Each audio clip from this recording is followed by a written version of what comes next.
Hello, everybody. Welcome back to another Sunday evening live, the Pickup Live. Looks like we got a couple of you all in here. Unfinished project. Good to see you. Auto Salvage Outlaws. What's going on, brother? Twisted Mopar's Garage. What's going on, man? JV's Little Shop. Boy, you guys are sure being a whole lot of headway on the old trash truck. Hats off to you guys. You're doing great.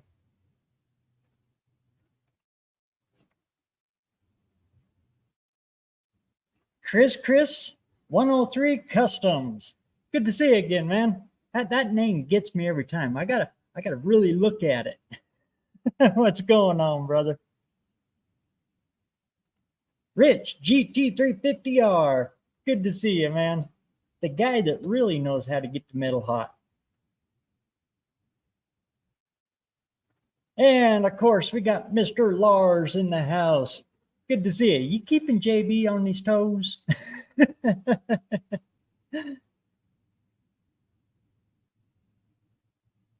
Like I said, guys, that little S10 trash truck, if any of you guys haven't checked it out, go over and check out JV's Little Shop.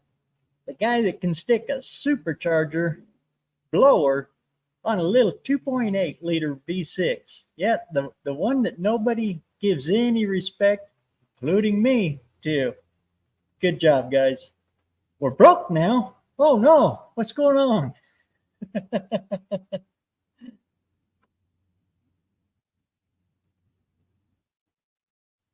Anyway, it's just another easy, casual Sunday pickup live. And as always, it's open mic. All you got to do is click that little link that I pinned up there and hop on in. We'll talk about your projects and everything. And of course, my little ticket taker that's going on right here. A huge thanks to Mr. John Wilburn and Dallas Brown for putting on the No Name Nationals and bringing this community together. They lit the spark, and the fire is just taking off, and we're fanning them flames. There's nothing else like the No Name Nationals community, because it's all of you guys.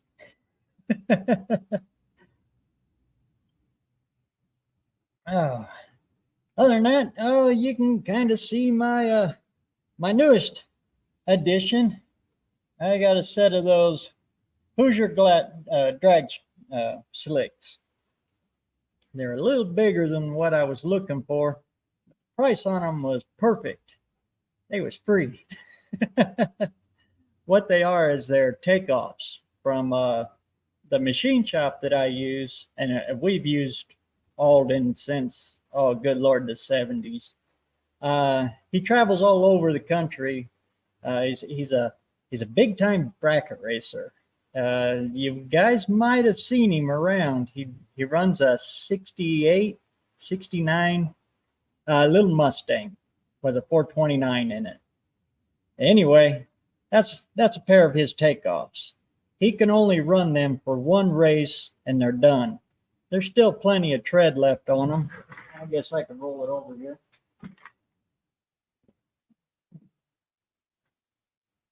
But in one run, let's see, where's the markers? He wears them down pretty good, but there's still plenty enough in there. But NHRA won't let him run them any more than that. So he actually gave those to my dad years ago, and they've been sitting up in the top of the shop. And well, I ended up with them. They are a little big though. Those are 30s. I was actually looking for 28s, but well, like I said, the price was right on them, so what the heck. Nothing else. I'll just take them out there and burn them to the ground. There's still enough on there to get some good smoke rolling. Let's see, they get caught back up on there. Lars, best community out there. Boy, you said that right. Heathens Assemble. What's going on, Blake? Bad Tree Productions. That was a pretty good video you had out there on. You guys are putting together that CRT John John Cope Racing Transmissions. I'm not going to spoil it for you. Go check out Blake's newest video on that. Good stuff. Here, Pontiac Garage. What's going on, man? Good to see you.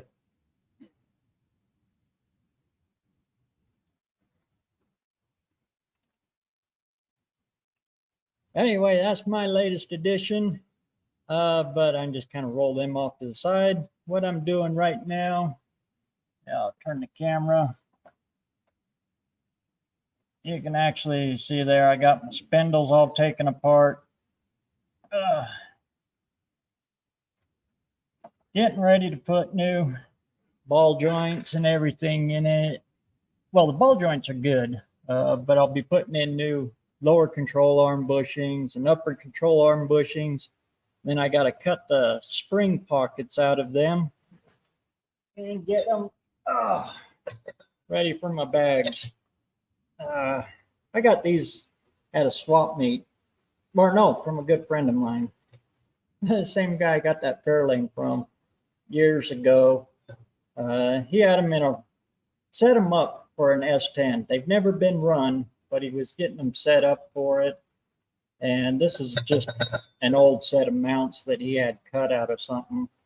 I just using them as patterns, but you take this part here and you weld it down into the spring pocket. This comes up to the spring tower, takes place of your springs, run your air line into there, and there you go. Then you got adjustable ride height. And they are the air springs. They're not just air bags. I've made sure of that. So that's where I'm going with it. And yep, I'm going to leave the York up on there, and I'm going to convert that Ford York air compressor, AC compressor, into the air compressor. It's an exhibition car anyway, so I'll make it go up and down. I've only got 2 switches though. Over here.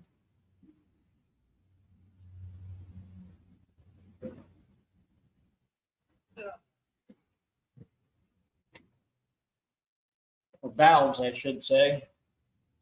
So I got one for the rear and one for the front. Now I'll go ahead and use those. Gets them out of the shop anyway, gives them a home. So it'll be able to go up in the front and up in the back, or down in the back and down in the front. That's it. No 4 corner stuff. That gets complicated. This complicates the picture enough.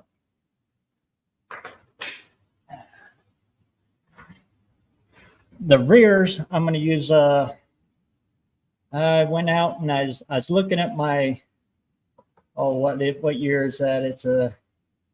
I believe it's a 68 Chevy C10 chassis that I've got up over to my dad's place. And I'm thinking about using the rear links off of that Chevy pickup. And I'm going to make my Caltrax a combination. I'm going to make my Caltrax with that and my driveline loop, additional driveline loop out of that.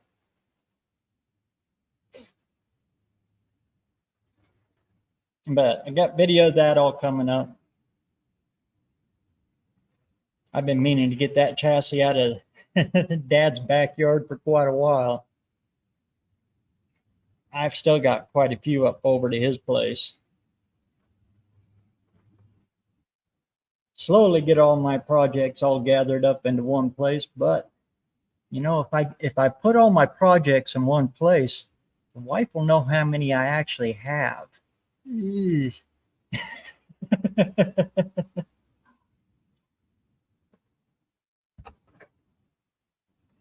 Get caught back up here.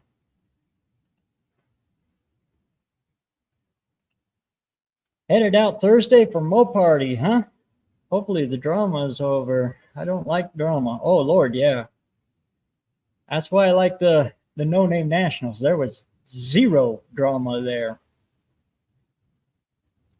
That's what turned me off of racing for so long. It seemed like every time you went to the drag strip, there was some kind of drama going on.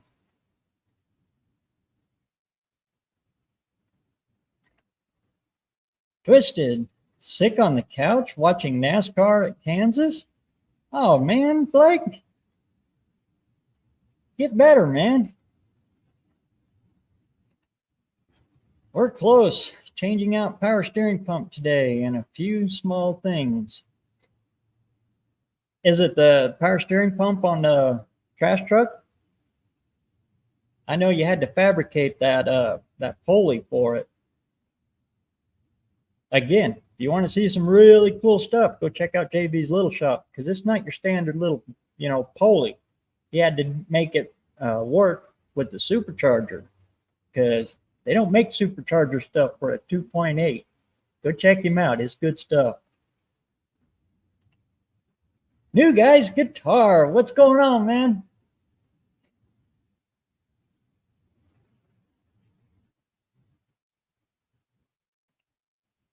That and school is going again. Dang snotty kids. Yeah, little petri dishes with legs.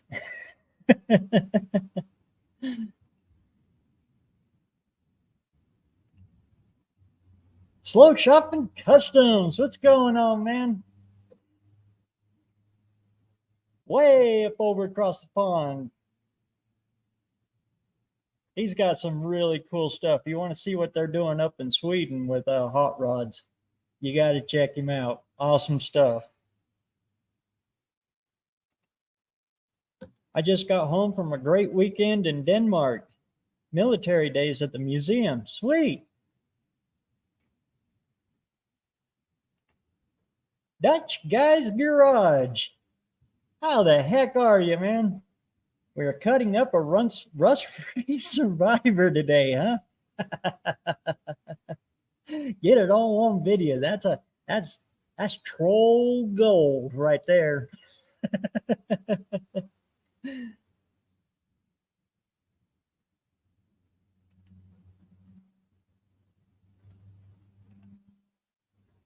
If you shut off NASCAR, you'll feel better, huh? I used to watch NASCAR religiously. We'd have NASCAR race day parties at the house, and we'd roast a pig or fix a brisket and just have a big old party every Sunday for NASCAR. But about the time it is time that Dale died, Dale Earnhardt, I just kind of fell out of it. Not necessarily because it was, I was a big Dale Earnhardt fan. Not because of that, because the whole sport was just changing into a different direction, and I just kind of lost interest in it. Big Mike's Hoopty Barn. What's going on, man? Boy, you're sure making good progress on the blue group.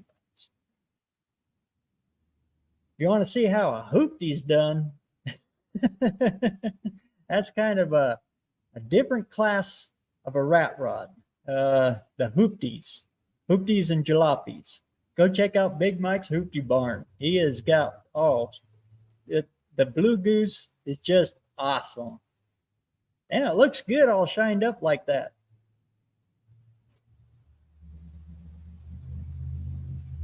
What is it, day? It'll be day 3. You got 3 more days now for your goal. You're gonna make it, brother.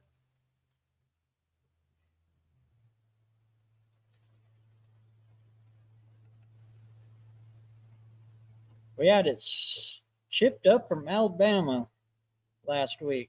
Cleanest Volare I've ever seen. Sawzall's hungry.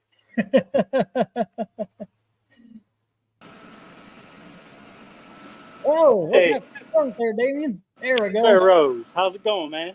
What's going on, man? Oh, I'm actually building a set of traction bars for the Durango right now. Oh, really? Yeah. Here, let me give you a rundown. Sure. I'm not interrupting you right now, am I? Absolutely not. You're adding to it, brother. I saw that you were live, and I'm like, why not? So we, Donnie, we meaning Donnie Moore and I, we went upstairs and we designed like a little traction bar setup, and then we downloaded it on the little thumb drive, and we put it in that. We put it in the computer here. Uh-huh. All right. I don't know if you can. Those are the pieces.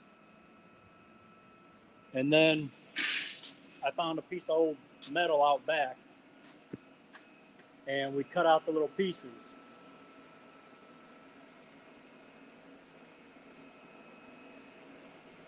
I think I got an idea what you're doing there.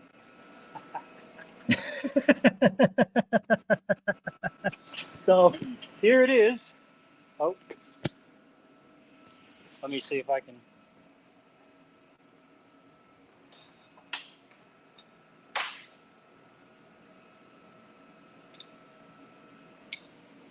So basically, this right here, this will be welded to the plate for the axle. Uh-huh. And these two, it's everything's like opposite. I know it's hard to get This, used to there. Right. There right. we go. So, all right, this will actually work as a lever. Okay, and I actually got one side on the truck right now. We got this. I forget what this is called, but Donnie makes control arm bushings out of it. It's like a self-lubricating. It's not nylon. He called it something else. But we use that as the bumper. And let's go over to the Durango.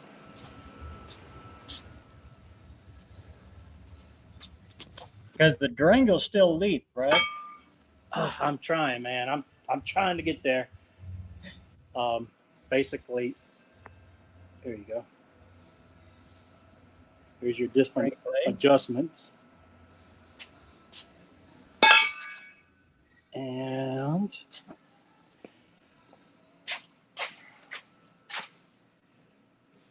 Sweet. Yeah.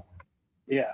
So basically, when the axle wants to twist or wrap, it'll push on that, and I can have my different adjustments.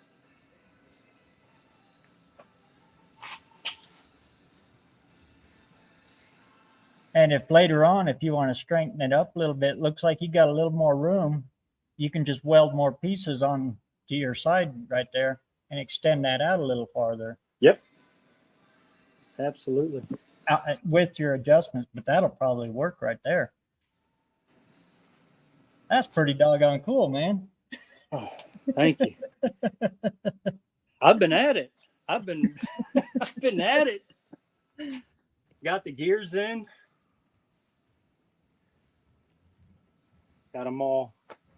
What size are they? The 390s. 390s. Yeah. I wanted something I can drive on the road, I can drive on the street. Finally got the exhaust on.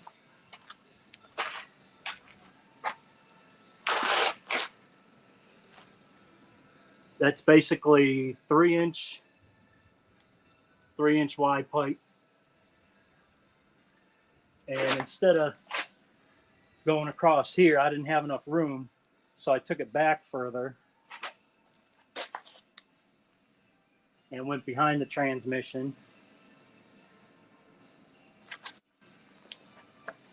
Crossed it over. Then you got your X. Got my X. That's all 3-inch. And then I have 3 and 4. And then I got a Duramax tailpipe.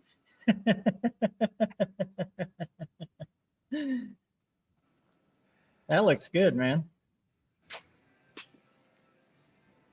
That's it. And of course, I found out what was wrong with the transmission. It wouldn't go in or slipping in reverse, and the trans brake wasn't holding. So basically, this little thin cup for the reverse servo, it bent pretty bad. Holy cow! Yeah. So I'm really lucky it didn't ruin the transmission case, but. Can you get another one of them quick? Yeah. You know, when you're working on something and something's always in the back of your mind. Yeah, that was in the back of my mind constantly. And I called up John Cope and I ordered a reverse servo from him. And that was before I pulled the pan, because that was the only real piece that wasn't updated or replaced. It was basically just a heavy duty diesel one. And I said, why not? I'm going to tear apart the transmission anyways. I might as well just throw a CRT in there. So I went ahead and did that.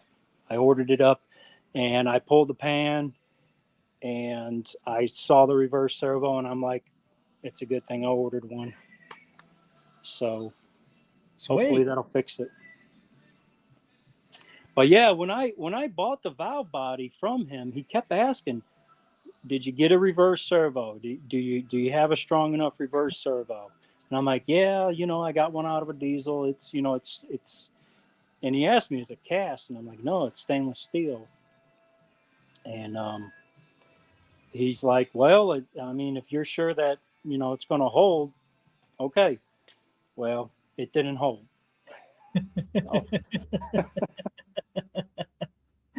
But what are the ones that's kind of, are they stainless or? Well, this one, I don't know if his is stainless, but I know his doesn't have the spring there. I mean, this is kind of heavy and pretty bulky by itself. But yeah, it just, for some reason, the cup didn't hold. I don't know if he has a thicker cup or CNC one. I just said, you know what, just send it. I wonder if that's because a diesel is a slower hit. A diesel won't shock. Yeah. Maybe they run a lower I don't know. I know you can't run up the pressures too much on the big torque converters, because what'll happen is it'll actually push the torque converter and ruin the thrust surface because of the surface area of that fluid pressure. So back when I was gonna, I had a 82 Cadillac Seville chassis, and I was gonna, it was the diesel, the 350 Cadillac diesel. Yeah, I was always gonna pull that and stick either a 350 Oldsmobile Pontiac or Oldsmobile on it, because it's BOP on it or whatever. And I was going to run the diesel torque converter, but everybody told me to warn me about that. Yeah. They are a high stall, but yeah, it's made for diesel torque, not gas torque. It's too bad you can't order like, I know they have like 2 or 3 plates in the diesel torque converters, but I haven't found one for a gas engine with like 2 or 3 plates. I can only get like a single plate, which is unfortunate, because I would have actually liked to put a 2 or 3 disc in there. So, but I ended up trading that chassis off to Hot Rod Harry, good friend of mine, for a ranchero, and then I gave that ranchero to Stephen Holtz's boys. Ranchero. Yeah, how are they coming along with that? Stephen's he's stuck out in the ocean right now. He's riding out that hurricane, I guess. Oh wow. Dang. He called me last night. He said, yeah, he's going to be a little late getting in. Well, hopefully he's safe out there. Man. So you getting ready? You got everything ready for No Name Nationals, or? Unfortunately, I'm not going to make it this year. Oh no. My dad's treatments and stuff start right when No Name is going on. So oh wow. I'll be here for that. But I'm here for all of you guys, giving you all the support I can. And I'll be watching all your videos. It's gonna be a fun time. It's I mean it's I think it's like 7 or 8 hour drive for me, but yeah, if your father's going through all that, man, I don't blame you. I mean, hopefully everything turns out good, and it will. I'll get him home and throw more rusty junk at him. Got to keep moving. I know that's true, man. We've already got his old Volkswagen slated to push it back into the shop and get it going. So, keeping his mind rolling towards that and focusing on the good stuff. That's what you got to do. Man. So how long you been on? No, now about a half hour. Yeah. Donnie left. He went to go grab something to eat, and I was like, I'll make a quick video, and I saw that you're alive, so I thought I'd jump on and yeah, you're more welcome anytime, man. Show you where I'm at. I'm working every day. I'm excited to see how those bars work. What's that? I'm excited as all get out to see where them bars work. Yeah, me too. He's a smart guy. I'm glad I met him. I was introduced to him, of course, but he put that design together on that little computer system in less than 20 minutes, and he was cutting it out on his table, and I was just like, holy cow. I mean, I got a little bit of video of it, and he's a little video shy, but yeah, this is his place. That is definitely a talent. Something I wish I would have got from my dad, but he can look at stuff like that, and that's what goes on in his head, and then he just starts laying it out. That's awesome. It just blows me away how he's able to do that. Yeah. Wow. And then we go out and try it, and if it breaks, well, we try something different. Yeah. Well, if it works the first time, you didn't learn anything. Usually, if it doesn't work, it gets the gears going, and yeah, if we didn't do that, we'd still be running around throwing rocks at each other.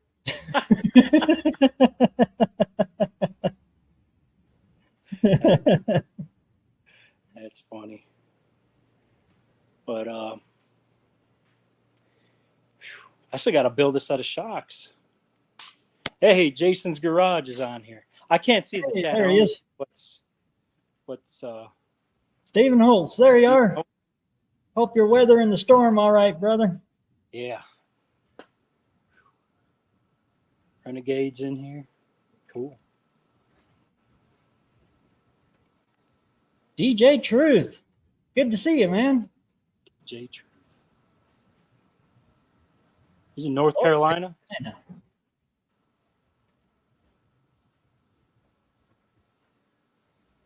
Down there with the good barbecue. Yeah. I go for barbecue right now. Headed for port now. Good. That's good. Yeah. I was worried for you last night, man. What do they say? If it's a pink night, it's Sailor's Delight or something like that? I don't know. They have like a sailor saying or whatever. They can tell the weather by looking at the sky. I don't know. I don't do boats. I like boats. They're just more expensive. You got it. It's like, man. Oh well. Mr. Terry Grover. What's going on, brother? Terry's in the house. The guy that can squeeze horsepower out of any old Ford. Tell you what, it's some talent there. Port heads like that. Oh, Lord, yeah. That's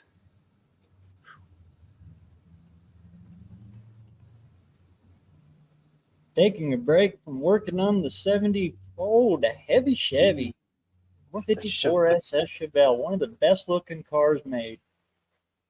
Yes.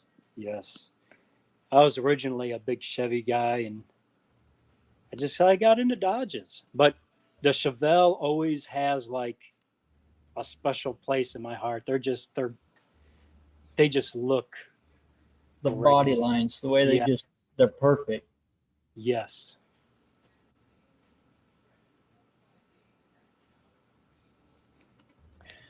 Red sky at night, sailor's delight. That's it. Red sky at night, sailor's delight. Yeah. I had There it is. Red in the morning, sailors take warning. Red at night, sailor's delight. That's it. Yeah. Those two that's it. So, Donnie, he gave me a car, and I don't know how far the Wi-Fi will go. It's an ugly car. It's but it's kind of cool because I always wanted a long hooded car. I'm thinking 74. Whoa, you are so close. What made you think that? You said long nose. It's a real ugly car, and actually I didn't even know that they made a car like this. And I saw it back here, and I didn't think anything of it. And we were out to lunch one day, and he's like, "Hey, I got a guy that owes me money, and he just doesn't want to work on his car, so he gave me the car. And I'm going to give it to you." And I'm like, "Okay, cool. I'll take it. Shoot, anything." Yeah. It's ugly. It's perfect. But it's perfect.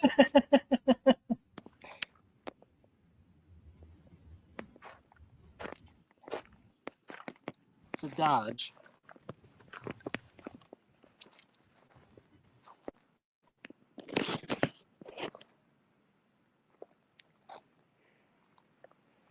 Now that ain't too ugly. It's a Charger. You believe that? Where's the ugly in it? I didn't know they made Chargers like that. I'm like, what the hell is this piece of? And then I saw the rear, the taillights, and I'm like, it says it has a Chrysler emblem on it, and I'm looking at it, and I look inside, and I see freaking Charger on the door, and I'm like, holy cow! Damn thing's a Charger. Don't know what year it is. I think it's like a 75. Those are the crazy years when everything kind of looked like a Monte Carlo. Yeah, that's exactly what I thought. I was like, it kind of looks like a Monte. No, Mine, no. The tail lights don't look like them, but the front looks kind of like a Monte Carlo. And I was like, so now I finally have a car for the 413.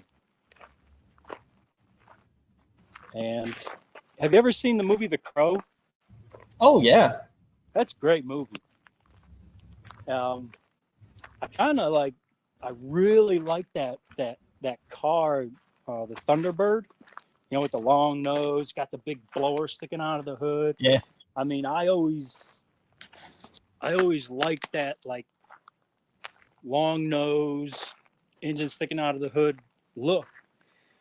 And I picked up a 413, and I got all these blowers, and I always wanted to put a blower on a tunnel ram, so I got a big block Mopar tunnel ram, and I'm going to be plopping that 892 on top of the tunnel ram, sticking on a 413, and it's going to go right in that car.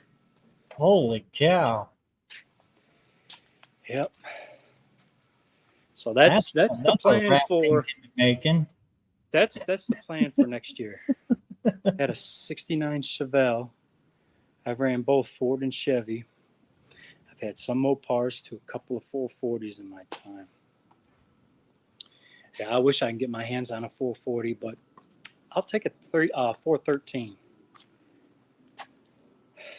I have no idea what I'm going to do for pistons. So, oh well. That's what's fun, though, is getting power out of something that wasn't supposed to make power. Yes. That is fun. But yeah, I got a long list to do still on the Durango. I thought I'd just pop in here and kind of just give an update. I hope I didn't, Oh no, you can't interrupt my lights. They're wide open. That's awesome. That's cool. But yeah, I gotta do an intake on that 41 Zephyr. That came with a V12. That's the 12? Yeah, well, yeah, it's the Zephyr with originally the 12.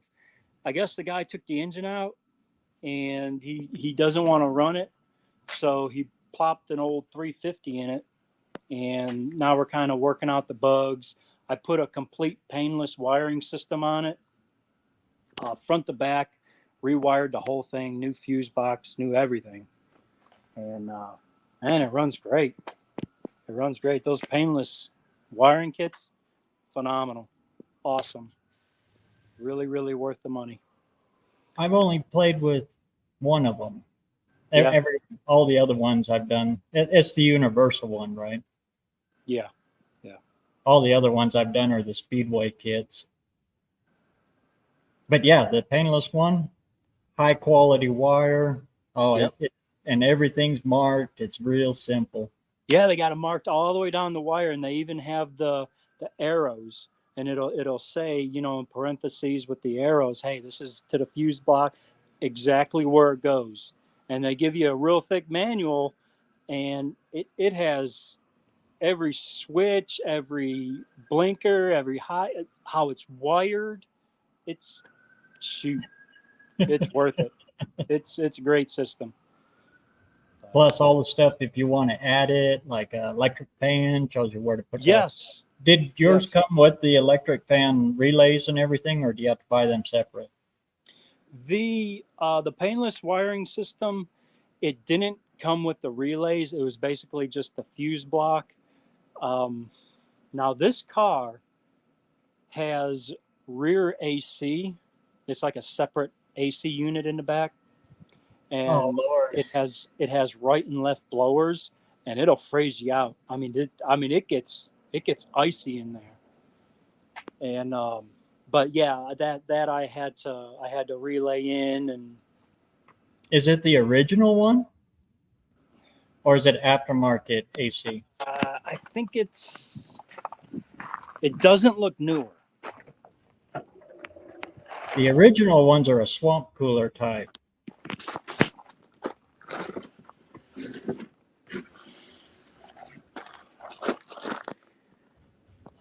Can you see that?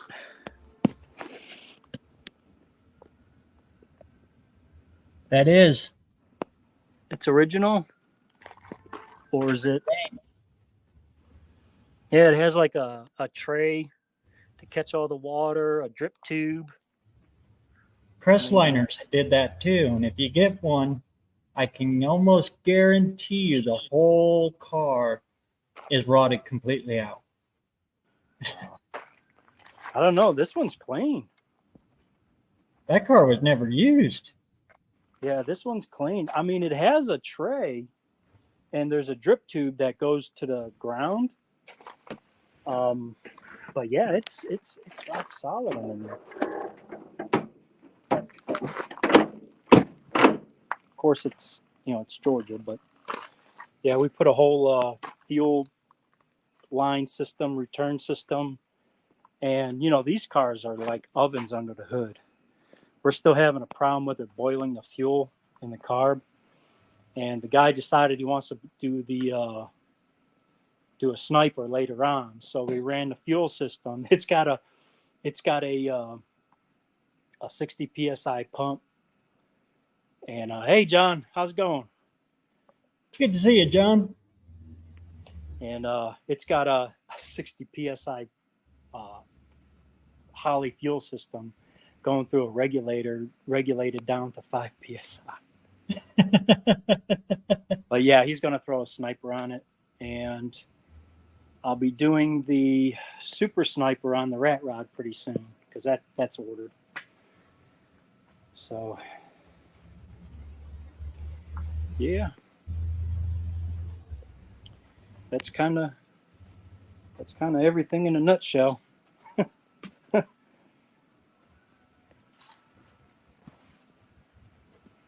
There we go. Paste.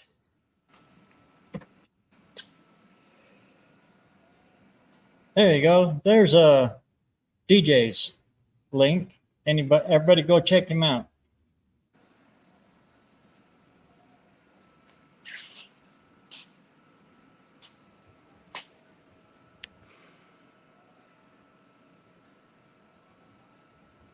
All right, BareRose, I'm gonna jump off here.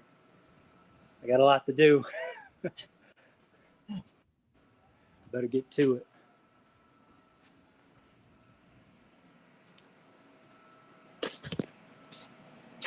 All right, so everyone in the chat, hi and bye. Got to get to it. Thank you, BareRose, for the live, and great seeing you, man. And kind of show everyone where I'm at with it. But yeah, like I said, you're more welcome anytime. Thank you. I'm excited to see how them traction bars work. Yeah, me too. I told Donnie I'm going to try like how to blow the gears out.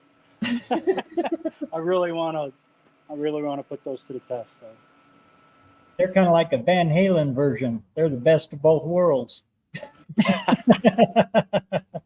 Yeah. All right, man. I'll see you later. Bye. Good seeing you, man. Yep.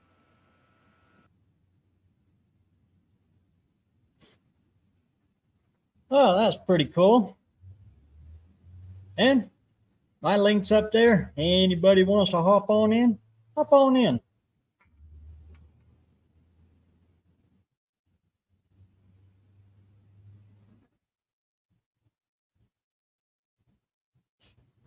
That kind of ingenuity stuff, just that's exciting. When you try different things, like those traction bars that Damien was just showing us there from First Responders Garage. Just that's when car stuff gets exciting.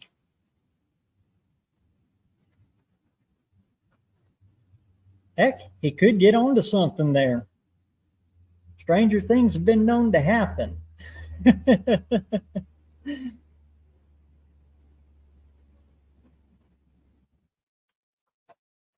Yeah, and to all of my mods, anybody's link you want to post up, try to help them get some subs and some recognition. Go ahead and post up everybody's link if you that you can up there. We're all here to help each other.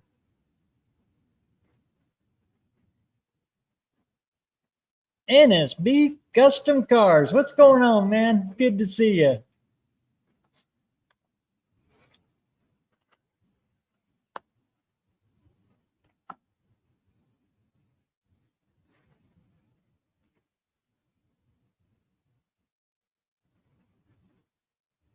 I'm going to try to use those early Chevy C10. I guess it'd be the first generation C10. Lower control arms for the rear end for a set of traction bars. They're out of a coil spring truck. Most of the half tons were, especially Chevy. GMC, it was kind of half and half. A lot of GMCs were leaf spring. And the reason I'm going to try it, because I got it.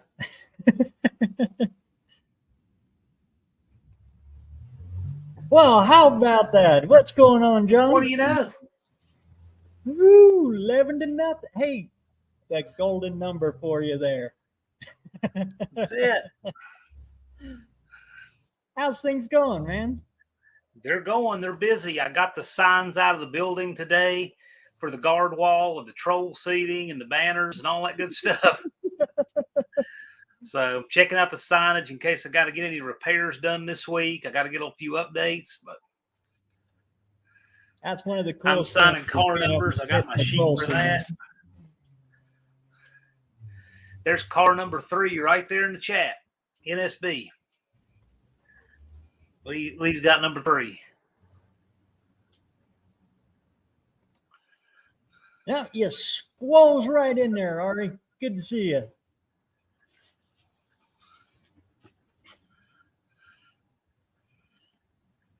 They're called truck arms. I'll go with that. I got a lot going on here. I got paper over here. I got paper over here. Stuff everywhere. I'm assigning car numbers. So I got this big matrix. I got trying to figure out, because see, you have people who are bringing 2 cars this year and 1 car last year, or 1 car this year and 2 cars. Then we got new people, and so it's kind of a jumble. But I'm getting it done. What day do you plan on taking off to head down to Sykeston? Maybe that Monday, the 18th, or at the very latest 6 o'clock in the morning on Tuesday. The very latest. You're going to be bringing Jethro, right? Huh? You're going to be bringing Jethro, right? Oh, of course. He wouldn't miss it for anything. His No Name National shirt is hung up next to his leash right now.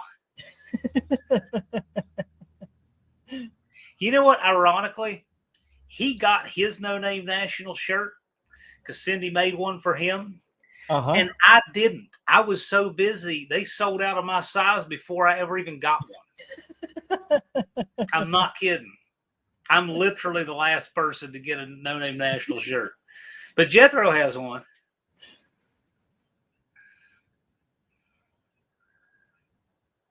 The guy that brought it all together, and you didn't get a shirt. How are you going to remember it? What's that? Oh, well, I won't forget it. I'll got lots of things to remember. Yeah. Who's putting on the burnout competition this year? We are. We did last year. Open this year? Cool. Sure, yeah. It's great. Promises to be wild.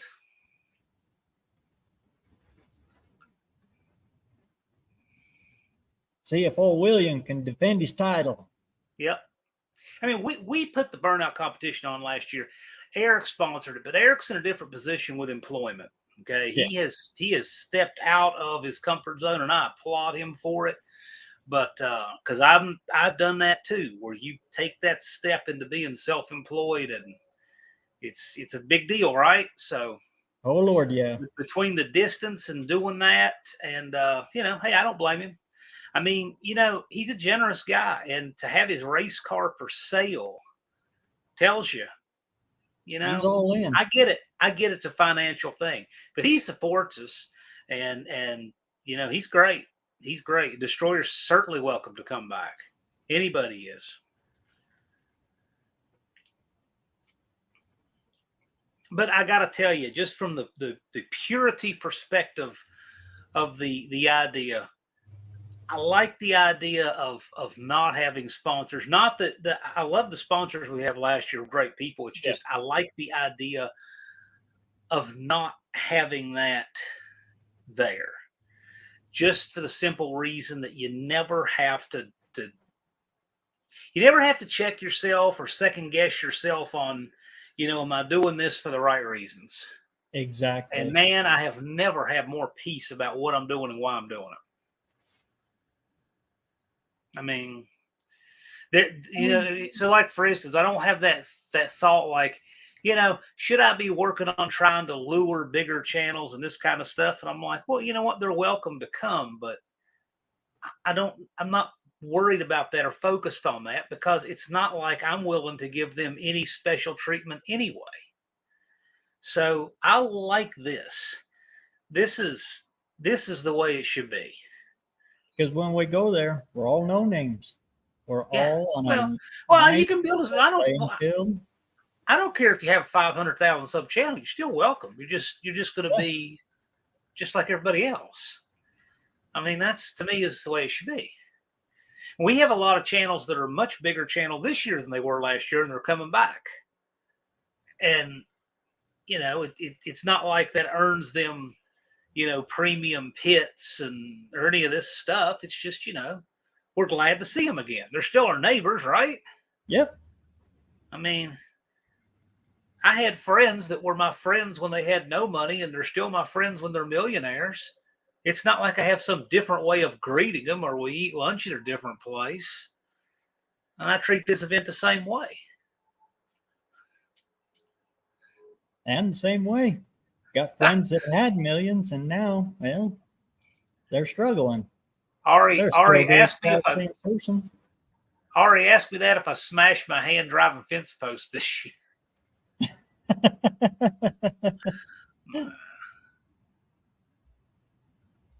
Oh Lord, I got to catch up on the chat here again. Big Mike is one of the OGs.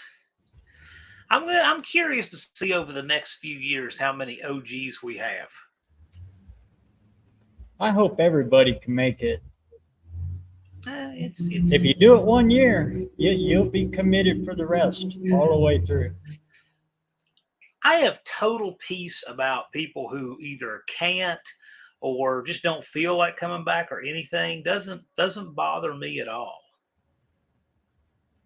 Would a late model car be welcome? Of course. Why would it not be?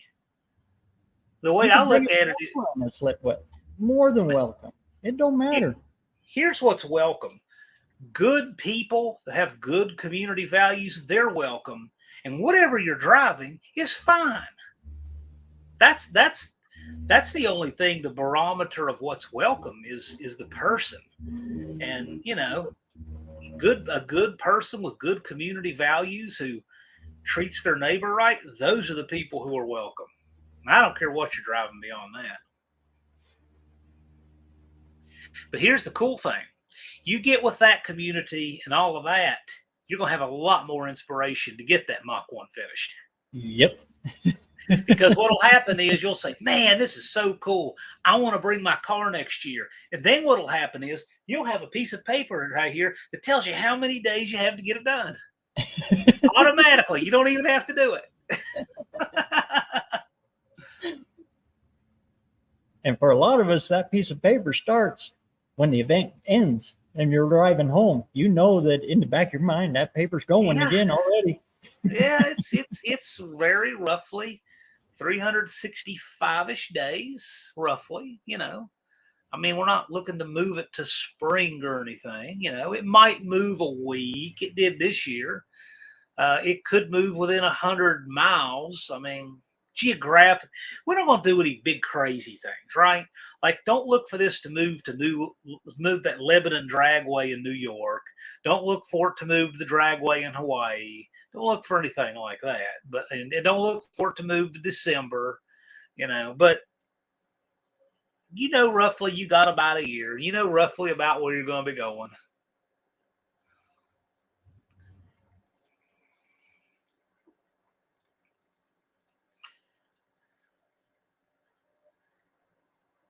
Yeah, because the whole event is actually about meeting everybody.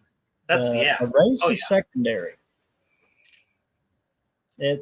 I said a long time ago, it's like the world's largest variety meet and greet out there that is completely open. I really and truly, an enormous motivator for me to do this. There's Buck. Hello, John. Hello, BareRose.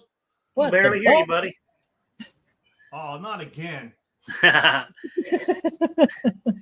huge motivator to do this was the fact that I could never possibly live long enough. If I lived to be 100, I couldn't live long enough to go visit and hang out with every YouTube friend I've made on here. So you know what? The only way to fix that is you get one place and you do something cool enough to entice them all to come hang out together in one spot.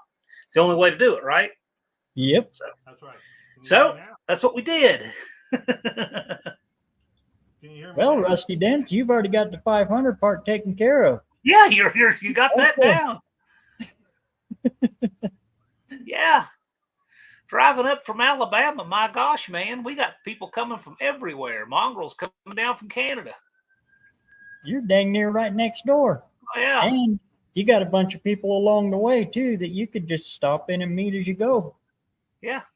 Where in Alabama are you, Rusty Dents? Muscle Shoals and Mobile are not exactly, where in that vast expanse are you? Near Montgomery. Okay, that's not too bad a drive. That's not too bad. Can you hear me now? No, barely. No. Oh, I don't know what happened. I don't know. I think you took a handful of dryer lint and crammed it in your microphone.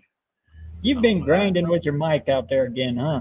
No, I usually use the mic on the webcam, but it's not working, I guess. Yeah, Rusty Dent, 7.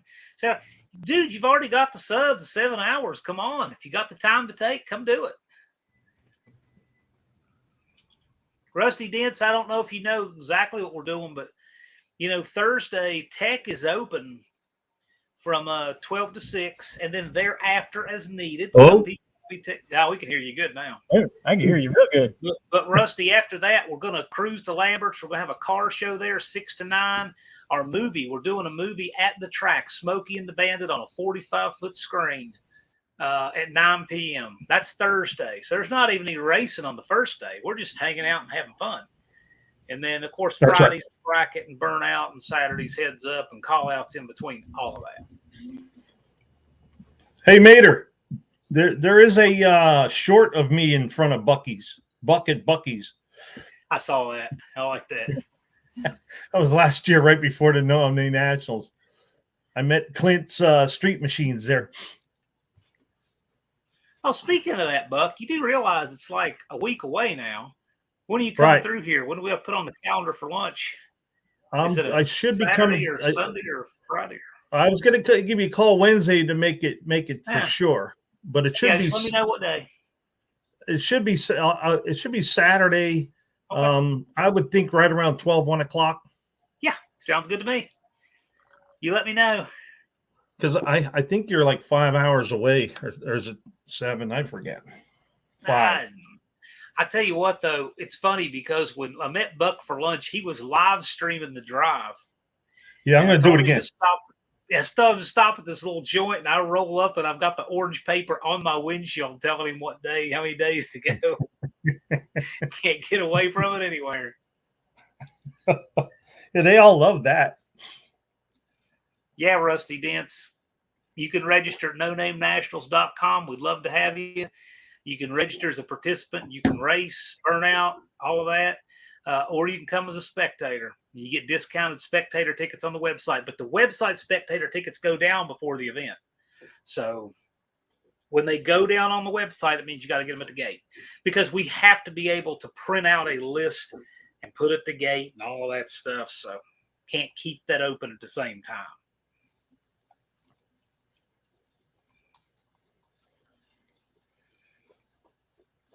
Oh, I got a question for Deke. I'm pretty sure that's the link, right, John? No Name Nationals Square. What's that? Link to register to No Name Nationals Square site.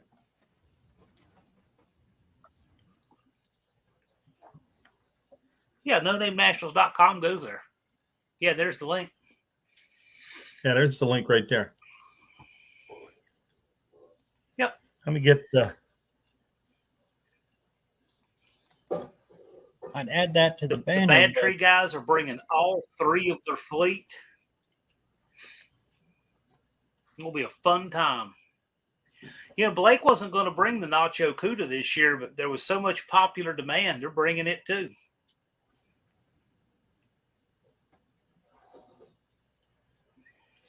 Junkyard D.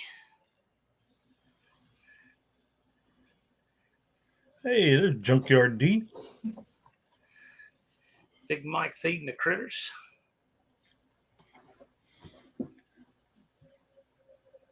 I had a question for Deke about air ride airbags on how they will be allowed. Air ride? I don't know. What kind of question? Some tracks will allow them, some won't.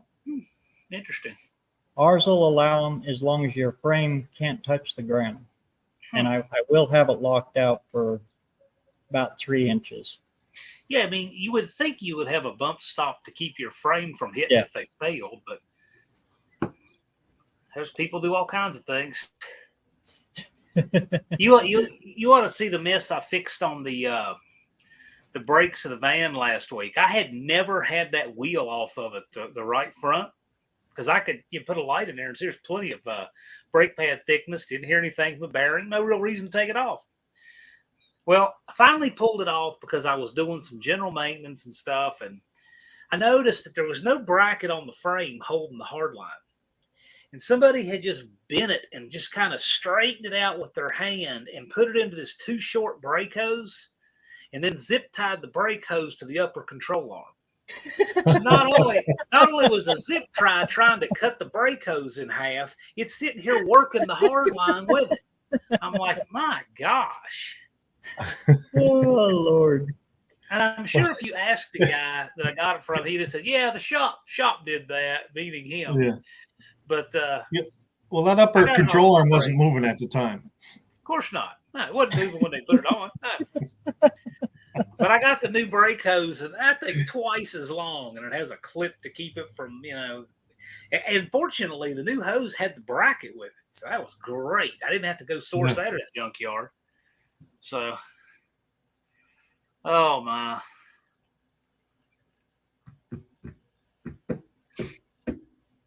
We had one, a guy had used the flex line for a grease gun. I don't know if he got it crimped, awesome. But he got that crimped to make a brake line out of. Oh my.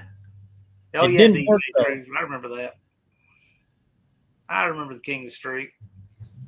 My favorite brake hose story has got to be when I was at New River Community College, and this was 21 years ago now. Guy I worked with there in the lab. He was what he did by day was he worked in a shop. He worked in a commercial garage, right? And then he came over there 2 days a week because he was working on getting his ASE stuff, right? He had a 66 VW Beetle, and the rear brake hoses were clogged. And we knew it wasn't the master cylinders. We put the car up on a lift, hit the brakes, and then as soon as you release it, one wheel would just take off and spin. But 3 of them were just almost all but locked. So like, wow, you really do have 3 brake hoses that clogged. I said, how you been stopping this thing? He said, with all kinds of notice. So he takes his brake hoses off. He takes 3 of them off. The first 2, he takes a welding rod and he puts the hose in a vise and drives a welding rod through it with a hammer. Now, this is the jacket all decayed inside, keeping this thing from working. And he's just driving it out of the way with a welding rod. Puts them back on. He's like, yep, he had them. Now, on the third one, he's tapping it, and the welding rod went through the side of the hose. It's like, well, can't use that now. But he had an extra front hose because the Volkswagen Beetle's got hoses on all 4 corners, with that independent suspension. So he put a front hose on the rear, even though it's about 2 times too long. Okay, he zip tied up the extra length, but then the problem became that the threads didn't fit because one of them has a flare and one of them is a pipe thread. So what did he do? He just tightened it up just the right amount, called it good, and drove the car out of there like that. Redneck Loctite. Yep, just cross-threaded. And that guy worked on other people's cars like that too. Well, This is the same story. car. This is the same car. And you always pair people up in those shops. We had the transaxle part in the rear. And I didn't know, and he didn't know which way the ring gear went in it. And on a VW Beetle, if you put the differential and ring gear in backwards, you'll have 4 reverses and 1 forward. And it goes that way too. Oh, yeah. They go right together. It bolts right up. Everything lines up. How many people can claim that they have shifted gears from one reverse into another while going backwards? That was fun. We didn't try to get it very fast because, I mean, a VW Beetle doesn't handle that good going forward, much less at speed going backward. But it was fun. You could shift it into reverse, a different ratio of reverse going backwards.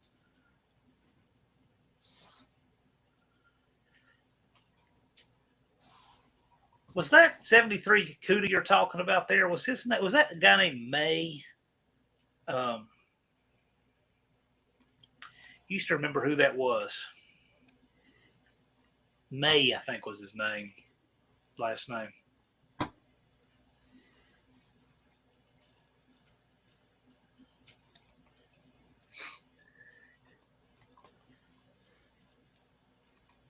Triple M. Mopars, Mustangs, and minivans. Minivans. He actually didn't have his 500 by the time the No Name Nationals come around. He was at the front gate with the sign and please sub all the way down the line, and he made was panhandling it just at the gate. in the nick of time. He was panhandling at the gate. I'm looking for a couple more to make it out of the No Name 500. We'll see. We got 13 that are still at a deficit, and Turbo Tom may eke it out, and Junkyard D is still fighting for it, and New Guy's Guitar. I sure hope so. They're making it interesting if they're going to. I've been putting their links up here and there. Yeah. But the ones that have been MIA for a while, I'm not counting on. But you know what?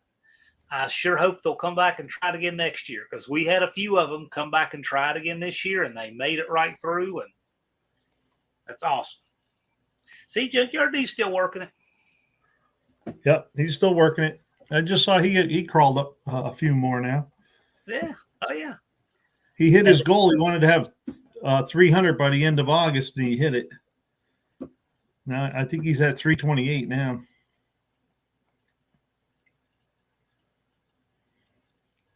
Keep throwing them out there, brother. You'll get it. Yep.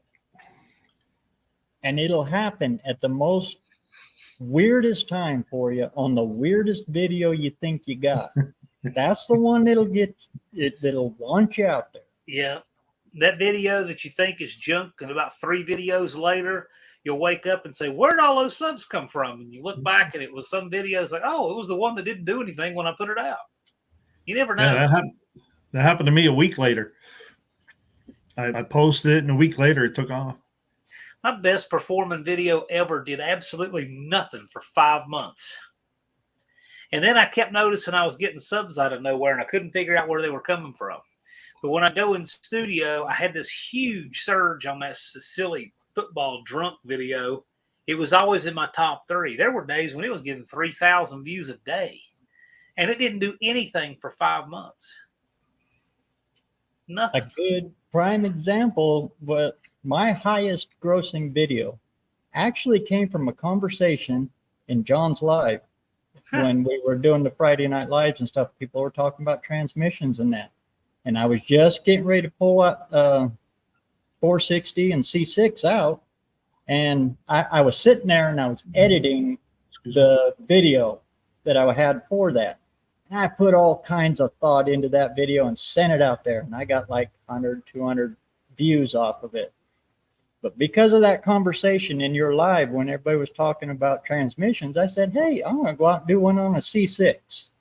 Okay. And the secret to them is you put a transcooler on them. Yeah. Okay. Quick little pickup video. I think I got like 2 edits and it is all just cut for time. Threw it out there. I was like, okay, there's a quick one I can just toss out. That thing has got,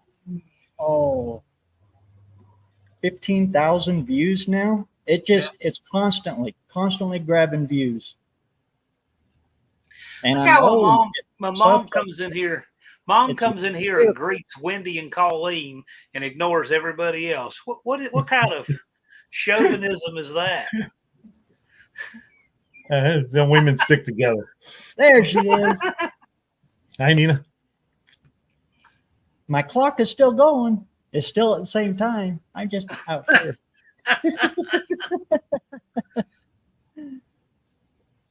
Good to see you. Is it still 11:44 BareRose time? Always. You know what I think I'll do? I think next year, whoever gets the clock, whoever gets the clock, I'll probably ship it out at 11:44 time. So they'll receive it that way. See, I don't think Brian will put the battery in his for some reason. He loves it. It's got decoration, but he won't put the battery in it. So It'll scare him. maybe he thinks it accelerates the remaining time. I'm not scared, you guys, but we have 10 days and 5 hours and 15 minutes. Just enough time to get it on the trailer. Yeah, and get there.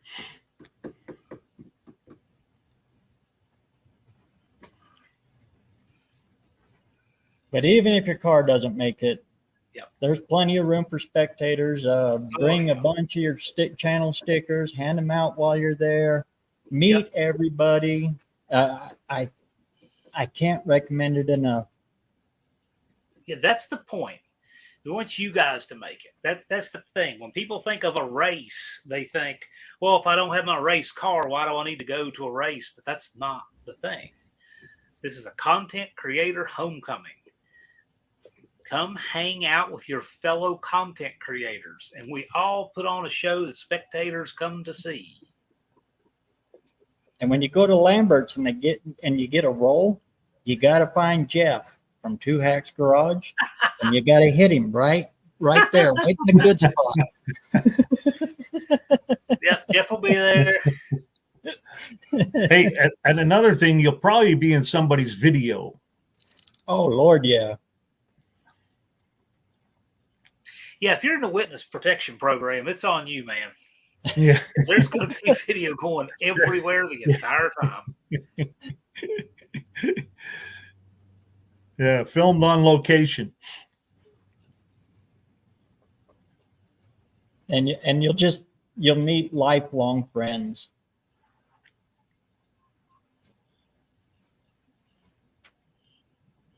Thought crossed my mind to leave mine home so I could snatch up JB and get him there. JB's coming in anyway. He's bringing the trash truck. Yes, and Wendy, I got your order. It's in the book. Yeah, JB just needs a trailer to get it there. Wendy's all about saving that $5. That's something. when you know you're going, save the. Any of you guys who know you're going, yes. you can save money on your spectator ticket right now. Yeah.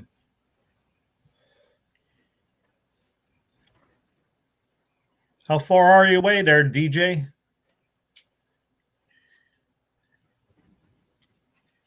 Hey, there's Clint Street Machines. Clint, we're not doing this party any earlier than Fox does the party before the Super Bowl. They start their countdown like 10 days out, don't they? Sitting at that desk with an empty stadium behind them. Hi, Tim's. I think they do that earlier and earlier and earlier every year. There's Tim's 72 Demon. Check that out. I have to give Clint a call. See what What's time going on, he's heading out. Oh, are you going to caravan in with Clint? Oh, well, him and Skip and well, I don't know if Clint's willing yet, but I'll talk to him. And then, but Skip is supposed to meet at JB's, and I'm going to meet at JB's, so it's at least us there. Yeah. I got to give Dr. Art a call too. Thursday a.m. Yep, that's when I'm leaving. Probably the same time as last year, Clint. I'll give you a call.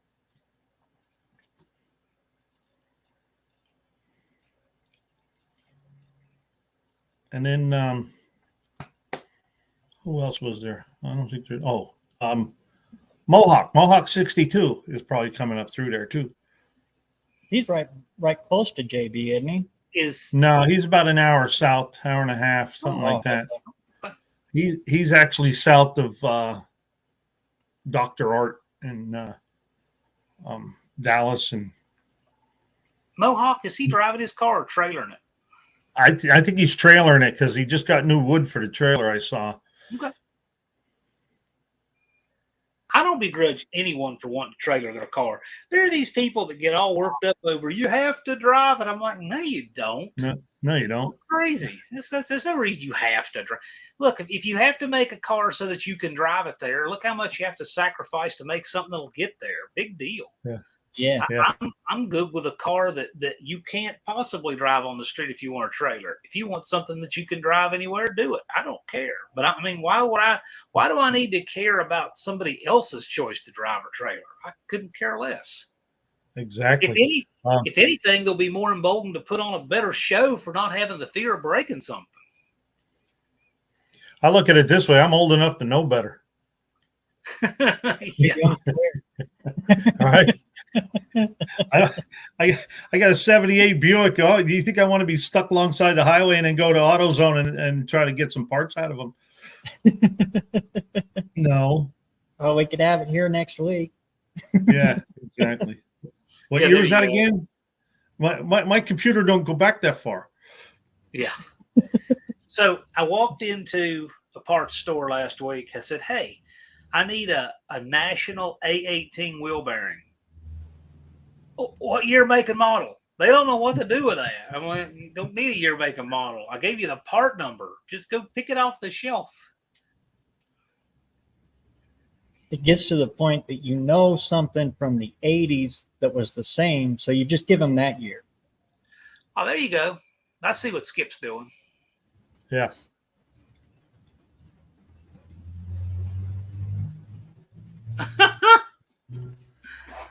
Max Wedge. How's the weather over there? Well, I don't know how it is in Sykeston because I'm not there, but we're getting to the point where we can have a forecast that goes out there. But the temperature should be really nice. It's a great question. I don't really know. I'm going to look right now. And this community will help you out too, all through. Heck, we got guys that drive multiple states to hand deliver transmissions. Yeah. All right. So if I'm looking at the extended forecast, it only goes to Tuesday. And Tuesday has a low of 59 and a high of 85. And not a drop of rain in sight all next week on the extended forecast. Now, of course, we are still 10 days and change away. So the extended forecast we're not even quite there yet, but at least it gives you an idea what the temperatures are going to be. Warm during the day, but not miserable. Cool during the night, but not cold. Be good camping weather. Last year, I hoteled it. Well, the wife was with me, so she wasn't sleeping in a tent. But if I had it all over again, I would have camped. Oh yeah, that was great. And the There you go, camping, Clint. You pointed at your bullets. there's plenty of campfires to go around too. Yeah, right now in Sykeston, it's 80. Right now. So there you go.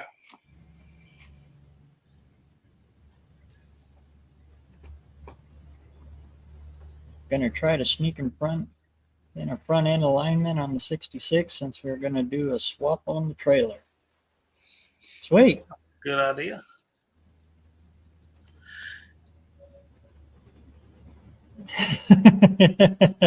I've been there and done that. Yep.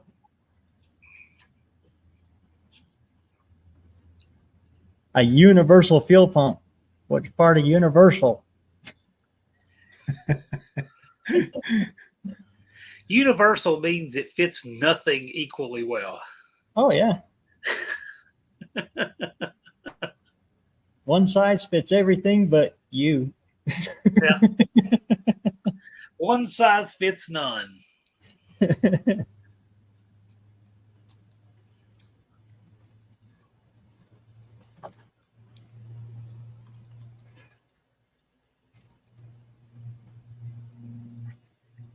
But really, I'd have to say probably Lambert's was probably my favorite part of last year.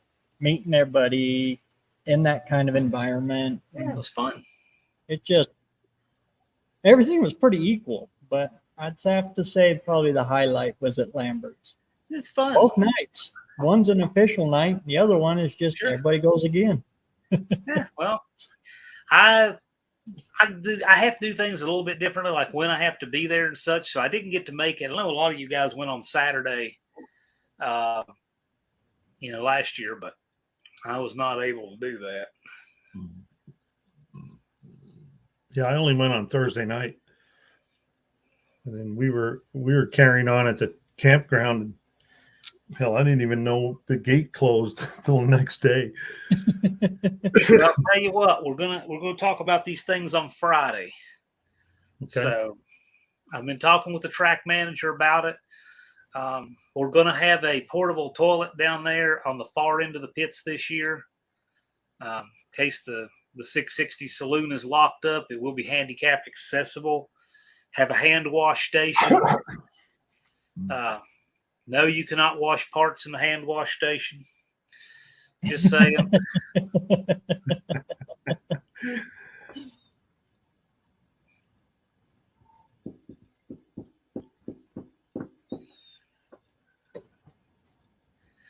I have to get a handicap accessible, not because we need the room, but because it's harder to flip somebody over in it. Oh,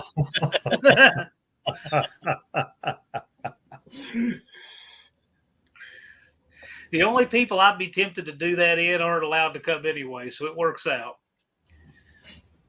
I mean, it'd be a real shame if somebody strapped the door shut and flipped it over. oh my God.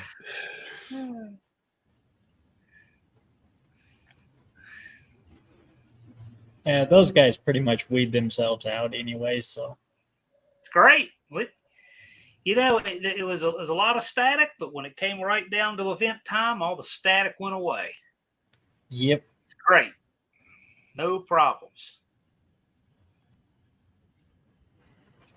So a mobile machine shop, Goldman. Well, I'll tell you what, last year and this year we got welding capability on site. We got a Coates tire changer on site.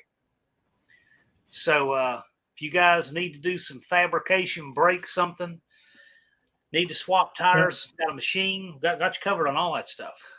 John, who got the welder? NSB. Yeah, NSB's bringing the welder. Leighton can't make it this year. Right. He had some things he's not going to be able to make it, but NSB is going to have their welder. So, like for instance, we had two guys break 3 drive shafts between the two of them last year, and so they got it taken care of and got their trucks running. So I thought that was pretty cool. So, and we got a tire machine.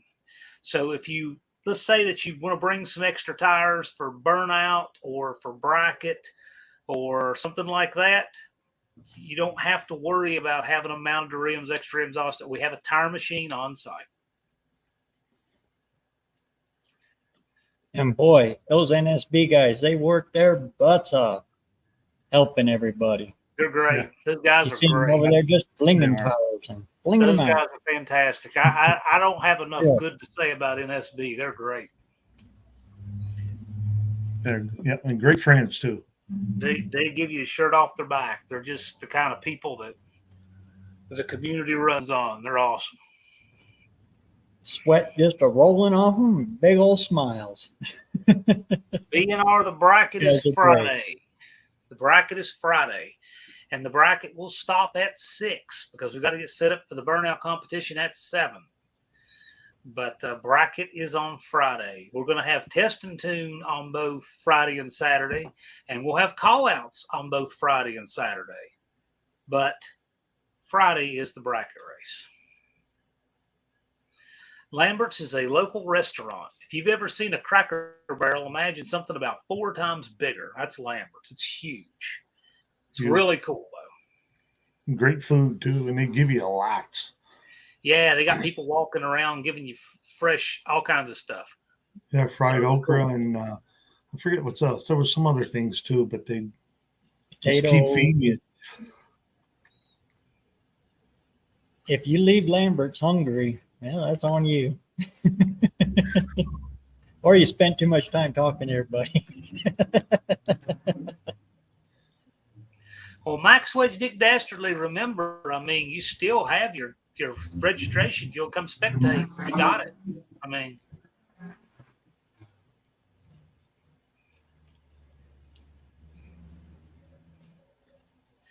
BNR, we don't have a bracket race on Saturday, but we do have heads up. You want to run, as long as your truck tire isn't any bigger than 28.10.5, you could enter the heads up. $100 buy-in, $1,500 to win, $500 to runner up. What's the bounty up to on Mopar Joe? I believe we've got as much as 420 a bounty from different places. But, you know, some of those things, like, for example, you have to be running Cope's parts in your transmission to claim 50 of that. Yeah. There's different, you know, but, yeah, there's bounty on Joe. Buck must be a regular at Lambert's. Buck would have stock in Lambert's if he lived in Sykeston. Yes, I would. Lambert's is a family-owned restaurant. 3rd generation of Lambert's is running it. They're doing a great job. 81 years ago. Yeah. Opened it 81 and a half years ago, and it's still family-owned by the 3rd generation. How cool is that?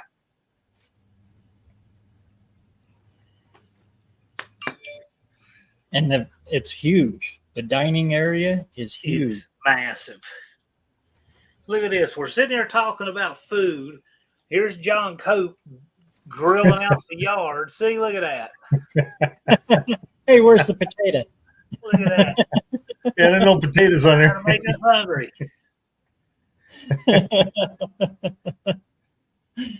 Hey, Wendy, Mr. Goodbar and pepper and patties, right?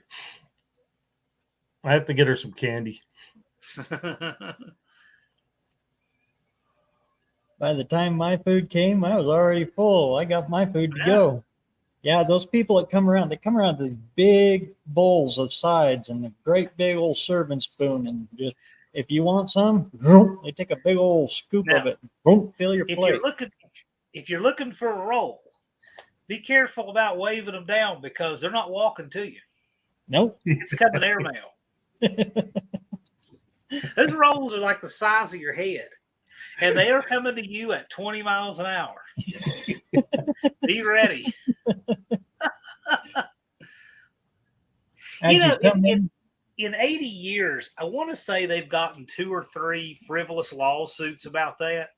Because, you know, in all that time, there's going to be somebody, right? And anyway, I don't think they went anywhere. They haven't stopped doing what they're doing, and I'm glad. But, just, you know, it's just funny. Yeah, Cope was missing the taters.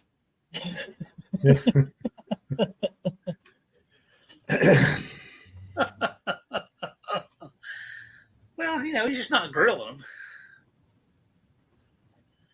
them. It's funny.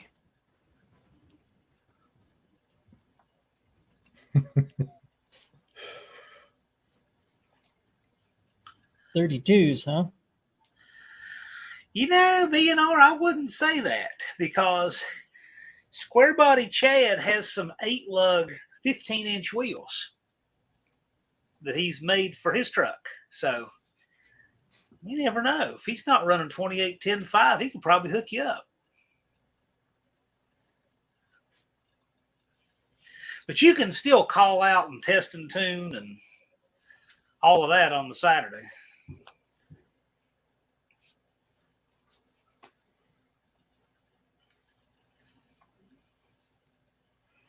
Oh, is B&R's truck a dually? I don't believe so. Okay. You still got to get teched in. But Square Bodies was.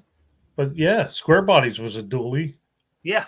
Oh, he yeah. must have custom made them wheels in. No, his truck is a short bed 1/2 ton, but he put a 8 and 3. He put a 3/4 or 1 ton rear end under it. It's 8 lug, and so he ran duals in the burnout competition. He was burning all 4. B&R's was 42. Why don't you lift it and put 42s on it? That sounds good.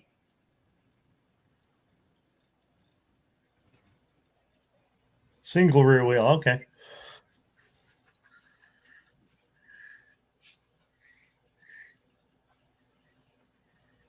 Yeah, but there's a place for everybody. Mater, New Guy's guitar, there's people who want to see New Guy's guitar run Turbo Tom with his U-Haul and run Turbo Tom's Model T. But Turbo Tom is probably not looking to race anybody. I do strongly encourage Tom to take it down the track. I think it would be mega cool to see somebody roll up to the line and stage at the tree in a 1916 Model T and make a parade lap down that track. Nobody wants him to tear anything up, but I mean, when have you ever seen a 1916 Model T stage and make a pass on a drag strip? So certainly hope he'll do that. But Roland called him out too. Right? Starting it up, getting in, doing the slide over because it's only got one door.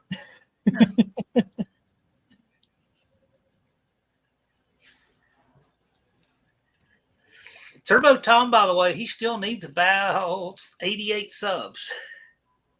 Turbo Tom does? Yeah. I think he's at, let me go look. Colleen, you got all kinds of time to race. I mean, keep stretching out hours and keep stretching out staff and payroll and everything. We got plenty of time to race for the number of cars we have.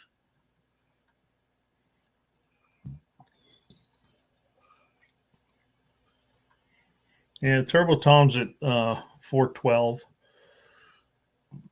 New Guy's guitar is 388. He could line up against Big Mike. Hey, Doc, good to see you, man. Hello, Doc. I bet you Doc brings a go-kart. Those are some pretty cool builds you got going there, buddy.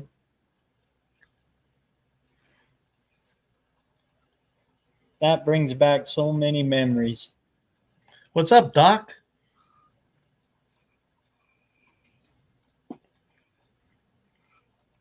Ram 50. J-Bo's talking on the video yesterday about getting his Ram 50 in the garage over the winter. Doing some stuff. B&R Friday is bracket all day, but you can also do call-out races in between the rounds and the burnout competitions Friday night.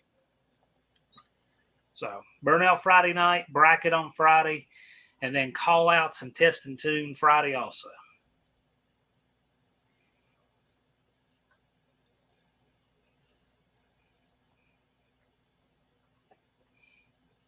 Buck is Buick. I'm going to try to go live from Empire Dragway, New York, stalker class. Sweet. Just let the camera run at the starting line.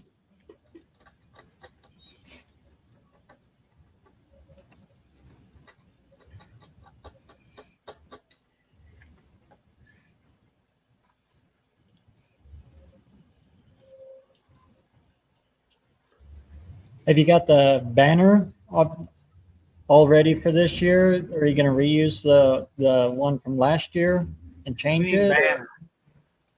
banner? The big billboard thing. Oh, the big billboard's up. Oh, you already got it up? The billboard is up. The welcome sign at the front, the 20-foot welcome sign at the front, it's going back up. Cool. And then we got several banners, for out in the field. We got a few of them stolen last year, but we're replacing those this week.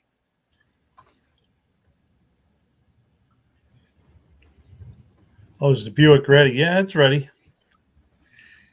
The So buck is NSD, ready. you can run in between rounds of the bracket. So we'll have time in between rounds of the bracket you can run. You could do that.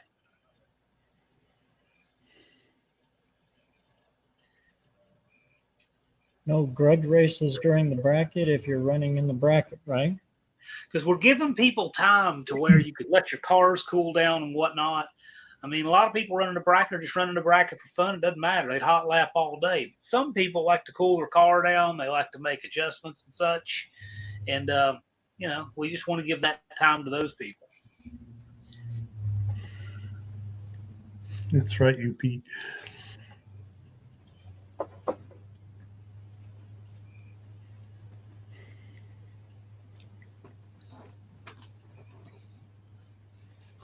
The wrong turn of the Albuquerque means you were there. Hey, Jerky, see you in Albuquerque. What I understand, Albuquerque's a little bit of a rough town. Yes. Wendy, if you want to bring yours to hang up in your own pitch, you can. But no, we gave you guys a banner, but we have plenty of others. There's some that we're going to recycle. Like I think we lost one out by the gate, one somewhere else. That stuff just happens. But I have the budget, to replace banners as needed. BNR, yes, you cannot run on the track with antifreeze. You can run, a glycol-free coolant, but you cannot run antifreeze. We're going to talk more about that on Friday. Yeah, I just drained all mine. AHRA is stricter than NHRA and IHRA when it comes to helmets and antifreeze, glycol-based antifreeze.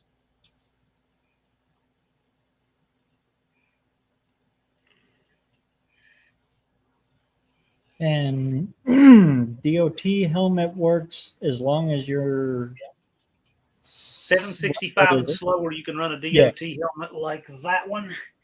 But if you're 764 quicker, you got to have Snell 2015 or newer. And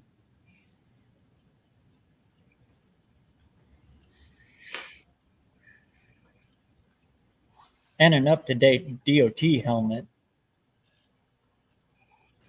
Thing with DOT is that we got an ET in there that to where at that ET you're not going to get faster than what you'll get on a highway, which is what DOT is designed for. Skip, it's the second year, so what normally is last year it was September 30th and October 1st, and this year it's September 21st through the 23rd. And so this seems to be a very popular time of year to have it. So look for a third annual in this range. And at this time of the year, it's like what, an 8% chance of rain? 7? Yeah. So it's like the perfect window. The weather is great. The chance of rain is minimal. It's just good. It's good. It's not crazy hot like it is out there a month before. So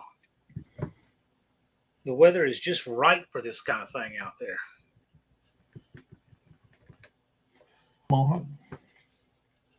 It was a week later last year, Skip.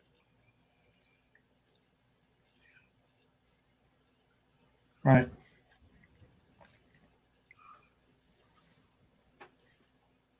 Tim will be announcing that on New Year's Eve.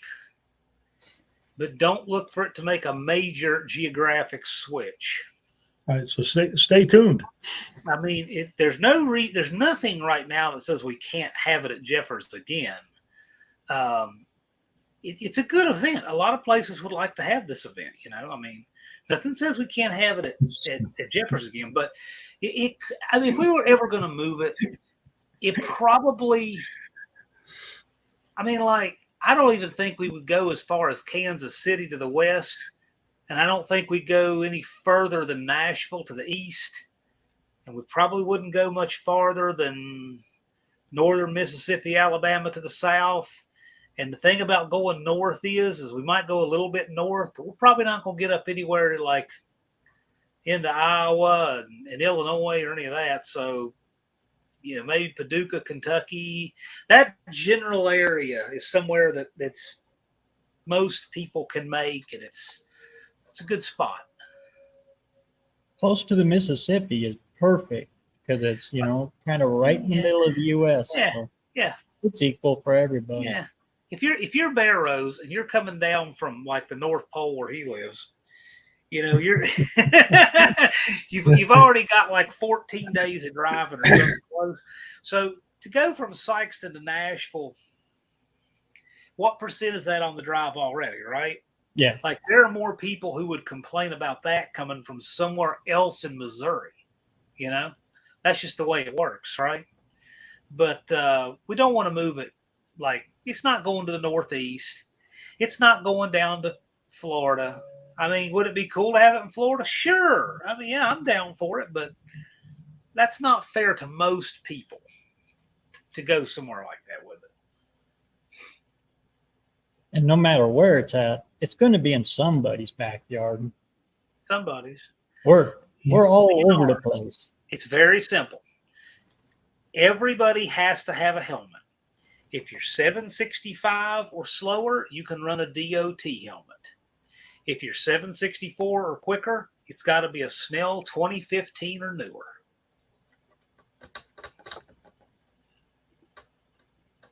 And I looked up the Snells. They're not that bad. I was afraid of that, but they're actually not that bad price wise for what they are. I tell you, NSB's not wrong. I mean, but I don't. Keep it where it is. There's other stuff, I think it's good.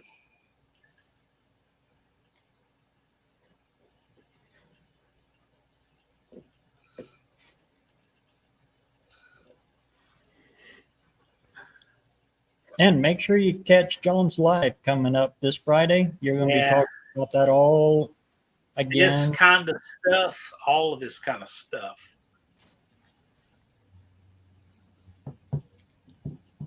Skip won't be missed where? The No Name Nationals? Well, sure.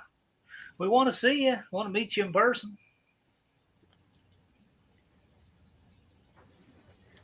He's already looking for next year. Yeah, right. Well, we got to make every year successful if we want to next year. So remember, we go out on a limb for a lot of money for this, whether anybody turns up or not. So we just want to make sure that it does what it's supposed to do. That's the cool thing about this community too, right there with Dick. This community will help you as long as you put the work in to become part of the community. And it's not that hard.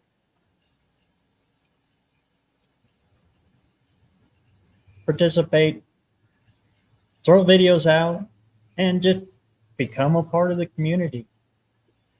Right. Participate.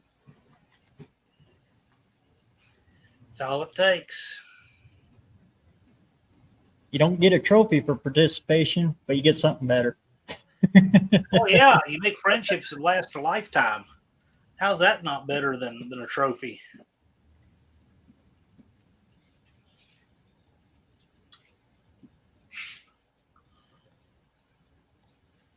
There's D. Scaglione.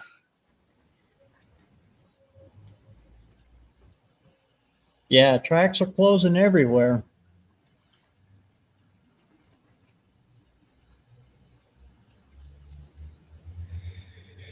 And Jeffers is a nice track. It really is. It is. Yes, it is. And the field is nice too. Where we camped, it was all well groomed and taken care of. I was a little worried about skeeters, but they weren't too bad. You know, people don't realize all the things that go into what makes a good track for an event like that. Like, I like Andy Wood's home track, Shady Side. Nothing not to like about it. But it's cut into a mountainside. Like when you drive in there, you can't even see it. You're like, where is this thing? And then you crest over the top and realize it's way down in this huge just crevasse, right? Well, the pits are on terraces, steep terraces. I mean, it's a significant haul just trying to walk up that hill. Well, yeah, you got places you can park. You got places you can put your trailers. You got, you go down this mountainside into your staging lanes and back up this mountainside. But who in the world wants to try to walk to everybody's pit like that? At Jeffers, it's flat. Yes. At Jeffers, you can drive over every inch of it in a mobility chair. Think about that, right? Yeah. Like you can go to Jeffers, and with the exception of walking up into the tower, which is not a public area anyway, you can go absolutely everywhere without one single step. Look how much better that is for handicap access, right? Shower rooms. How many tracks have shower rooms? Not many. There's just a lot of things that make Jeffers a really good place for this event. Lots of little things like that. Calling definitely it's the hike at Shady Side. Yes.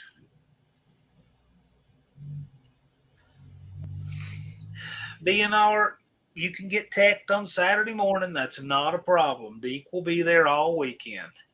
Don't worry about the ET. You would not believe how shocked I would be if your truck ran a 764. Don't worry about it. If you come there and you run quicker than 764 in your truck and you have to get thrown out for going too fast, you'd take that badge of honor. You'd be the most popular guy there. That's right.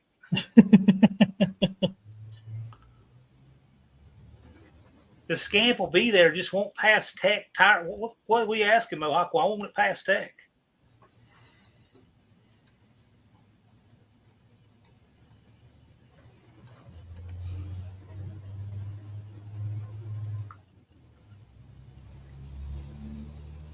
Honey badger. And it's not NHRA. Animals welcome, yes, Junkyard D. Your animals, bring your dogs, just clean up after them. My dog will be there. He'll probably dislike it if people don't clean up after themselves, though. He's a kind of a clean freak.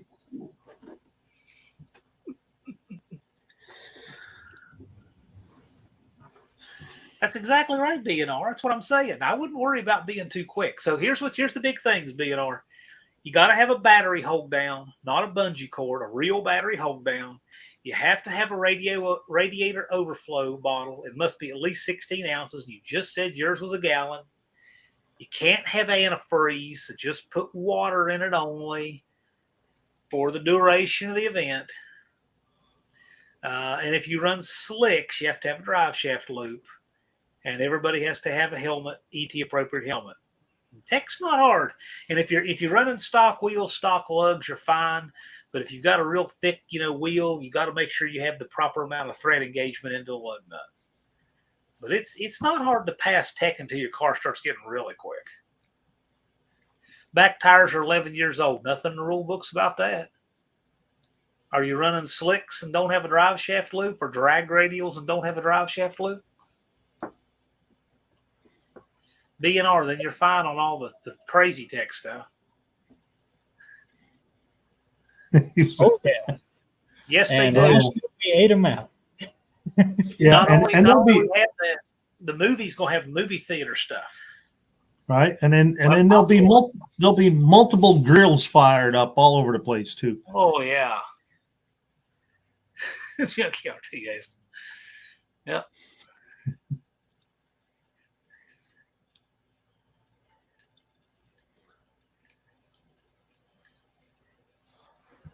Yeah, this is exactly what we're doing this Friday on the live.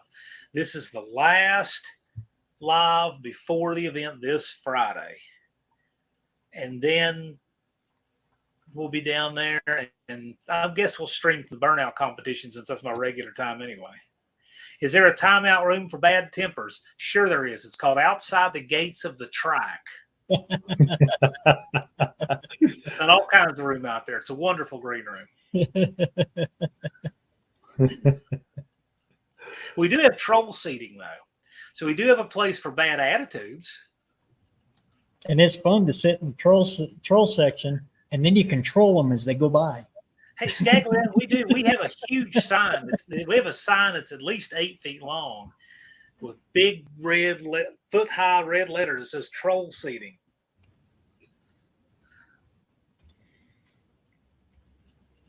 I was sitting in there when I turned and I yelled at 318 Will Run, "You're going to have to stop for gas," because he kept going and going and going. There's nothing about that on tires. Your tires have to be in proper condition. You know, you can't have tires that are trash, like they can't have cords hanging out of them and stuff. But if your tires are in good shape, it's not a problem. You're the 5 years old thing you're probably thinking of. You're probably thinking of like seat belts or something, or when the helmet certifications roll. I think that's what you're thinking about. Like NHRA top level. Yeah, it's not AHRA rules. Yeah. Look at the rule book, ahraonline.com. Look in the rule book and no Maypops, except the burnout competition. Don't care what you're running there. Yeah, the rule book is ahraonline.com. You can take a look at it. And if you have any specific questions, the thing that we have been doing that I think is great, because you're all YouTubers, just make a short little video of your question and I'll get it to Deke. Yeah, there you go. That has been the most helpful thing. People have been shooting these little 10-second videos saying, this is what I have. Is this kosher? And they show us. And man, that's so helpful. Nothing out of context. You can see it. Works great. I've had a number of competitors. You get subs. You'll get your question answered. You can, but you don't have to post it publicly. You got some options. You can just send me the raw file, which most people do. Or you can make it a private, or don't make it private. That makes it so much harder. Make it an unlisted video, and then we won't share or use it or anything. Or if you just want to put it on your channel, you can do that too. But make sure to send it to me because, don't count on me seeing it and knowing that's what it's for. Mohawk, I don't see any problem with that at all. Where were they stored? If they were stored inside out of the UV light, I can't see a thing in the world wrong with that. Mater asks a good question. Personal protective on motorcycles. You do have to have long sleeve shirts. You do have to have long pants. You do have to have a dead man switch on the bike and a helmet.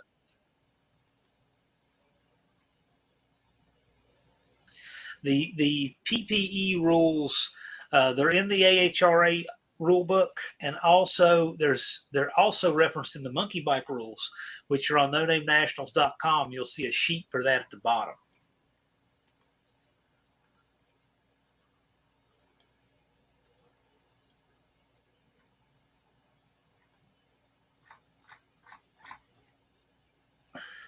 Hey, Wendy, want me to show pictures of those seats? Wendy's been cleaning. Wendy needs to clean seats for all of us. Thank you very much, Dee. I wish you great success and all to have a great time. Here's what Wendy did on the seats. There's a before.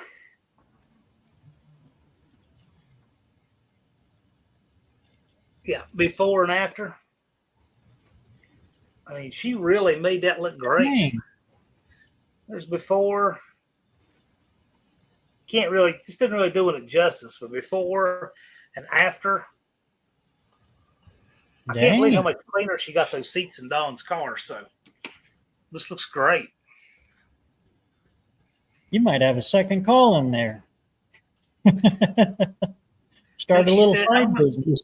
Wendy, you said you did like a magic eraser and something else. Oh Lord, those magic erasers, they work good for everything. Tell us how you did those seats, because I think that they look great. I think you could take stink off of a turd with one of them. Well, Yeah, they if you work try really it, make well. sure you're filming. There's Dawn, the one-eyed cat. Thanks for coming in, Skip. See you, Skip. Looking forward to meeting you, man.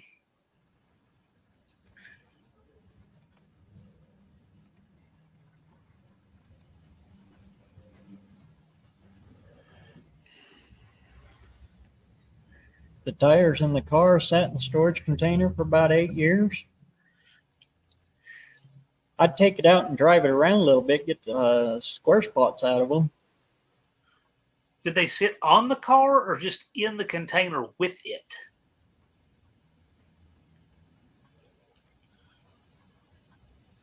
Mean Green with her magic eraser. Okay. Oh, Magic Eraser and Mean Green. Okay. I got to tell you, there's green stuff that does awesome, and there's purple stuff that costs twice as much with them trying to convince people it's just as awesome as Mean Green. I've not quite been able to figure that out, but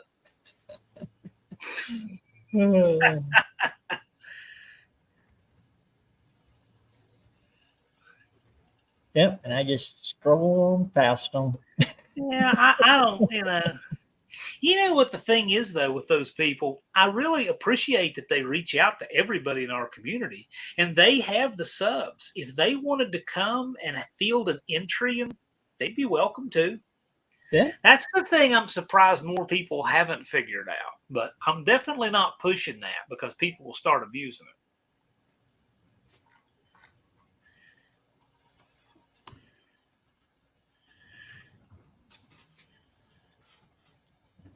I was thinking of getting a small solar panel to charge the batteries for the phone and GoPro. That's actually not a bad idea. I've done that before. Power is kind of limited at the track, though.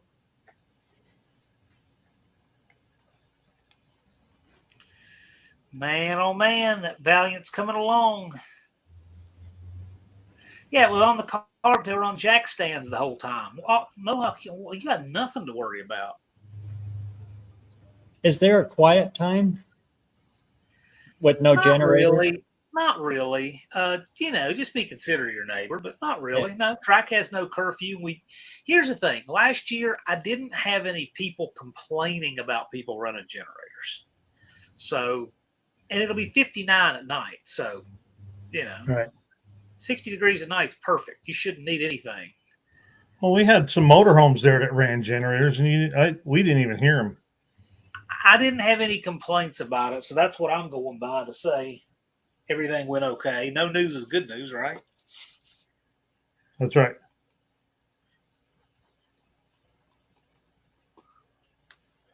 I don't know, John. I'm trying to hop on the American Hot Rod Association to get the rule book, but I can't. I keep getting an error page. If you do, I'll send you a link to it. I was going to put the link up so anybody can go look at the. I don't know if it's me or not.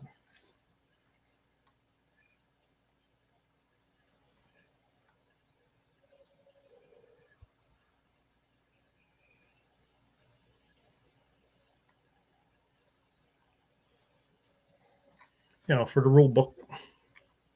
Yep. Yeah, I don't see it either. Yeah. Maybe it's my end though. When I do the lives, it sucks my internet down. It's me. ASO said it's me. I think it's ASO. I think he's a hacker. Yeah, he's a hacker. Oh, it's secretly swordfish. You know what? Yeah. Time has gotten away from me. I need to go out and load a lawnmower up while I still got a few minutes of daylight. Oh. Yeah, I'm on Eastern time. It's getting dark here. It is. It won't be long at all now. You got probably about 20 minutes, half hour. You're right. I need to rush. I'll see you guys. Thanks for having me on, man. No problem. All right. See you later, John. I'll give you a call like Wednesday. Yeah, you guys, if you got questions, Friday is the time. Come out, and we'll. If we don't have answers, I'll have my email posted up so you can ask them. And after that, I'll be seeing y'all at the track later. All right. See ya. Thanks again for doing all of this, John. You're amazing. Heck, if it wasn't for him, I'd still be sitting out here in this shop talking myself. Yeah, I'd still be talking about making videos for YouTube. Exactly. Because it sure gave me the kick in the butt to get moving. Throwing And videos moving hard too. wondering, why isn't anybody watching these? Yeah. And I got a title like July 15th. Yeah. or how about all small letters? Yeah. I have learned so much about this whole YouTube stuff. Oh, Yeah. it just. Yeah, I would have had a title like "My Truck Needs Brakes" Yeah. instead of 2003 F-350 rear brakes installed. You know, troubles found. And getting excited when it got 4 views instead of just 2. And I wouldn't have met any of you guys. Right. Well, there's a few on here that I knew from before, but not at all in this kind of capacity.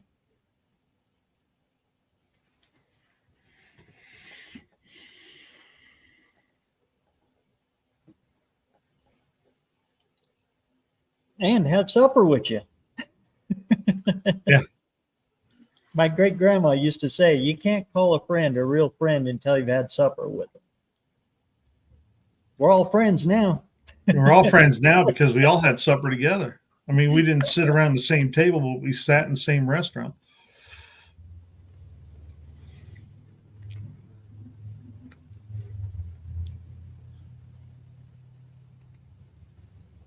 Since I can't bring the demon this year, I'll take a bunch of videos there at the No Name. That's the right attitude, man.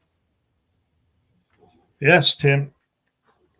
There'll be a lot of videos to take too, and you could tag everybody's channel that you take the video from too. Mm-hmm. So then their people will watch it also.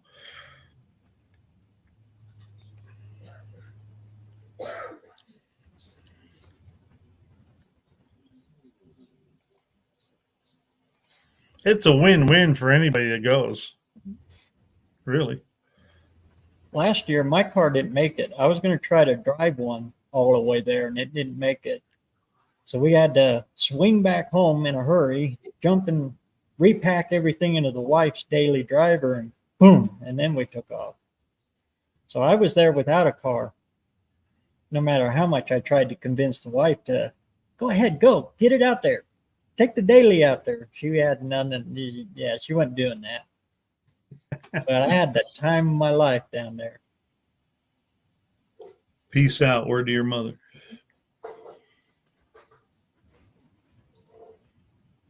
All these people you just see on a screen, and then you get to meet them and talk to them like real people, and it just, right there in front of you. Just amazing. You get to jump in front of the buck as it's coming out to stage in. Yeah. Yes.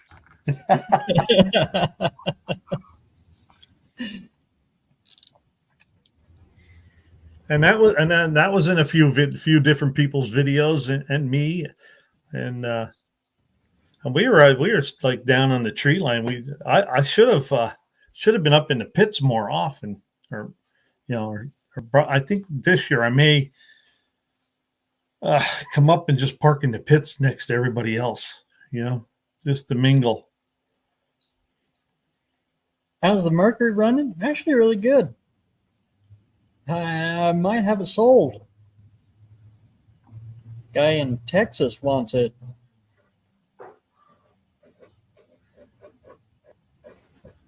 Oh, the green one. Yeah. That's the one you were coming down with last year, right? Yep. Needs a power booster though. I mean, it stops, but yeah, it stops. You got to think ahead.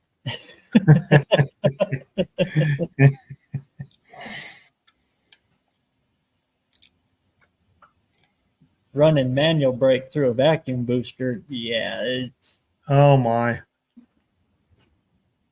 I can't say I haven't done it though.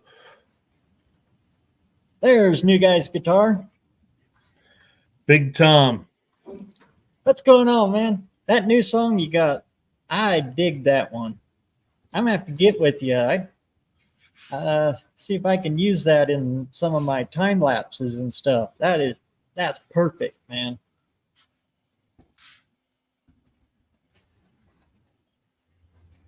And for all of you that want to use a little background music or stuff like that in your videos, check him out. Go check out his channel, give him a sub, a like. He'll let you use his all original material. Just give him a shout out and give him credit for it. But it's all copyright free. You don't have to worry about that big old whack getting you.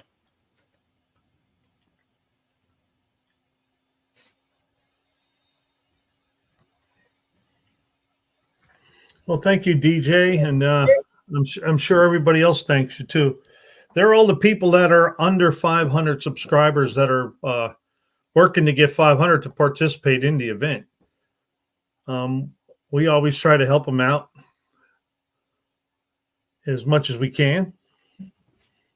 I do a live video. I do a live stream every Saturday at 6 o'clock or 6:30, and we do channel reviews. But I was just on vacation for 2 weeks. No, not 2 weeks, a week. That's So where I he missed was? Huh? That's where he was last week? Yeah, I was from last Saturday till, well, I go back to work tomorrow. I just got back a couple hours, about an hour or two before you started. And so I didn't do a live last night, and I didn't do one the week before because I was busy. I was with my sister last week, and then this week I was with my girlfriend and her parents. So I sort of got 2 in 1 there, 2 in 1 week. I used to do them right after yours, but we've set aside Saturday now for family nights. Right. Well, things change. I mean, I would, if I could do it at a different time, I would. But Saturdays are only the ones that really work for me. Because if I work overtime on the weekend, I work day shift Saturdays, second shift Sunday. So it would really, Hard to squeeze her in, huh? yeah. And I work second shift during the week, so all my nights are gone. So maybe what I'll do is once I start. Really helped me is just worry about the time stuff. At any time that you're not really doing anything, that's the only part I edit it anymore. Just Right. crank it up. The parts where I'm not talking, well, some of the stuff I got to leave in there because it helps with explain what I'm doing, But I try to make sure I'm talking through the whole video, because I always think about what Blake said last year. He says, "Cut the fat out." He said, "We don't want to see your feet while you're going to the back of the car," So I cut all that stuff out, and it did pretty good. Plus, I do a whole lot of shorts. Some do very well, others don't. Some people don't like them. Other people love them.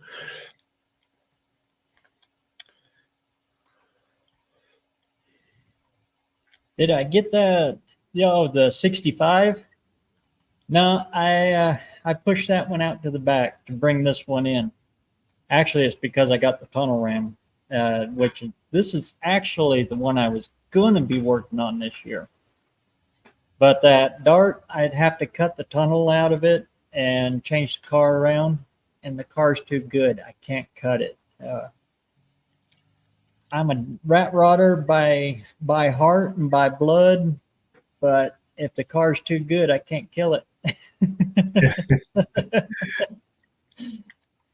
Well, new guy's got his 390. Oh, really? Yeah, I put his link up and he got.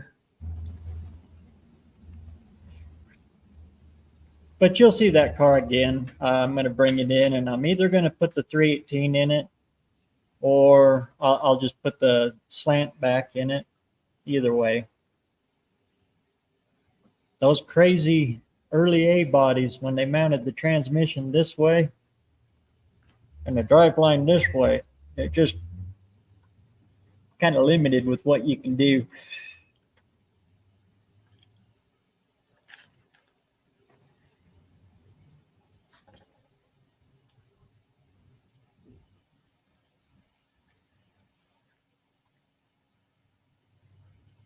But after talking to Twisted Mopars, I kind of got an idea for that dart.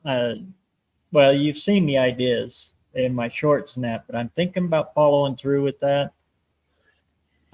Pulling the spindles or the steer arms off the spindles, flipping them around backwards, and running the Mustang 2 rack.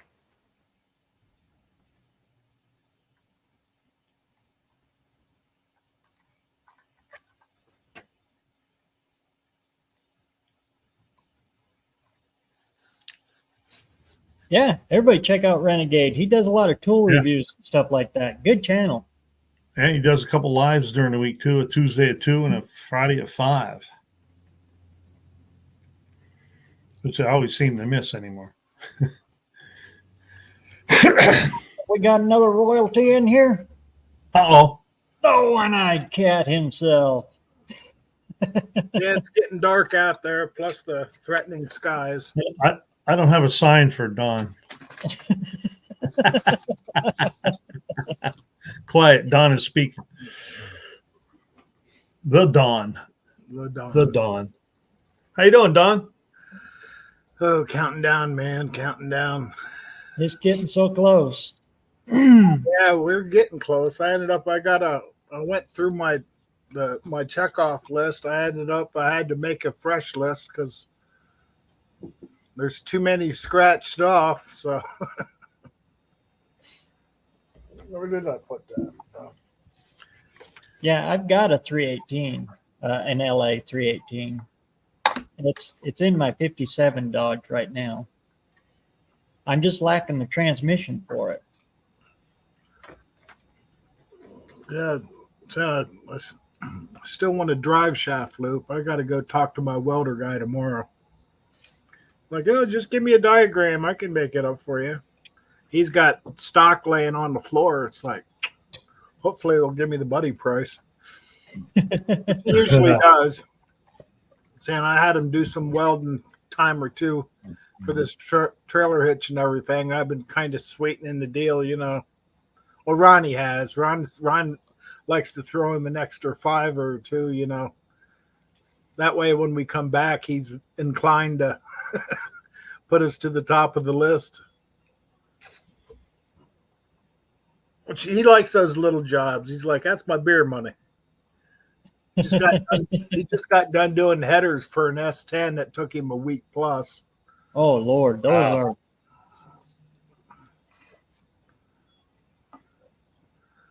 Yeah, a buddy of his, I don't know, he must have money because he found a S10 down south that's rust free, and he had it off the frame, and he had it all, you know, body work done to it, and big motor, and Caltrax, and it said he just got done doing the headers for him, and I'm kind of curious what kind of money he's got into this S10.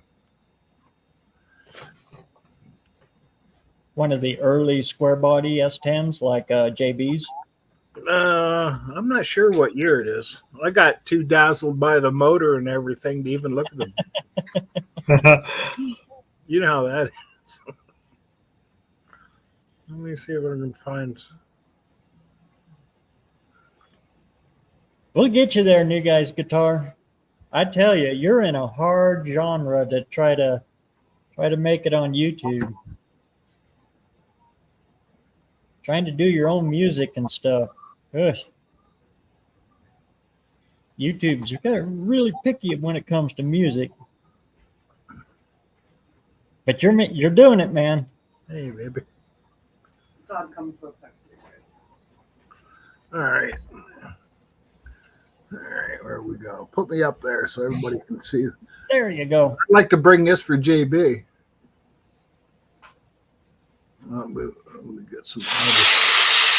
It's noisy in the background. So Yeah, that looks like a second gen. The newer ones. Oh man, those are nice headers.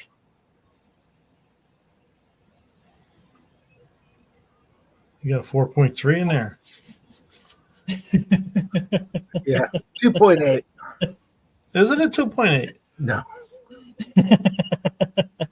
It looked like it only had 3 header tubes, though. Or Well, like- he had one to go on the driver's. Oh, okay. All right. I thought it was a small block, and I think, well, 4.3 looks just like a small block. It's a 400 something cubic inch, but it's a nice truck. This guy's putting money into it. It's ridiculous money. Yeah. I mean, you could buy a small house for what this guy's probably putting into this thing.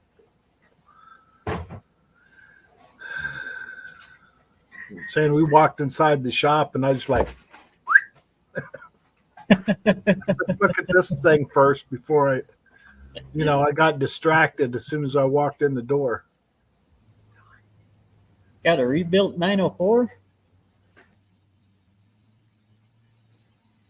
I've got 2 904s, but they're slant 6 ones. Starter high.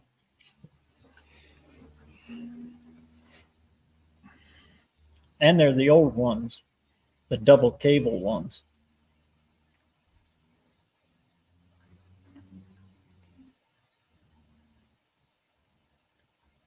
Boy, those are a nightmare. That park cable is a pain in the ever-living butt.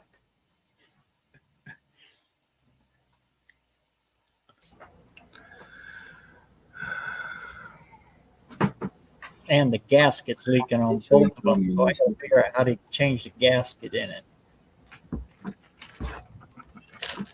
without disrupting the poor thing.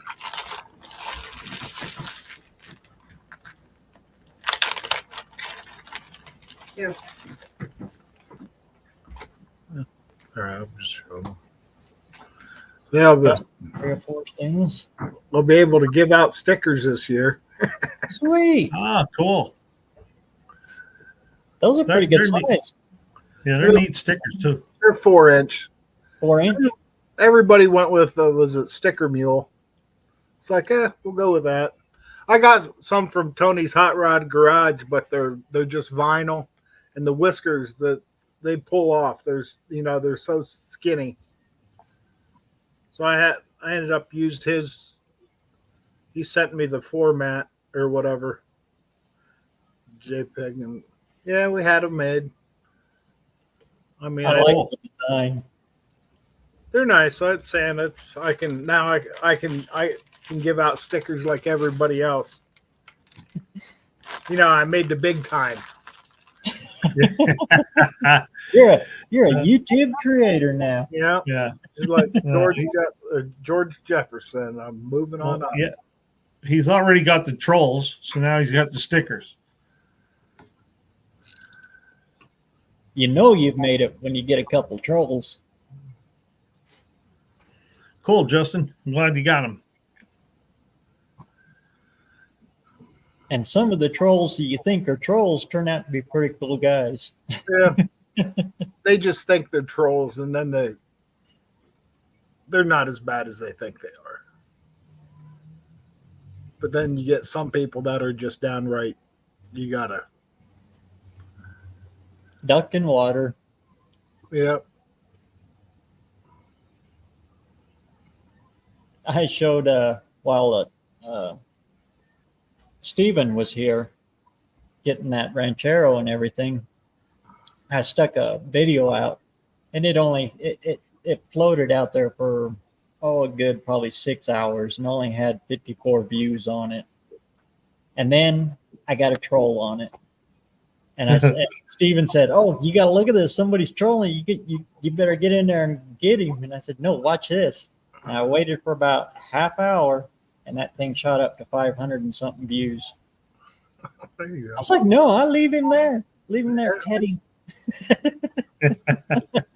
Does nothing special. How's it going? Oh, does nothing. Yeah, these days are ticking by, man. Let's see, you getting weather down there now, Buck? I don't think so. I know we've been getting these afternoon thunderstorms the last couple days. Oh, we just come back from Delaware, and almost. Well, it rained when we left, and got up through Elkton and stuff, and almost all the way home, and like 3 miles down the road, it just poured. I mean, really bad. I almost used Staples Junkyard D. In fact, that's where I got my business from.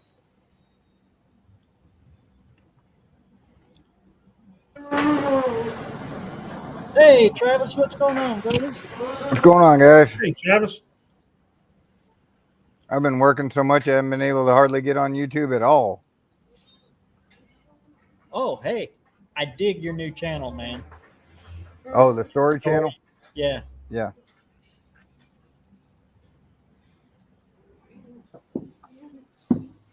That's a pretty cool format. And you got some good stories. Yeah, I hadn't even really got to the really good ones yet. I forgot, when I was in the earlier ones, there's a story I want to talk about my mom had this, I think it was a 71 or 72 Duster. It was plum crazy with a white interior and a black half vinyl top. Beautiful, beautiful car. Well, my mom likes to drive fast, and she was clocked at I think it was 85 in a 55.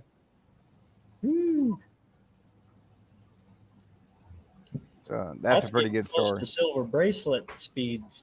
Oh, I know. She had a crying kid in the car, so they let her go.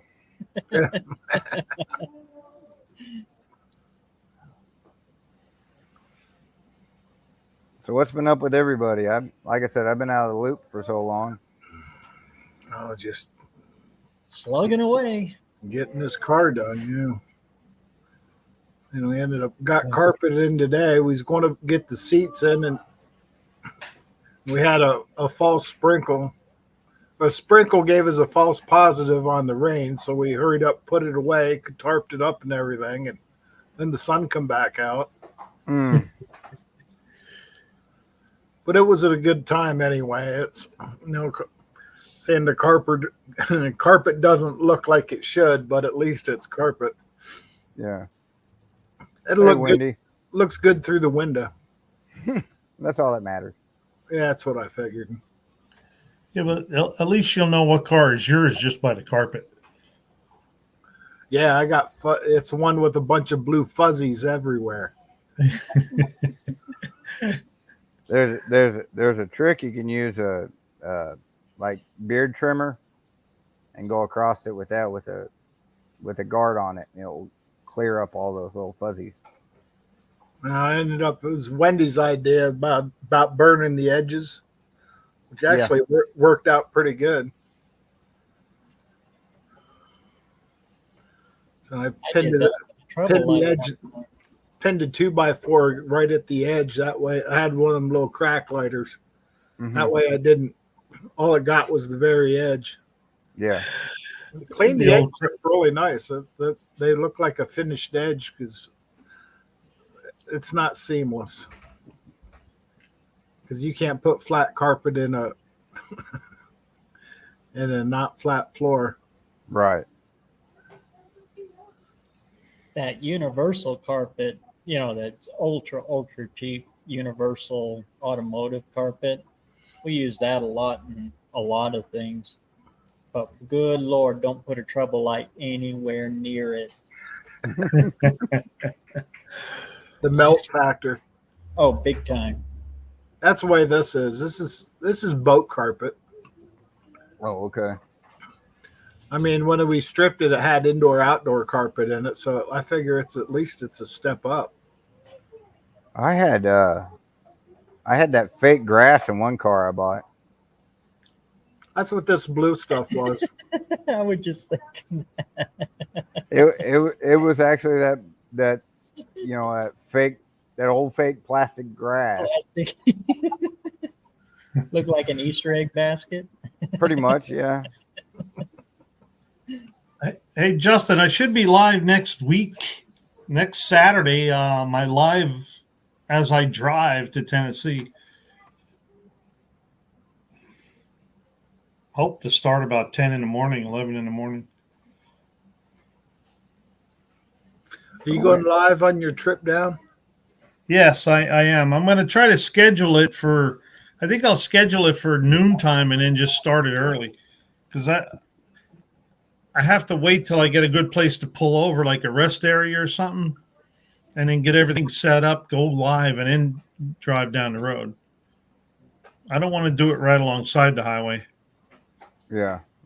If I have to pull alongside the highway, I want to stay there as least amount of time as possible. Yeah. Them trucks go by and your cart does this. Oh yeah. So last year I pulled into a rest area somewhere along the line there and went live. So I'll do that again. What day are you leaving? I'm going to leave next Saturday, the 16th, and I'm going down to Tennessee for like 5 days, 6 days, and then I'll leave Thursday for Sykeston. Because I'm leaving out Wednesday morning at about 10. And I'll get there sometime around noon or so. Yeah, I'm hoping to leave Thursday morning around 5, and then probably won't get there till like 1 or 2 in the afternoon. BareRose is leaving, tomorrow? Nah, I won't be making it this year. Oh, you're not coming this year? Nah, I won't make it. Damn. I was looking forward to that. That's too bad. Treatment start then, so I got to be here for that.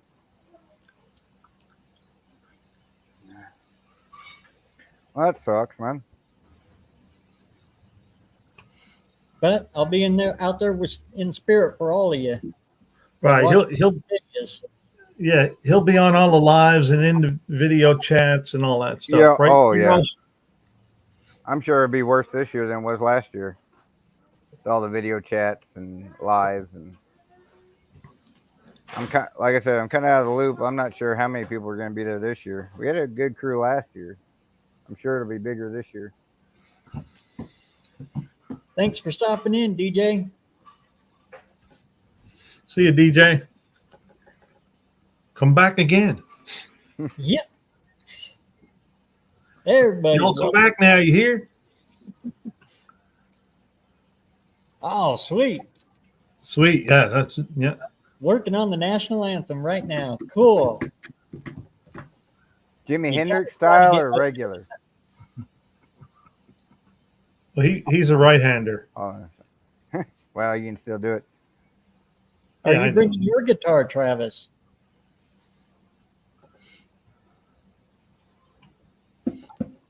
Are you going to bring your guitar? Were you talking to me, BareRose? Yeah. I was thinking about it. I might load up the small amp and my guitar. Break that new what is it? 335 you got? Oh yeah, the Epiphone. Yeah. I might Pull do the that. dust off it? Yeah. Boy, they'll sound good. I'm hoping I can park somewhere close to where there's an outlet, so I'm gonna bring a couple cords with me because I don't have a generator, so I'll see if I can just tap off. Plug into somebody else's. or I know there's got to be outlets out there somewhere. And I'm getting Yeah. there early enough I can find a prime spot. Well, there'll be a couple guys with generators. I have an old one, little 1,000 watt, Yeah. and then I think Skip's bringing a 2,000 watt generator. I was hoping to be able to buy one of those the little Honda generators, those quiet ones, Uh huh. but that was something that wasn't in the budget. So Right. Well, I do have a Honda 1,000 watt, but it's old. It's like from the 80s, I think. mm-hmm. I mean, it's quiet, but it's not real quiet. But if you take it out behind the truck, and you can't even hear it. Yeah, well, I should have a pretty good setup because I bought a bed tent for the truck, so I'll be up in the bed of the truck on a air mattress this year. Hopefully, Right. I'll be more comfortable than I was in the Jeep last year. Oh, that was uncomfortable last year. That's a tight little sleeping spot. Yeah, and I got a buddy's trailer, and I have my 14 by 14 awning tent. So I really need to see if I can find me a table. That's what I need now. Table. I got a couple foldable chairs, so need to see if I can dig me up a table somewhere. And I got my cook stove, so Yeah, that's something else I got to do is go through get the cooking camping gear yeah. dug out, cleaned up, make sure I got enough gas for those. I did the smart thing. I went and bought myself a direct fire percolator coffee pot this year. So I'll be over. Yeah, that's what I got. Just over the flame percolator. Yeah. If you don't like grounds, you don't want to drink my coffee. That's an easy fix. I try to prevent it, but it doesn't happen. All you got to do is drop a cold stone in your coffee cup. All your grounds will settle to the bottom. As long as you're not. Oh, what? Oh, okay. In your coffee cup. Yeah. I just stop shaving until then. That'll grow down there and it filters it right out. Yeah, just filter it back out. There you go. As long as you're not eating your coffee with a fork, you'll be all right. That's when it's getting good.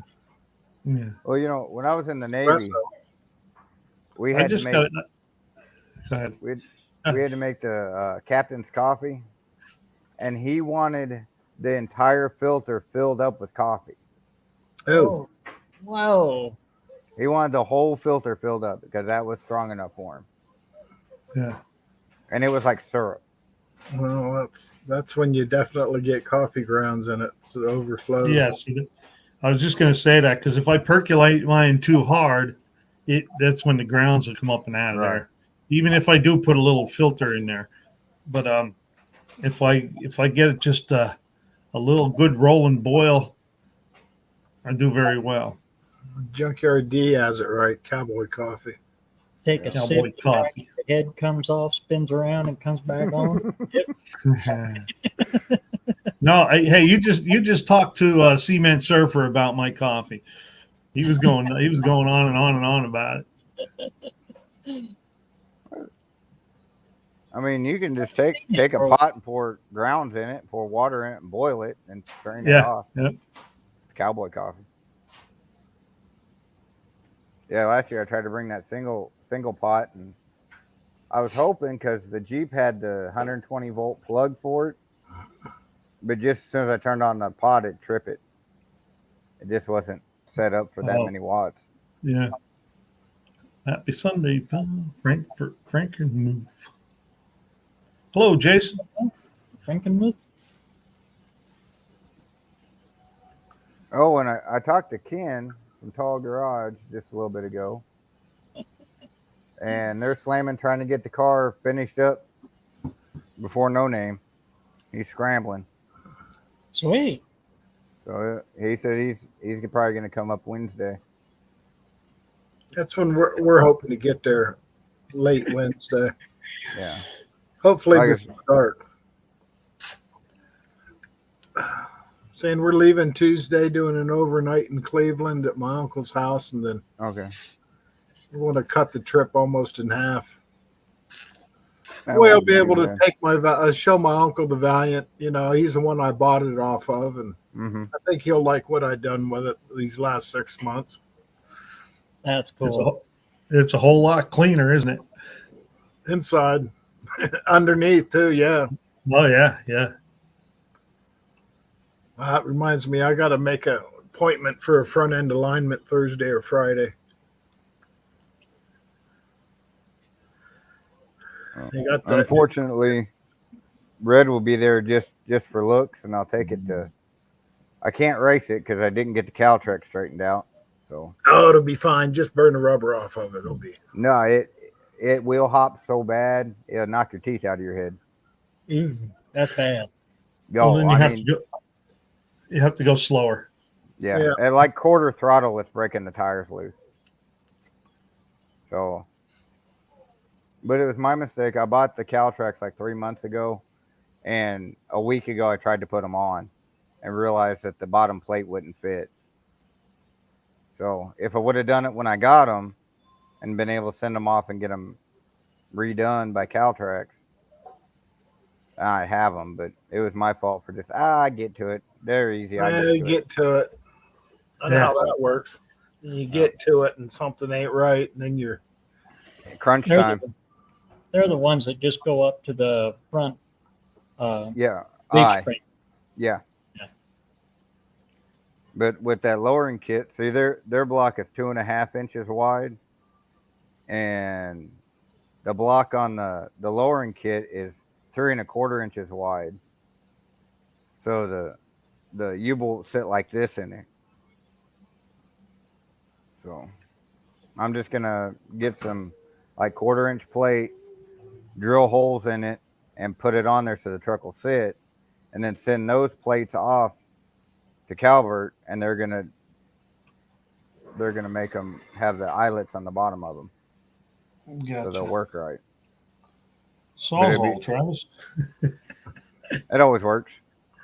When I hear Caltrack, I think of the old style ones. They mount onto it, like those do. They mount onto your rear end that way. But then they got long bars that go all the way up to your transmission. Oh yeah. I'm wondering if they have aardvarks in Ardmore.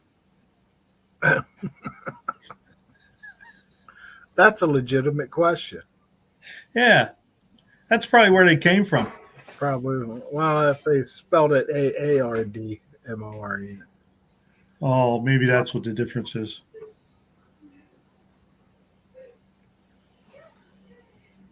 Well, Jason, I got a question for you. When you plan on showing up?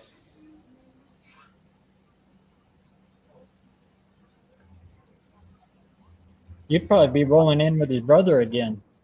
Yeah, probably. Yeah, Jason, don't be afraid that the buck's going to be there. You can still come.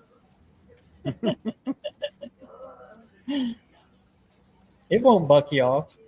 Yeah. I won't buck you off the track. There you go. Thursday afternoon. All right. Yeah, I talked to Leighton not too long ago, and he said he can't make it because he can't get the time off work because he just started a new job. Right. So yeah, he just Leighton put a might be video there. out like that. Leighton. Now, I don't think he's got too much going with that 440 yet, so I don't think his car would have been ready anyway.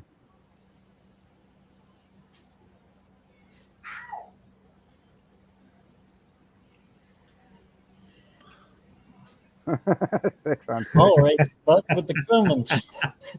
He raced me with the Cummins 6-on-6. Hey, but I can't disconnect 2 plug wires. If you can find them. Yeah, I told him I said I have to time it right. So when right after Jason races JB with the 2 plug wires fixed, I'll sneak right in there and come on, let's go. Yeah. Just remember, if you're worried about it, just ask for 330 in the hitch. 330 in the hit. Yep.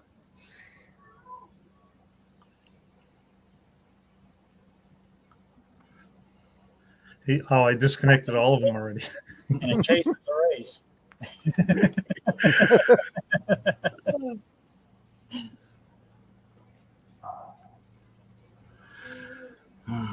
6 on 6. You got Hey. 6 in a row. He's ready to tow. He took them all out for you. Yeah, Giving you a fair shot there.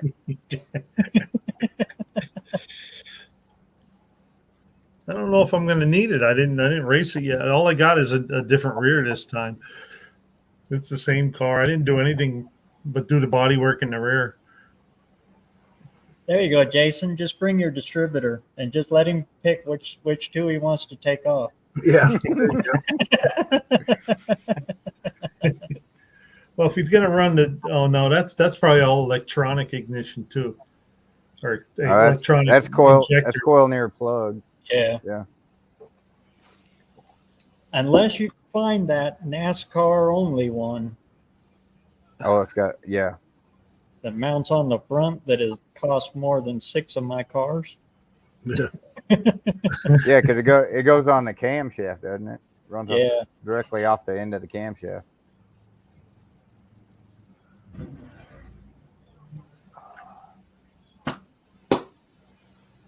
That is a cool setup, but good Lord, they don't give that thing away.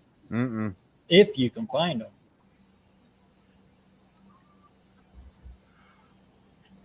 That says something. NASCAR even wanted a distributor in it.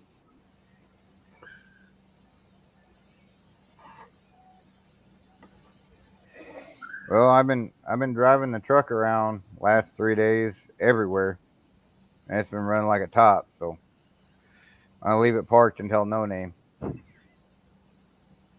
While it's still running like a top. Right. So don't break it in the next week and a half. Uh-huh.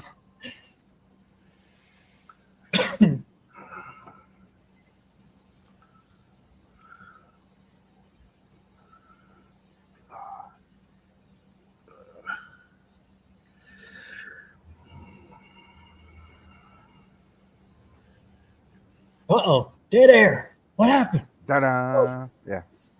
Squirrel. Squirrel. Sorry, I got busy thinking of my list of shit I need to do yet. Oh, that's what that smoke was behind you. I thought maybe the house was on fire. No, don't do that. That was my garbage can last week outside. Oh, really?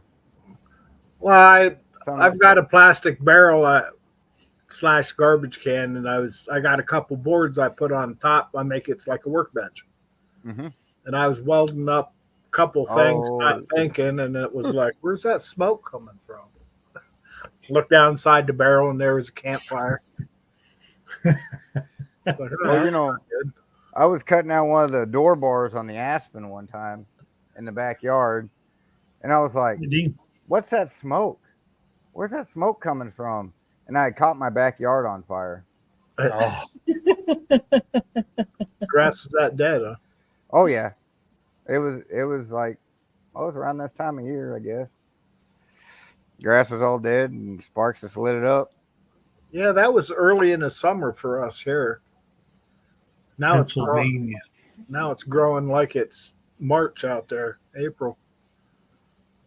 Saying that we had a dry May, June. The grass was dead, and then it started raining there 3 days a week, and now it's needs mowed again and again and again. Yeah. By the time it dries out in the afternoon, it get a thunderstorm pops up, and then it's wet to mow again. And then it's like maybe tomorrow. Got something All I right. got to do this week. Get that yard mowed. I had a company come in and clean up my yard completely. I was best money I spent this year, I swear. Got my flower beds taken care of. Got all that stuff pulled out of the ground so it won't grow back. Yeah, I got morning glories out here that you can't kill. Oh, Lord, yeah. My yard is full of morning glory. Yeah, they're starting to take over the one side of the deck. I got to get out there and cut them loose. Yeah, you got morning glories. You almost got to dig down an extra 2 feet after you pulled the root out. You can't get all the roots of them morning glories. They're just, That's what I'm saying. I mean, you just got to keep digging. I'm not here. Tell them I'm not here. yeah. All right, I got to take this call. All right. See you, Don. But I like to do that in a store or walking through Walmart or something. Somebody's phone will ring. But hey, tell them I'm not here. Yeah. And they'll kind of look at their phone and look at you and look at their phone. Just keep on walking.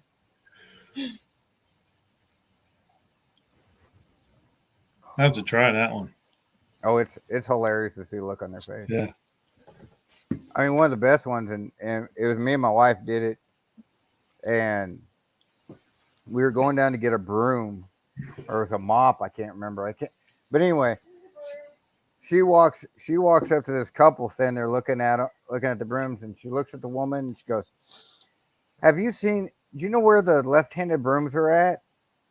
And they kind of look at each other and look back at her. And the woman's like, "Well, I think they're a little ways down there a little bit." They turned around and looked at me, and I went, and they're just confused. They just left. They didn't even get what they were getting. They just left the aisle. That's like looking for a metric crescent wrench. Yeah. You know, my dad got me on that one. We was working on, I can't remember whose car it was. It was a foreign car, but he says, "Go get me the metric crescent wrench." I went over there and I stopped. I was like, "Damn it!" And you Well, I've seen. no, Go ahead. 8 inch. I've seen some. No? I've seen some crescent wrenches with some metric marks on one side and standard on the other. Yeah, that's true. A lot of China ones will say, like 52 millimeter on the side, maximum open them with or whatever. You know who put that on there? Same people that spell heavy duty wrong.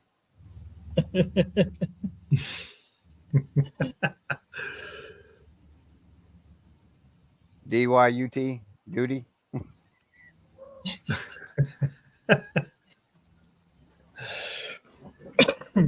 Let's see if I can get outside with my computer here. Sky hooks. Oh, one of the best ones when I was wiring houses, I sent the helper for a wire stretcher, and he brought back a wire nut for me. I was like, "All right, you're gonna be okay. You're gonna be good." Oh, if it's halfway there, he should have brought you a piece of wire and a wire nut. Then here's your wire stretcher. Right. Oh, my first day as an HVAC, Rob sent me to go get the duct stretcher. I said, "Yeah, right. I'm not falling for that." And he said, "No, seriously, go get the duct stretcher." They actually make those though. Mm-hmm. Yeah, it actually pulls the duct together. Pulls the ducts together. I ain't falling for it. No, what do you really want? It's just a bar with two wheels on it. Yeah, just stick it in the duct and it. And then you can put the S cleat on it.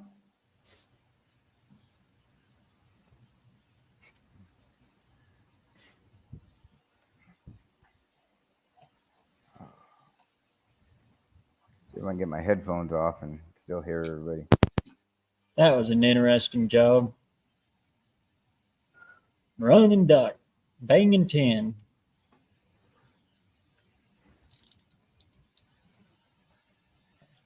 Glad I did it though. Learned a lot. Hated it, but I learned a lot. Hated it. Can you all still hear me? Yeah. Okay. Yeah. Yep. Crawling duck lines. Being the little guy on the crew is not a good thing. You're the one that has to crawl the duck lines when things go bad. I crawled down some high pressure duct and had to glue it from the inside. Oh, yeah. It was like a 24-inch duct line, main trunk, high pressure. That's like squeezing through a cheese grater. Mm-hmm. Because all those self tappers that hold it together, yeah, those are yeah. Yeah, you gotta watch exactly where you lay and move around. But it was nice, I was using that duct glue, which that stuff will kill brain cells quickly. But they actually turned on the fan and blew down through there, so it wasn't so bad. I had air.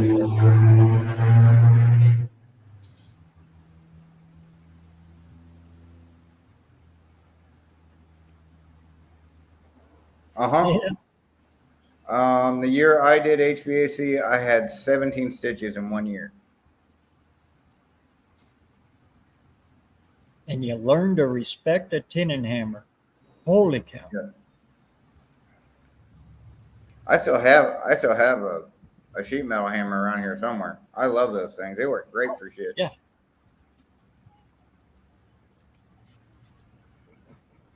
Was at an old bank trying to put a gas line in. The guy I was working with, Rob, he had, we had to drive the pipe through to get it. Come to find out, on an old bank, though, it's not just brick. They got like a 1/2-inch steel plate hidden inside that brick, so you can't get through it no matter what. Anyway, he's trying to drive the pipe through with the tenon hammer. He's got a 2x4 over it, and the pipe was between his knees.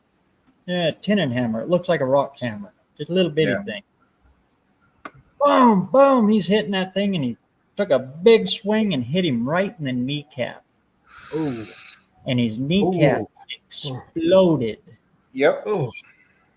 Yeah, because they're a perfectly square head with like a pointed curl. It's got just a little bit of a curl to it, but it's very pointed. And it concentrates all that energy to one little spot. Mm-hmm. Yeah, the kneecap. So we took him to the hospital. He retired after that.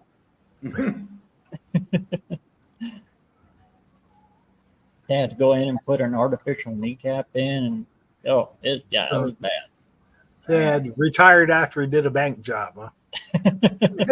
Yep. That's what he told everybody too. That's what I tell everybody. Tired after doing a bank job. I never would have thought that. You watch these movies and stuff, it's not like that. Real life ain't movies.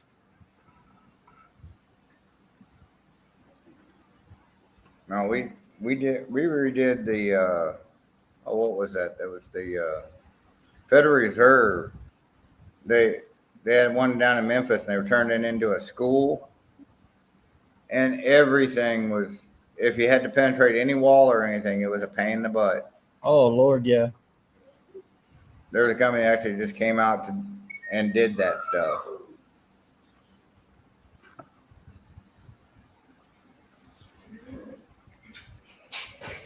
Drywall, yeah, that's one job I do not like. No, never cared Painting. for drywall. Painting was no problem, but drywalling,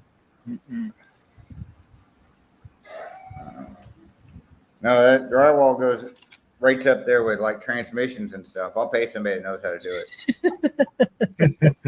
I ain't screwing with it. I'll pay somebody to do it. Yeah, I'm not good at that either. Why am I putting a standard transmission in that? Because I don't want to pull that transmission 150 times trying to get a torque converter combination. Yeah. I hate pulling transmissions. Well, it wouldn't be bad if you had a nice lift and a nice transmission jack. Right. Have all the tools you need for it. But It's just trying to do better. it on the ground or something. It's No.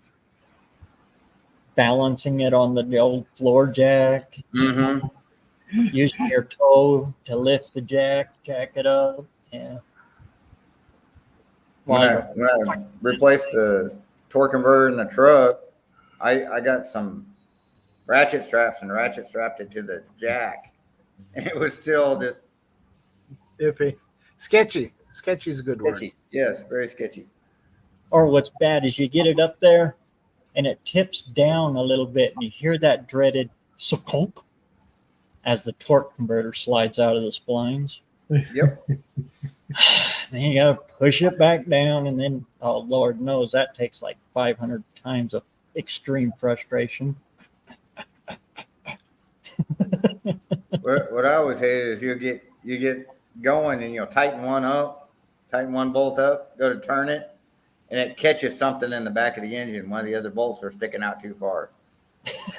You got to tighten this one, turn the engine, tighten this one, keep going around and around and around.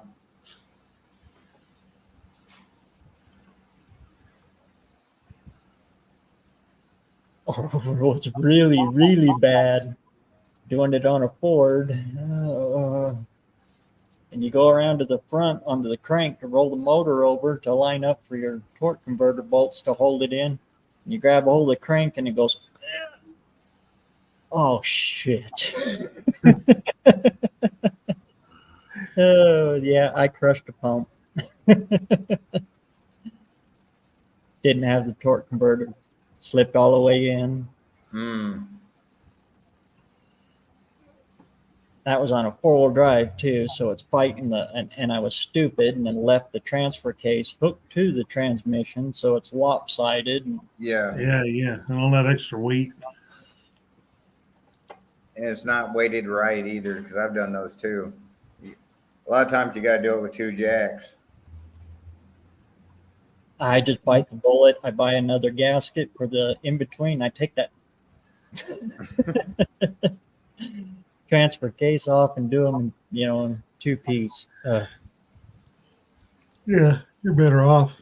I mean, even on a lift, you're better off that way. Yeah.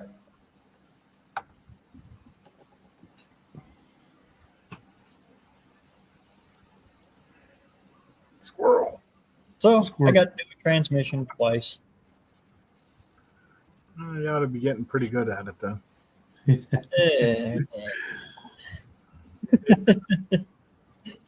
Now that thing is running on 4 cylinders instead of 6, and it alternates which 4 it wants to run on. So there's an 8.8 rear end for me. It's perfect. Now I can scrap that son of a gun.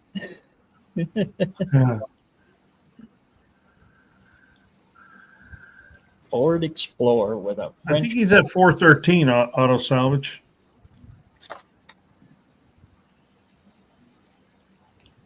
Turbo Tom. Is he 413? Yeah, 413. Okay. Well, he's coming along. You gained a few there. Crusher has one hole with flats on it, on the sides. Yeah, GM does that too. They have so you can line it up. There's a GM? No, it is Mopar. I think it's Mopar. Well, GM just has the 3 bolts, and you can put it any way you want. Yeah. Or Chrysler. You got an offset bolt on the torque converter. Yes. That's another fun one. If you started in the wrong spot, you get around there and you'd be like, oh, well, the holes aren't lining up. Yeah, back it up. Yeah. 3 out of the 4 will make it. Yeah. See, but I got smart with it. What I did is after about the 3rd time I did that, I figured out which hole was which, numbered them, and then numbered the torque converter. Okay. So I just line the 2 numbers up. Makes it easy. Take a grease pen and mark it over it.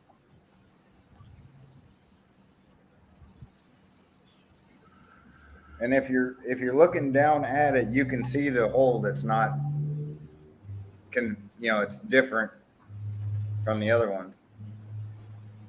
It's just it's like about a half a hole off from everything else.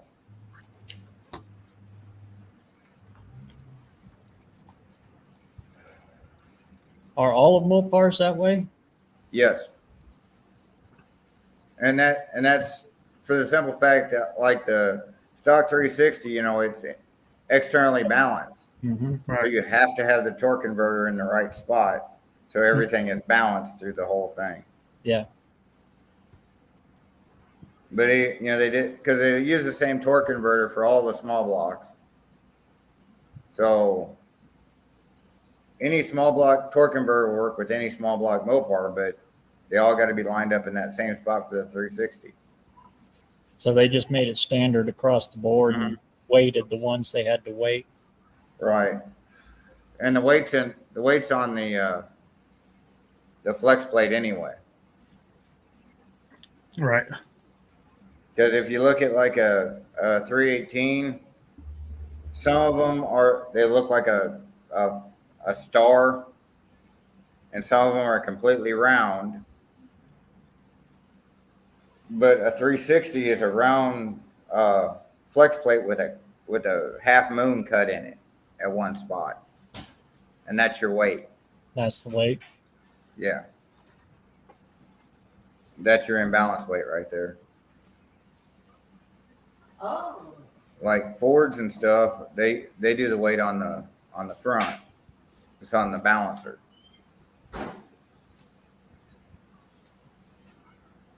And the back too. Oh, really? They do it on a flywheel Yeah. also? That's why I got that flywheel there. And that's the whole reason I bought this engine transmission from the junkyard, because they've both been neutral balanced for these middle 460s, the internal balance. Oh, okay. Because Ford didn't offer standard transmissions in the middle blocks. They only offered them in the external balanced ones. Oh, okay. Yes, JB, we're still at it. Looks like they've been at it for 3 hours now. And that flywheel, it's all custom, zero balanced, and the clutch is balanced for it and everything. That was like $1,800 for that. Dang. Because you got to take it to a machine shop. You got to buy the later ones, take it to the machine shop, and then they balance it. Yeah.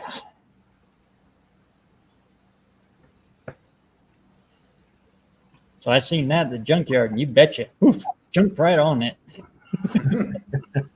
Does it run? I don't care.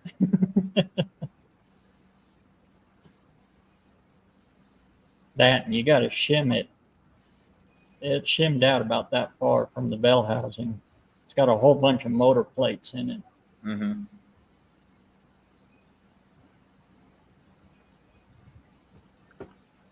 That was one thing I never liked about Chevy starters were the shims. Yeah. What's up with that? Because you don't know that the shims are wrong until you try and start it. Then you have to pull the starter back out. Yeah. Just the outer bolt you got to pull out. The inner one you can leave in. You got to loosen it. Who was that? I just left the comment. Oh, I think it was Irish. Was talking about it's the first time he's used in 11:30 seconds. Oh. I said, yeah. Oh, Chevy starter. yeah. Yeah. If you've got an 11:30 seconds with a weld mark on it, or a deep socket with a nice little weld mark on it, you've done a GM starter in the rain. Yeah. With the weld mark on it, right? You know what else works there? A 9mm. It's almost the exact same. Yeah. Yeah. 9mm will work with the 11:30 second. Yeah, and a 9mm is what? 1,250 feet per second. Oh. That's the only time I ever used a 9mm socket. It was for 11:30 seconds.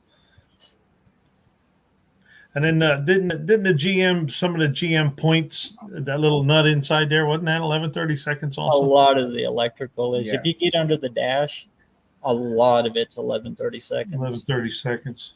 All their little grounds. Yeah. Yeah, they couldn't use 5/16 for nothing. Yeah, 3/8. You know, Ford, everything's 3/8. Yeah. Boy, hey Don, it's looking better and better for me all the time now. JB's still fixing his dang power steering pump. Yeah, he'll probably end up working on it at the track too. Yeah. Well, I guess you don't have to steer to get down the track, right? Well, as No, long as you you just have get to it hold in it the straight. straight line on the track, he should be good to go. Yeah, but it does have to run the water pump. No, that's true. It'll be all right. Run without it. Now you just concrete the block. You'll be all right. Yeah, it'll be all right. It'd be all right. Well, hopefully this year I won't be the pit mechanic like I was last. Buck ain't getting out that easy. Yeah, I was talking to Ken today, like I said earlier, and he said, "Well, maybe you won't be so busy this year. You can actually stop and shoot the shit a little bit." Yeah, hopefully we won't have no pit thrashes in our pits either. But you never know. We'll find out. I'll just throw the towel in and walk around. See you next year. I talked to Austin this week, and he said the jet's just about ready to go. They're going to have the front end finally fixed. Cool. So Was it John? Is he bringing the Cadillac? I don't know. I hadn't asked. I want to see Nick the Van Man's van. Oh yeah, that's gonna Yeah, I be want kinda to see that run. We always wanted to do that. Was put a small block Chevy in one of the Mastro vans, 2-wheel drive. That should be pretty slick. Buck ain't Years getting ago, out there was a that guy easy. Sneak attack. There's a guy with a 4.3 that he turbocharged in one of those Astro vans. That thing was pretty quick.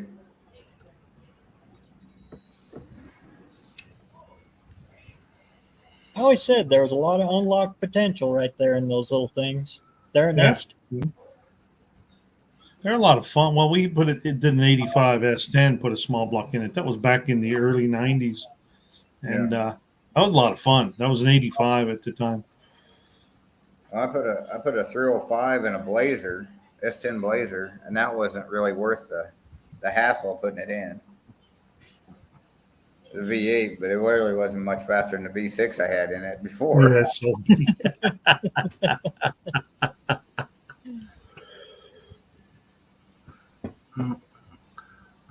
I was talking about pit thrash working on the car down there, and she's like, I don't want to hear that. Uh-oh. Buck, hide, Buck. oh, there he is. Dude, I was hearing a bunch of crap talking going on in here. Hello, JB. What's What's up, going on? You better stop messing with that trash truck. Hi. Yeah, we still. Lars over here. Fucking find him. Yeah. Hi. We're trying to drill. Hi. I broke off a darn tap in the power steering pump, so now we're just trying to put a pin through the darn thing. Oh, If he gets closer to that drill press, he won't have to shave. There you go.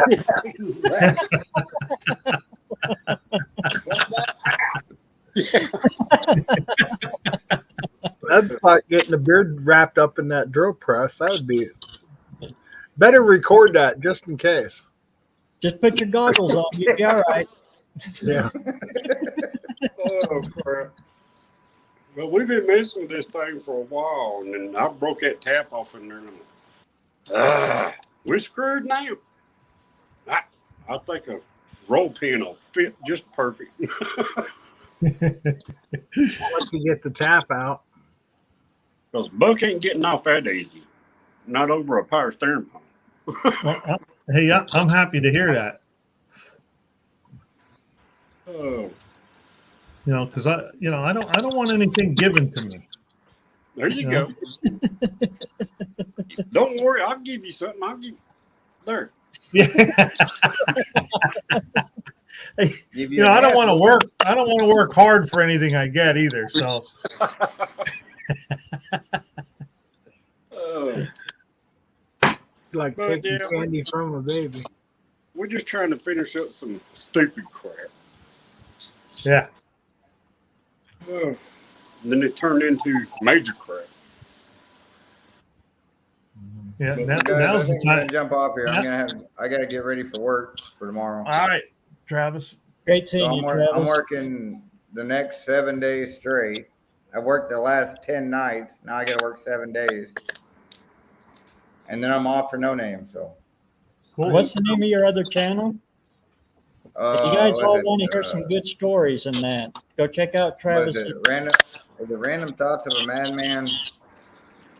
I You have think to just look it up, BareRose, and share it. I'll Yeah, look I'll for try it. to I look think at I it named now. it right off the top of my head. I turned that thing down. But Sorry. I'll catch y'all later. I'll see y'all at no name except for you, BareRose. Yeah. I'll be there with you, though. All right. Be watching. We'll holler at y'all later. Here you go. Night, Trav. See you, Travis.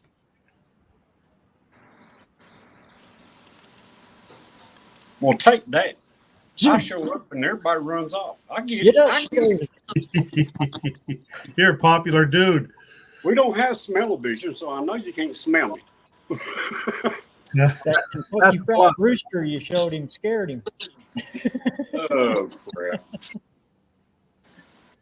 Oh, Yeah, like I was telling everybody on here, that ain't your standard power steering pump thing you got going on with that thing. no, it's a pain. It's being a pain in the butt. But we'll get it. I just don't have enough time to make a whole nother fitting and stuff, so we're just adapting to the surrounding environment. Okay.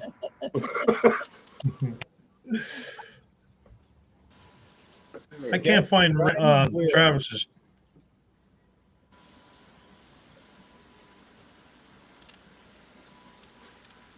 Yeah, I take that thing down.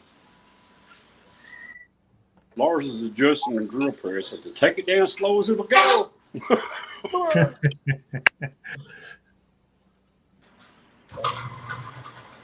You went higher. Hey now. This There is you go, what Wendy. happens. Good set of racing gloves right there. This is what happens when you let somebody do. Who broke the tap again? Don't screw you, man. Oh, That would be those There. BareRose. Number 500. 500 subscriber. heck yeah.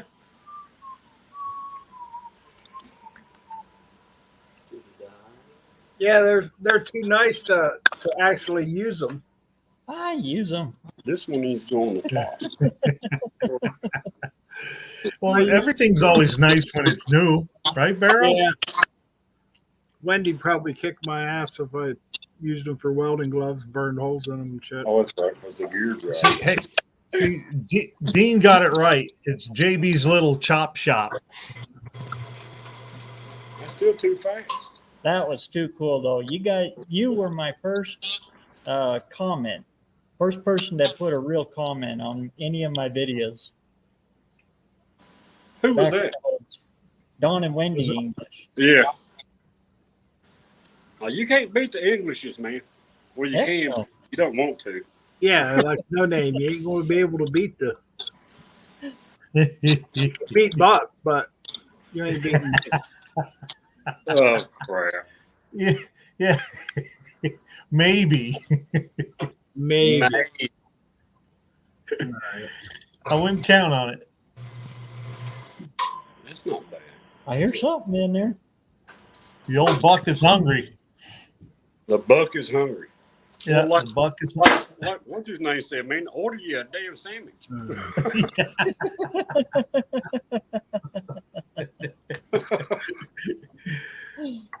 Oh, A valiant on rye. Valiant on the rye. There you go. Watching your videos though, JB, it sounds like truck's running pretty good. Oh yeah, we got it. We're just finished. Hey, He's out there. He can spin the hell out of them tires on that wet grass out there. yeah. Oh, yeah. Hey, BareRose, that sound is a voiceover. Yeah. That's what Lars said. That's a voiceover. Nice. That's Mr. Lars over there going, vroom, vroom, Exactly. vroom, vroom, vroom. Yeah, exactly. through his beard. Don't y'all worry. Y'all gonna see one mean little 2.8. I can guarantee you that. Well, we hope so. I might blow it up, but hey, it's gonna do something. I hope you don't do that. But Well, Yeah, don't blow it up. I want to beat you more than once. it just oh, leave it to Buck. Leave it to Buck. oh, so you want a best of 3, and you need to hold 2 rounds, huh? Yeah, Best of 3. It's gonna be 2 out of 3, and I'm gonna get 2 of them. He might get 1.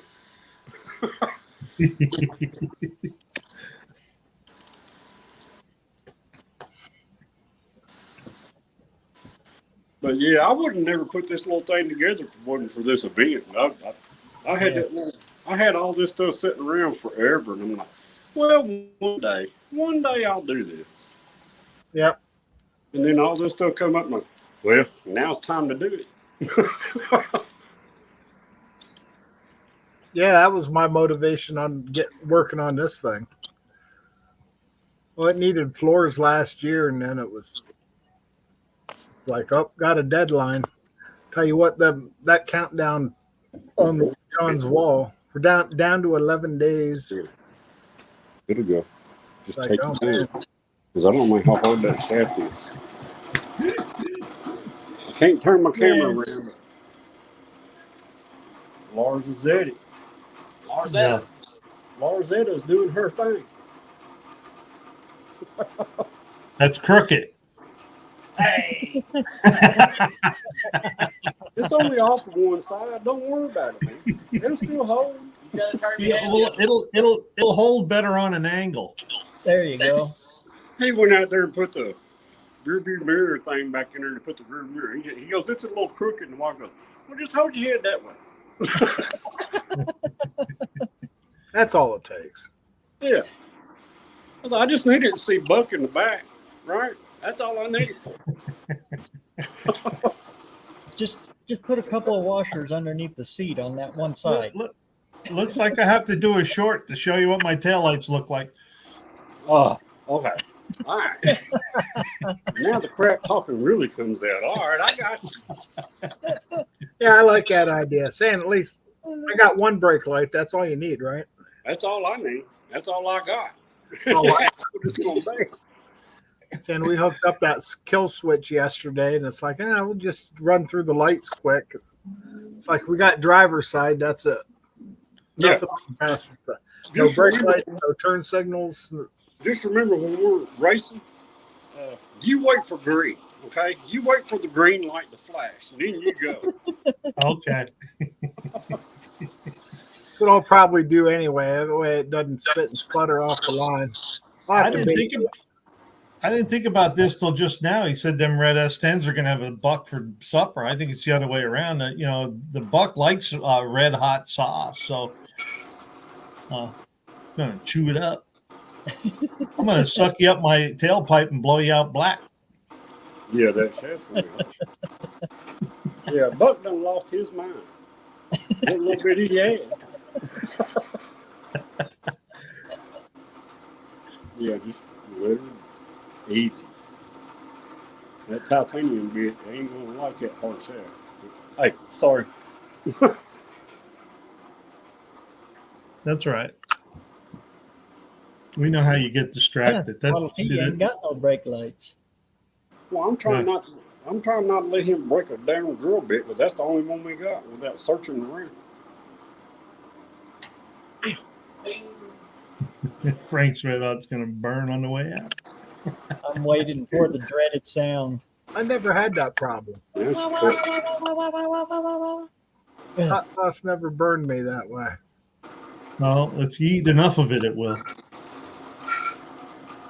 I usually don't have that trouble either. But if I overindulge, then look at it. Yeah, did you hear? Hey, BareRose, you hear the trash truck running in the background? Oh yeah, okay. I see how this is going.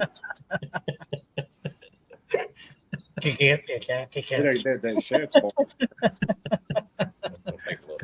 Oh. Well, guys, I'm gonna have to get here and teach Lars how to drill a hole. So, All right. Here, I'll let you have him. Hey guys, Hey, Lars. Lars, just You y'all didn't have remember, goggles on. y'all remember who broke the damn thing, right? I was gonna say he didn't teach you how to break a tap, did he? Yeah. Well, you know what? Hey, Lars, it all depends on who you talk to. Well, you just got to talk to me, man. I'll let you know. Yeah, right. Good Lord, man. Everybody doing all right though? Yep. If we can. Yep, we're having a lot of fun here with JB. You keeping JB between the lines there? Man, that is a full-time job right there.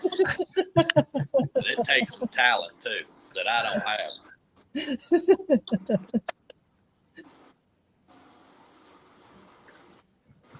Yep, 36, 72, 51.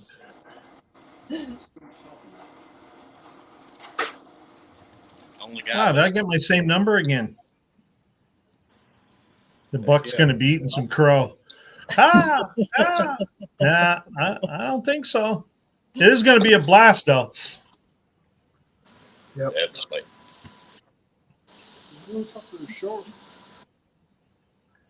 Is that the only big hit? Especially if I win. It'll even be better yet. It'd be better if you win. Oh, yeah. Yeah.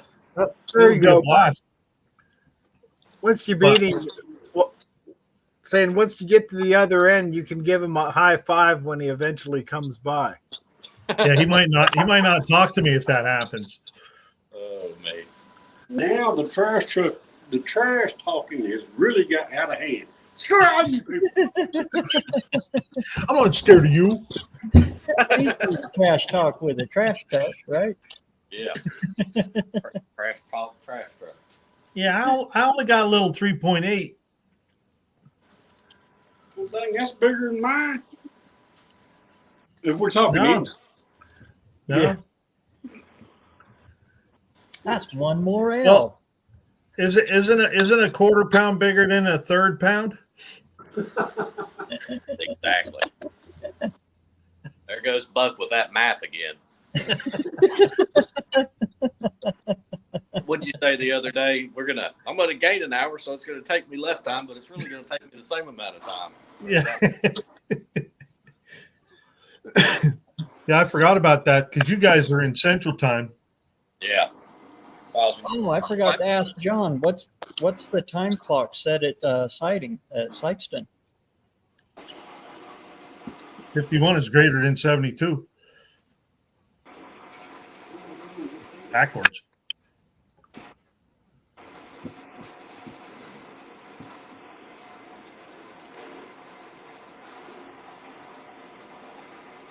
It looks to me like everybody done trimmed up. Buck shaved, Don shaved, JB shaved. Was ready for a haircut, and Wendy went wild. It's like, why don't you just shave that mustache off? It'll grow back. It's like, Yeah, you didn't have much voice there, did you? I can't see it from where I'm at, so I really don't care. Yeah. That's what I tell people, you know. You're No, the one you looking might- at it. It's your Yeah, problem. you might as well shave yours off. You can't see it from where you're at. Yeah. Then you'd have to play Go with get your chest six hair. pack. Card you. What's that? I couldn't hear you over there by that damn drill. Now Don will get carded when he goes to get a 6-pack and a pack of smokes. Exactly. So you not know who I am? I'm the Don, damn it. The dawn. The dawn. Oh, they see me coming and open the door for me and everything, you know. Yep. That's an extra 20 mile an hour right there. That's right. It's an arrow thing. Ow. Hey, there ain't no helmet hair here. Right. And you ain't got to buy shampoo. Just rub that bar of soap across the top of it. No, I save $1 a month in shampoo now. That's right. What are you going to put that dollar towards? The time clock at Jeffers is central, huh? Well, see, if Buck is coming from Eastern, does that mean he gets to take an hour off of his time? You're on to something there. It's starting to make sense. Yeah, Lars, do the math. Yeah, because I'm going to gain an hour getting to their place, but actually, it's going to be this. I'm going to lose an hour, but it's going to be the same amount of time. Yeah. Isn't that what I'm going to lose an hour. Yeah. So it's going to take an hour less, but it's really. And everybody thinks I'm gaining an hour, but it's actually the same amount of time. Yeah. Hi guys. Hi, Wendy. Wendy, what's going on? Oh, Don wanted to do a Barbie video. with the pink floors, I was thinking about doing a little Barbie short, you know. There you go. Wendy got a pink or a blonde wig over. Wendy got a blonde wig over there. Oh my God. Oh my Lord! Yeah, I knew you. He looks like a little mermaid. Yeah, but can't swim. That's because we don't have a pool. Yeah. I was hoping I'd get some good sleep tonight going into this next week, but after seeing that ain't happening. It's just gonna be bad. It's just gonna be bad. Yeah. Like Joe in pink pants. Yeah, I tried finding that video that Blake put out of that. I wanted to get a picture of that dude with the pink bell bottoms without the no names in front of it, you know, like the video.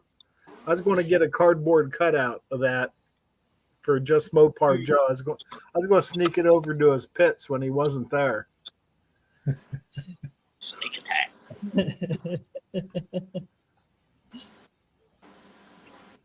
I mean, I looked it up online once. It's only like $35 to get a 6-foot cardboard cutout. And I just couldn't find I didn't want no name nationals and, you know, the whatever was on Blake's video.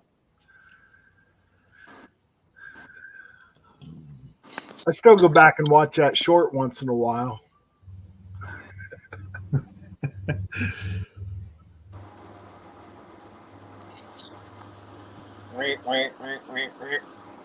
Is JB still alive back there?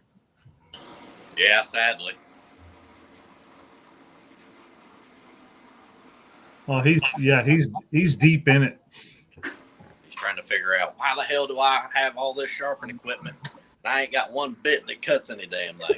Oh, hello, Blake. Speak to the devil. There's Blake. Maybe he could send you the picture, but it's kind of late now, though. Yeah, I don't know what the turnaround time. But What damn rock was Big Mike. Yeah, Blake. I was just talking. I was going to get a cardboard cutout of those pink bell bottoms for Joe at No Name. I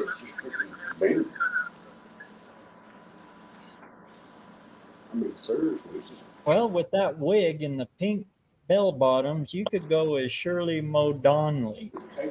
Sure. Donnie, yeah. There you go.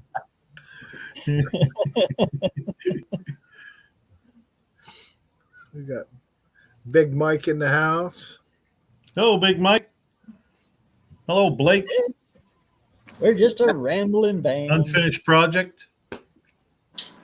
He was here earlier. Well, if BareRose only been on for 3.5 hours, he's probably taking his lunch. No, he's trying to beat the record. What is the record? What is the record? 7. ASO was just talking about it. Let me go back. Is it 7 hours? He beat JB and I's record, I think. But I think Tony's been on there longer than that, hasn't he? What's that? I don't know. I think Tony's Hot Rod's done one longer than that. Tony's Hot Rod. It's, Oh, 7 hours, 30 minutes, and 2 seconds. That was ASO. Yeah. Yeah.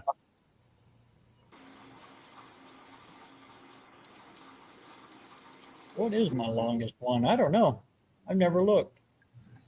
I think Oh, mine's so- like 5:52 or something like that. Every once in a while, once a month, StreamYard will send me a notice. Oh yeah, I get that. Yeah, you're getting close to the 20 hours, and I only have 12. Yeah. You're getting close. Pay me. Buy the premium. Yeah, exactly. 2, 2, 3, 3, 4, 4. You got some 4-hour ones on there. 5. Whoa, there's a big one. 5.5. I think Don needs to start doing some more random lives. You did that one, man. Yeah, well, it's saying the last couple of weeks we've been on the car. I haven't even been able to. About the only videos I've been watching is Big Mike's Hoopty Barn. Yeah. Well, I know you did crap. That 90 to nothing. I look forward to that with my morning coffee. Yeah. And that Blue Goose is looking so good, man. That it is. Come a long way. He's been kicking butt on it. There ain't no doubt about that.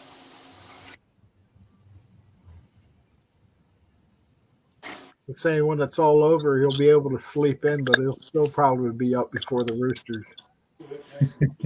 Probably.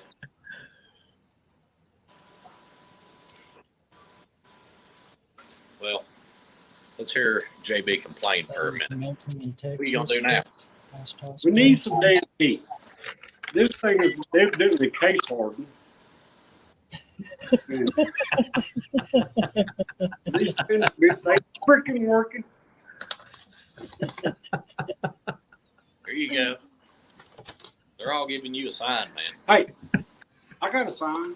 You don't want to see my sign though, all right? Get him, Don. Here's your sign. Here's your sign. BareRose, I had actually a 6 hour and 35-minute one. That was that live drive I did. Oh yeah, I forgot about those last year. Yeah. Yeah. I have 88 lives. Golly. Yeah. Most cats only get what, 9? An 8-hour one? I missed that one. I was just scrolling through them. I must have missed that one. Which one was that? I don't know. Time flies when you're on here. BareRose has an 8 hour and 19. What's funny is that's probably one that I only had like 20 minutes left of the free. So whoop. They won't shut you off. Well, as long as you know how to skirt the rules and get away with it, why not? Rules? What are rules? Rules are made to be broken.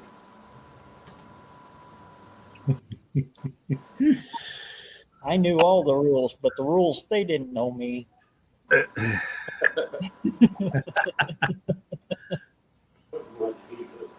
What's Jason saying there? Oh, JB, shut up. Yeah, Jason said, shut up. Where's Jason? We got him fired up today, don't we? Don't take much. Hell, Jason's still scared of that Delta S10 too. You just watch. Remember, he's got to drop 2 spark plug wires.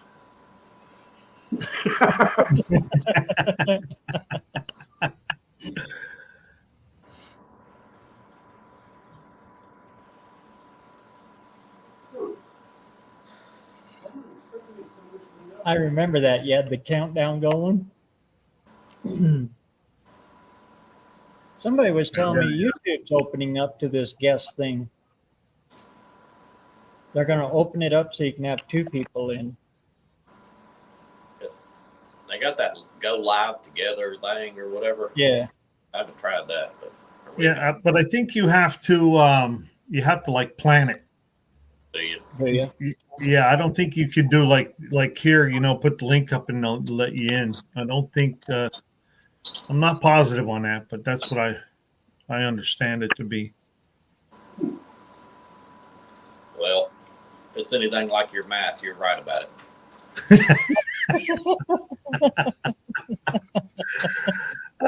Hey, guess what I had today, Lars? I had a piece of pecan pie from Tennessee. Oh man! Yeah, my buddy brought one up for me. Heck yeah! I said I needed another one for the 21st. Yeah. He said no problem. I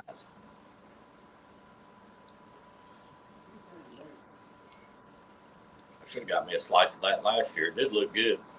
Well, we're not getting any nanner pudding, so I might as well bring a pecan pie. Exactly. I don't know if we'll get any peach cobbler, but we can have pecan pie. Hey, we'll get peach cobbler. Oh, that will do. That's something I miss. Good peach cobbler. Well, BareRose ain't going to get any. Here, man, Gummit. here's one little Nanner crumb. pudding, damn it. I'll let you lick the spoon. With a 1/4-inch skin on top. Here, lick the spoon. Don't mind that 10:30. Oh no, I gotta have 30 weight. Nanner Pudding Gang. Yeah. Peach Cobbler Division. Yeah, the peach cobbler division. Yeah. 1030 detergent oil, I can't trust a part after that. Slide right on out. Yeah. Slide right on out there, dummy. I'll show you how to fill a boot.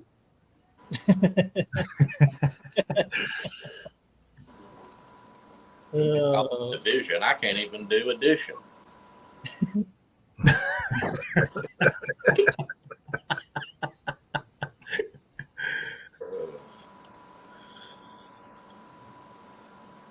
Banana cream Banana pie. cream pie is my go-to.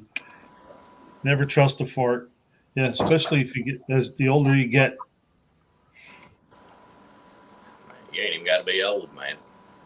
Is this the weird hour? Yeah, it started with the weird hour. Yeah, 3 hours and 38 minutes ago, didn't it? So we got Weird Beard down in the corner.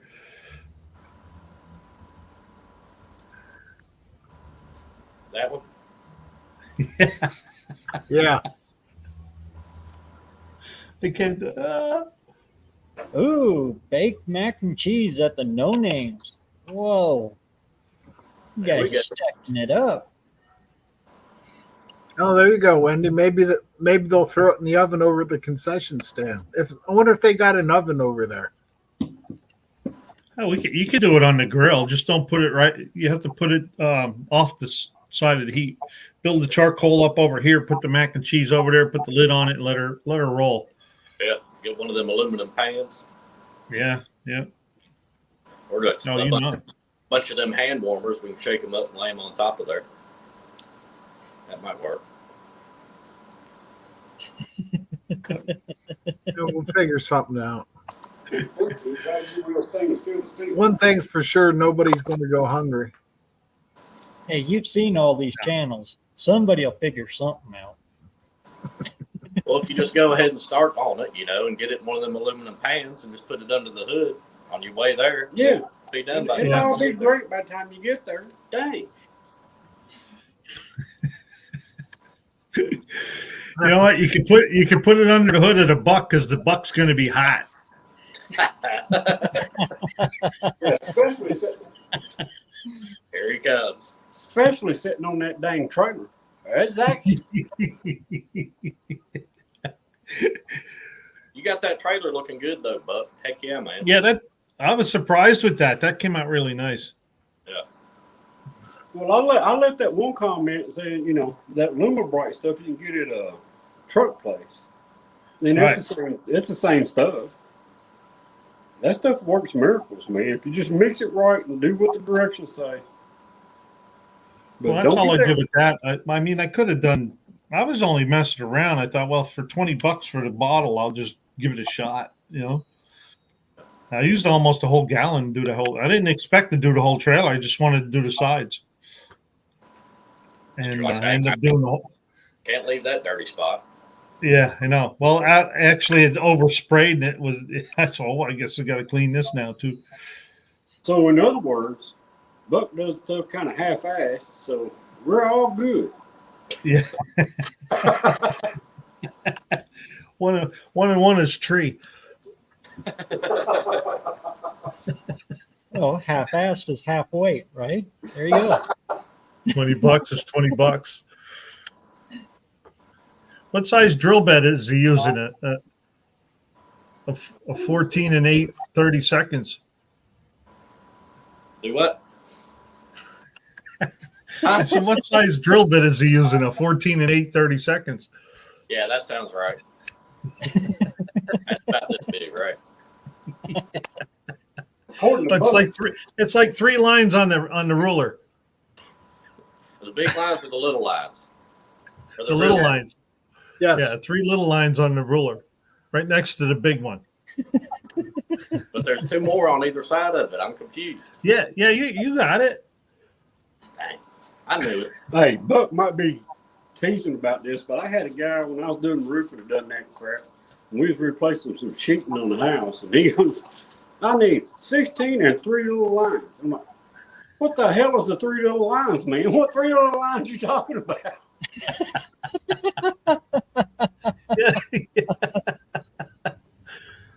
Oh, that would be 16 and a quarter strong, right?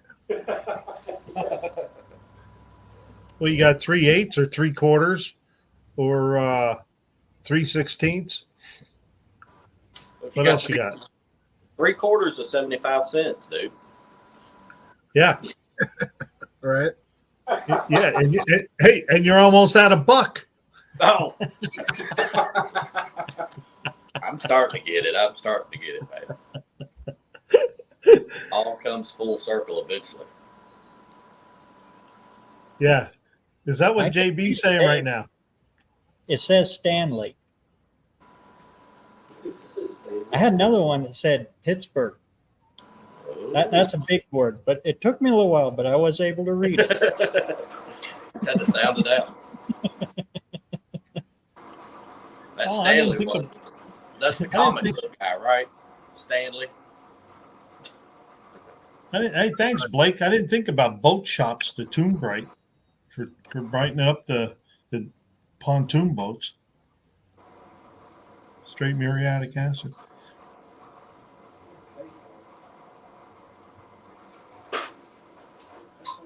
Yeah,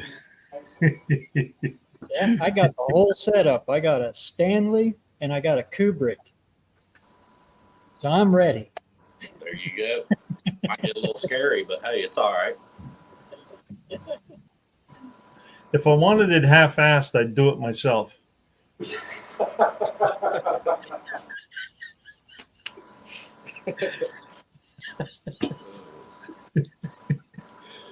that half-assed or half-fast?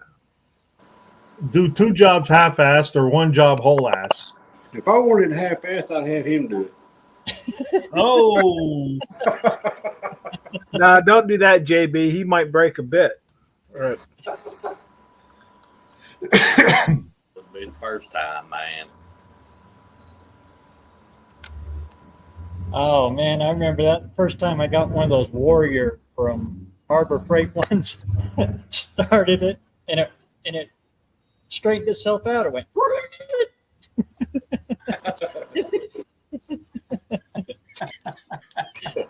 I'd like to see that. I think we still got it up the other shop. That was too good to throw away. Untwisted itself.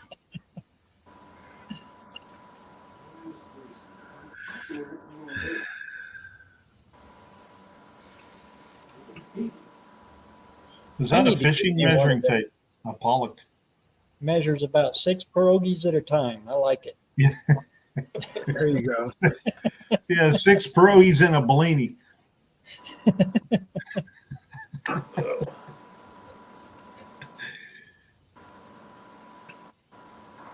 Well, fellas, I'm going to get off here for a bit. Time to All right, get Don. something to eat. Good seeing That's you. good man. seeing you, Don. All right, I'll be in the chat. Yeah,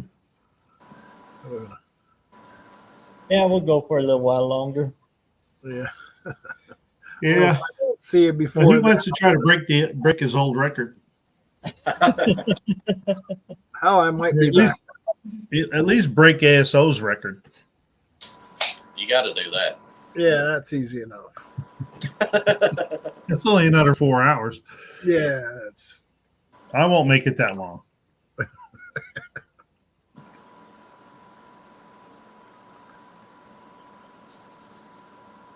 All right, here's the question. How do you weld stainless steel to steel?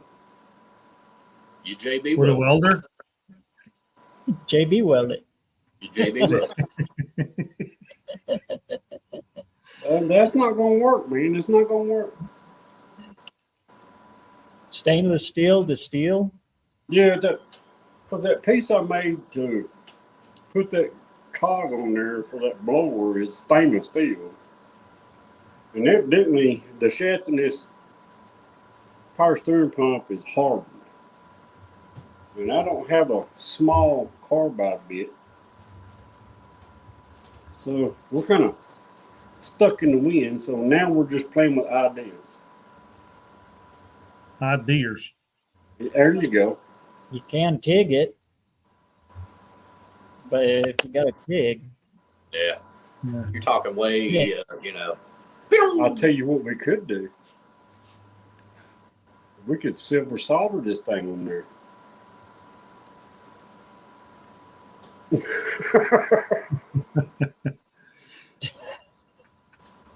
You could use that green Loctite that what's it called? It's for like a press fit.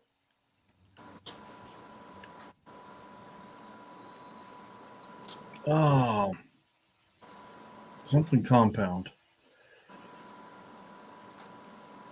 Riv nut. So what did he do? He break the tap off the inside of the shaft. Yeah, and we had it all done, and Lars, I got the tap stuck. He goes, I've been having to hit it with a hammer, and I hit it with a hammer and just snap. Oh, I've already smashed. I've already smashed the tap into pieces to get it out, but man, that's hard to do. Yeah. very. Then I did it at work one time, and they have this thing called a disintegrator, and it's just a little shaft that goes down, and it just burns just that little spot out. But not everybody has one of them. Oh, I'll get it. I just got to brainstorm for a few minutes. But I'll get it. The only problem is if I heat this thing up and put silver solder around it, it's probably going to destroy the front ceiling in that pump. But I'm telling you, that silver solder, it'll do it. Just throw a little flux around it, heat it up, let that flux run down there, and just take a rod of that 50-50 silver solder, just melt in that thing. It'll hold it. I was going to say, is there a way you can put the roll pin just down the side of the shaft and put a notch in the shaft?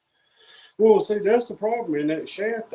I was expecting, I expected it to be case hardened, right? And I was like, well, we just keep at it, it'll break through that case hardening and run through the mild steel underneath. Right. But evidently it's hardening all the way through, man.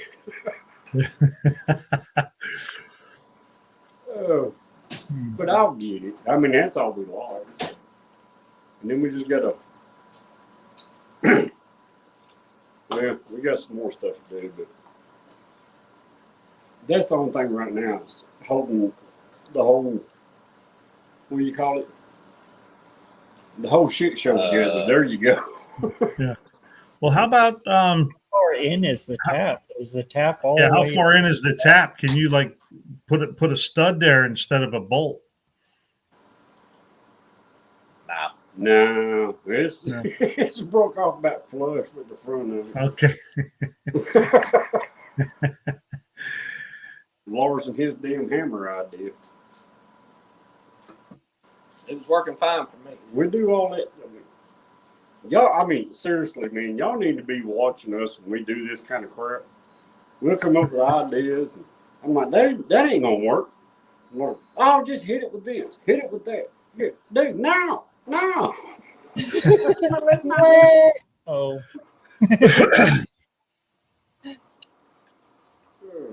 I mean, the drill bit is cutting it, but dude, we're gonna be out here all night long. I was looking for, let's put that on there and get it back on the truck.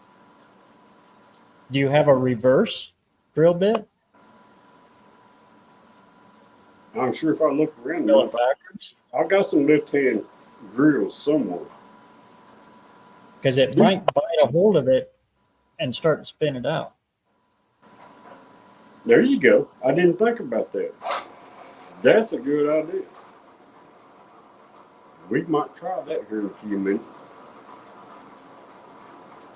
Might. I don't know. But we're drilling it right now, and that drill bit's like straight, and you get pressure with this.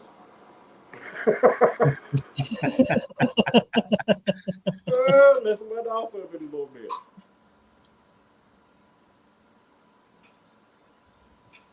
I did that in an exhaust once. But this is the kind of stuff we do. Came out that way. When, we're not shooting video. And just, come on, we can get that done.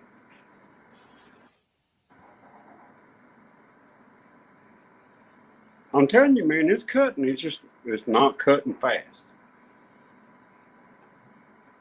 It's just like the truck, not fast. I'll tell you what we could do. I could go over here on that drill grinder I got and design a drill.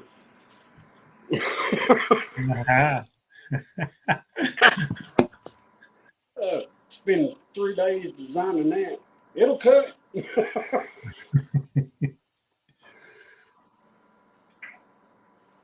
But we'll get it. We'll get it. We got to at least make Buck worry a little bit. No, he ain't gonna worry me. Yeah, that's what I was thinking of. I'm not worried about you. Oh, damn, Buck, you hurt my damn feelings. Grow up, JB. Grow up. Reached out and done touched you right on the field dads.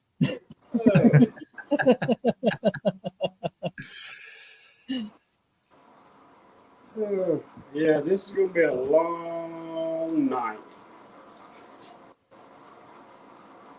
Until I get pissed off and nothing. Fire the torch up. We'll get that thing on there. Yeah, I'm surprised you don't have another pump that you're putting on. But honestly, I think that thing was spinning on that shaft. Yeah, that's a long story. I made it and it press fit on there, but that stainless steel, man, it's tough as crap, but it's soft. But I think when we pressed it on there, it finally just, started spinning. Because no matter what we did, no power steering. There went that bit. I knew better than let Lars over there.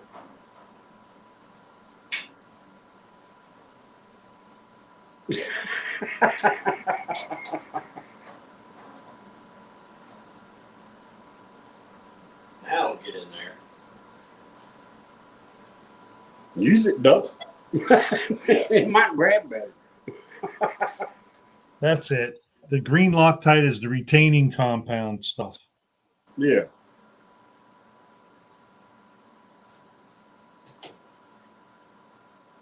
I was in there looking in the toolbox today. Me and Laura's been buying blue Loctite, and I was in there looking for roll pins to go in this thing. And heck, I got 4 bottles today. Hey, you want some red? Here it is. Yeah.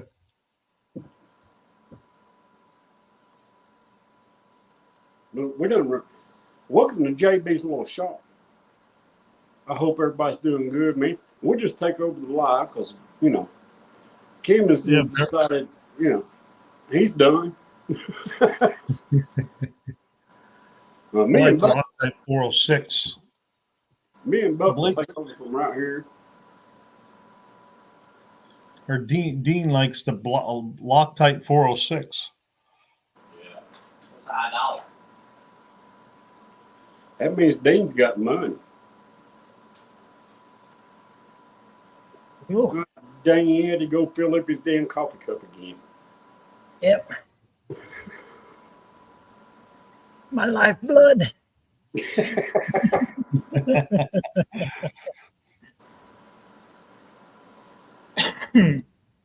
What'd I miss? Did he get it? Don't worry about what we're doing, man. You worry about yourself.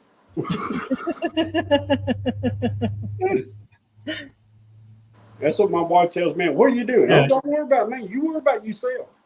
Yeah, there's nothing to see here. These are not the droids you are looking for. Exactly. Yes, it's not.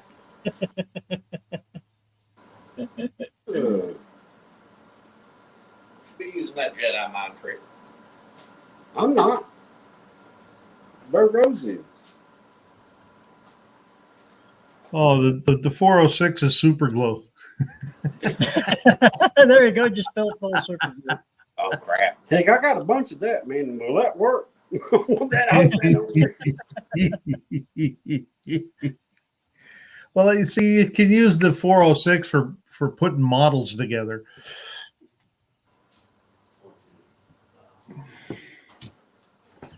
And 38, yeah, there's one for every occasion. There you go.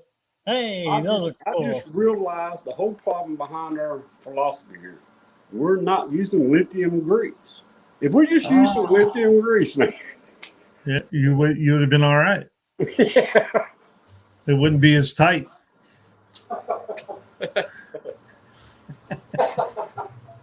My doctor tried to put me on that. I said, I got plenty of it in the shop. I'm all right.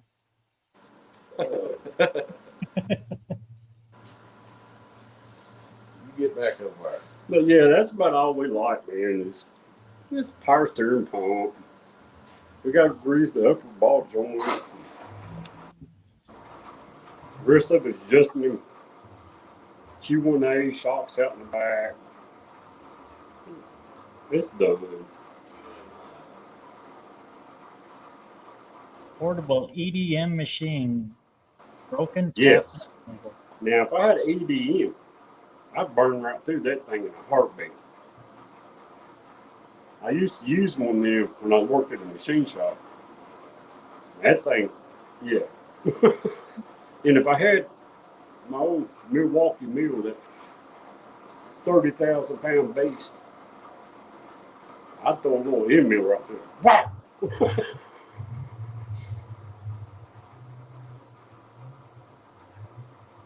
How long have you been a machinist? Huh? How long have you been in the machine business? 3 days. 3 days. 3 days? Yeah, you're doing pretty good. I've been doing this stuff. I mean, seriously, I've been doing this stuff. Machine working on it like 30 years. I just, when I got my divorce and stuff, I lost my big shop and I lost all my mills and my big lathe. I'm down to hobbyist stuff now.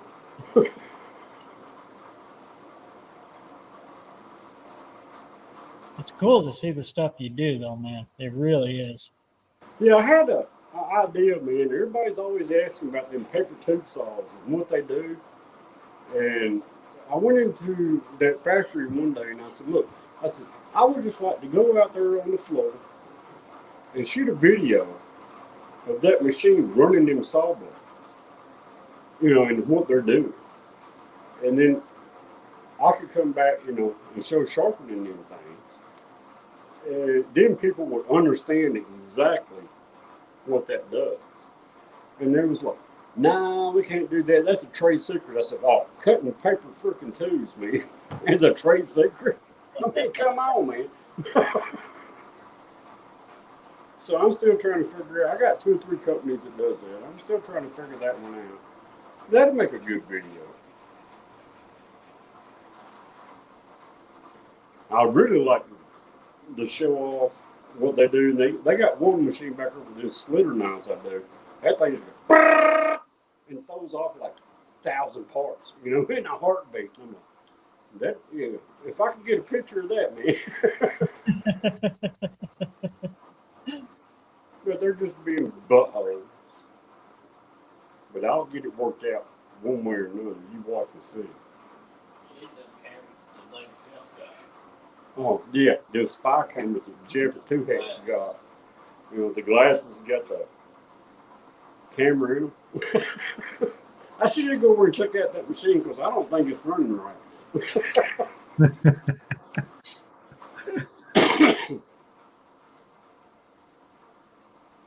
Oh. Lars still over there playing with it. Hey, I'm halfway through it. He done broke one.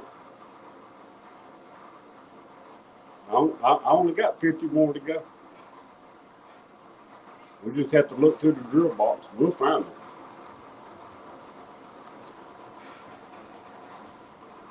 it. Is it cutting no shit?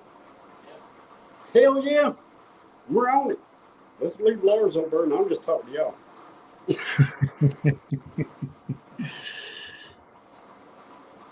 How far did the tap go in? Oh, I bottomed it out. That's what the problem is. I was going to say, till it bottomed out and broke. Yeah, I bottomed it out. Rookie. I told you 3 days. You mind your ass over there. I'm doing this, okay?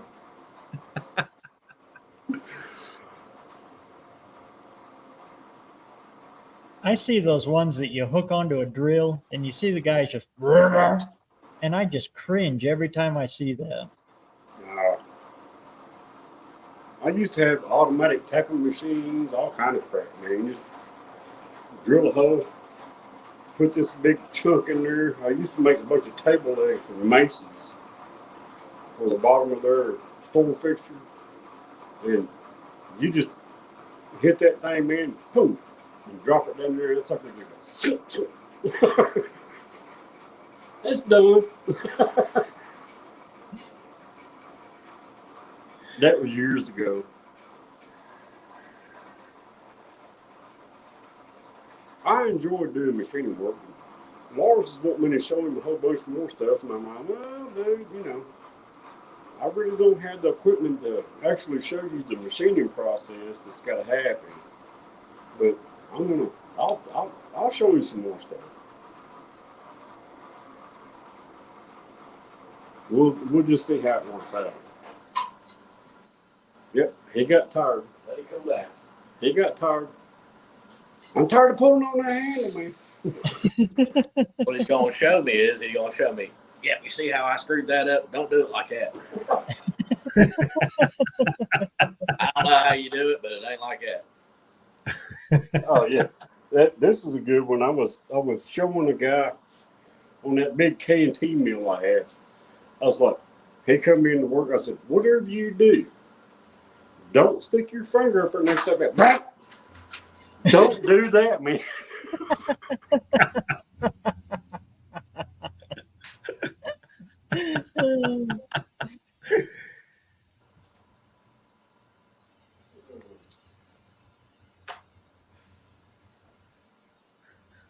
Dang. Did you get through, Lars? About halfway through one side of it. Well, then you only put half a pin in. That'll work. Hey, if we can just get the darn thing sitting on that shaft, we're good. If he would have made the original piece where you could have just pressed it on that shaft, Screw your ass. it'd have been Don't fine. even nah.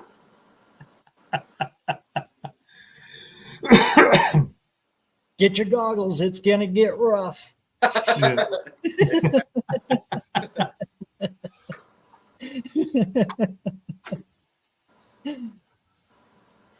There he goes. He's suiting up. Oh, Lord. I'm scared of you. Ain't scared of you. I ain't scared of you.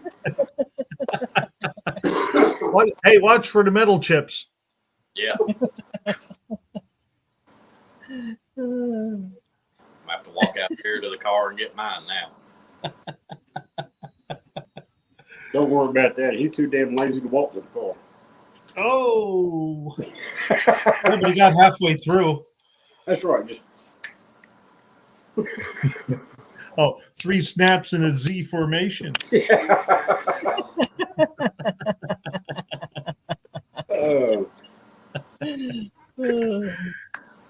But we're just out here in the shop messing around. And after we got everything done, we just got to drill this hole. And I seen you was still on. I'm like, let's jump in there for a little bit. You know?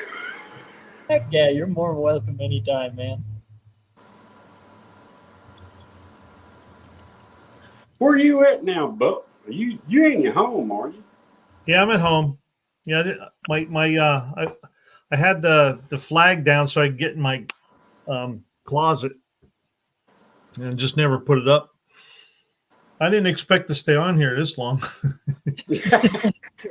Neither did I. I got home somewhere about 3:15 today or something like that.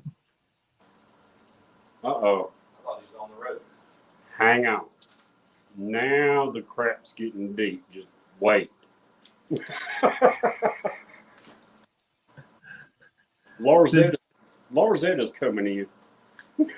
Larzetta.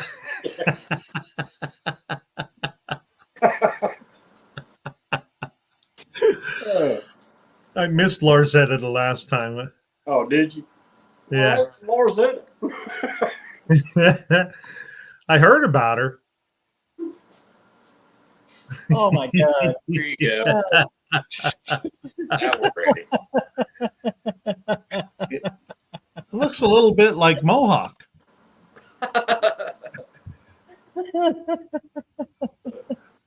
My alter ego.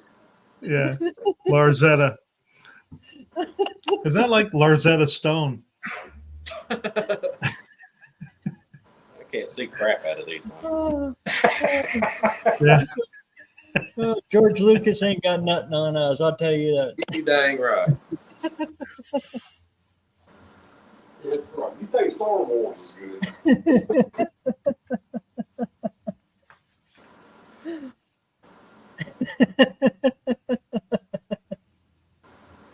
Who is that?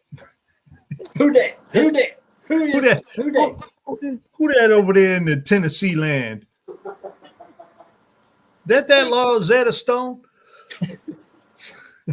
It's me. It's me. It's Ernest T. Rosetta. Uh-oh. Mohawk heard me. What, Buck? I said Mohawk heard me. Yeah. He said, what?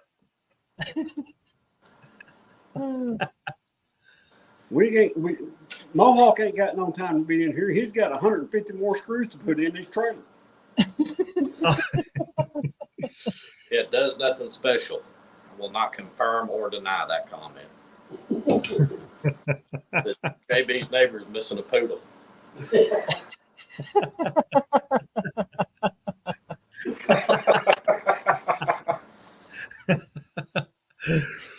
What happens when you leave your Wookiee in the dryer too long? Fucking A. I think it's a good look, man. Forget you.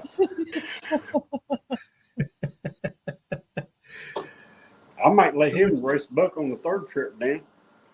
Yeah, bring it on. Just like I'm him. afraid of you.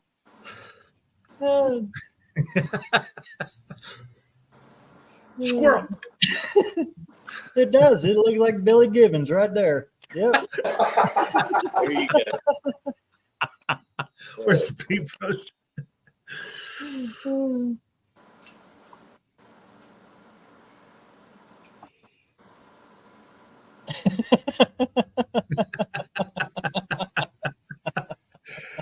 See, this is what happens when you open your channel up to idiots. Okay. I kicked that door wide open. I'll break the hinges off. Let it ride. Well, I sure hope I don't forget them when I come down there.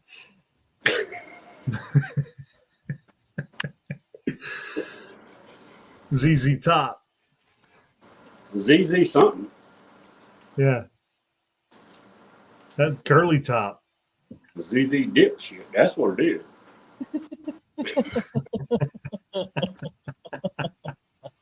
As long as he don't break out the pearl necklace, we're all good. Oh crap! Yeah. Bad trip productions. Oh, I can't wait to meet up with you this year. ZZ Bottom.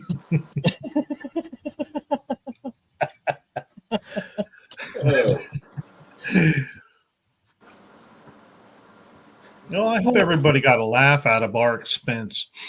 Yeah.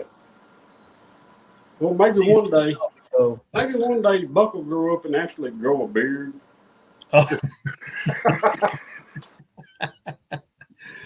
I'm lucky I got this much. I don't grow much hair. Sorry. And this probably took 10 years.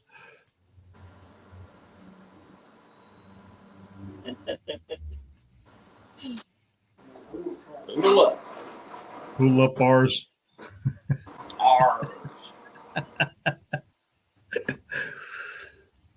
Mopars to the front. Yeah, us Ford guys got to give you a head start, you know. Oh.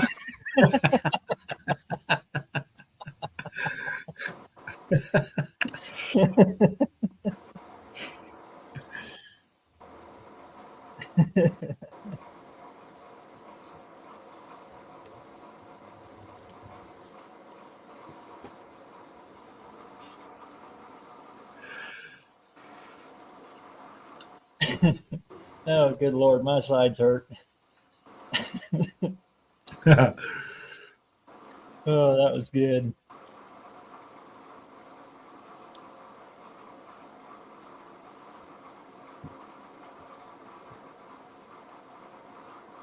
Are you bringing the monkey bike, Lars?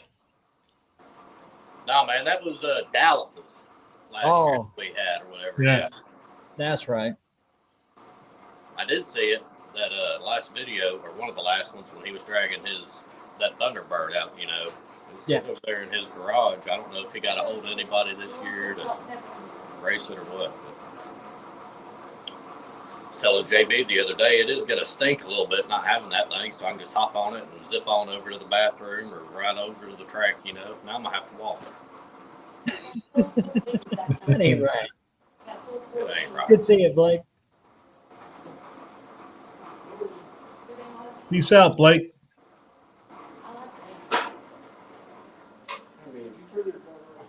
Yeah. Okay.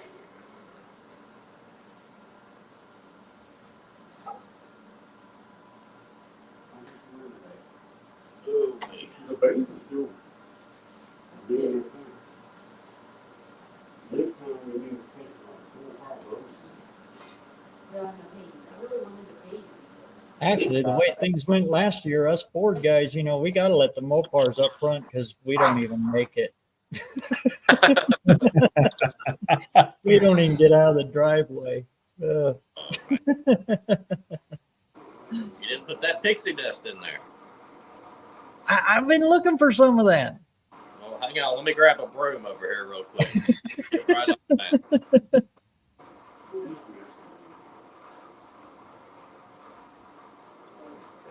Oh, Damien, he don't want to let that stuff go. He knows the value of it. Exactly.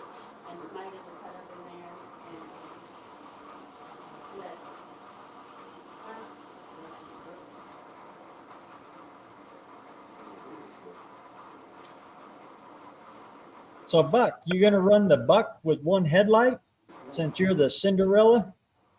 Cinderella. What do you mean with one headlight? I don't get that one. Oh, so we could go find another one.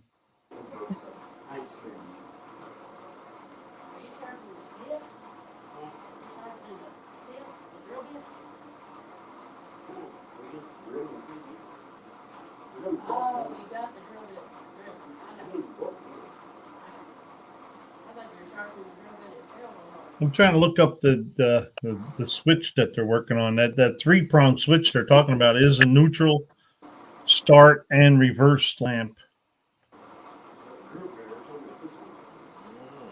Yeah, it's just power in, and then it depends on which other leg is which it comes out at. Well, I guess in one position it's normally closed and then normally open. So then when you switch it again, it closes. It opens that one and closes the other. But the schematic I got here is real blurry.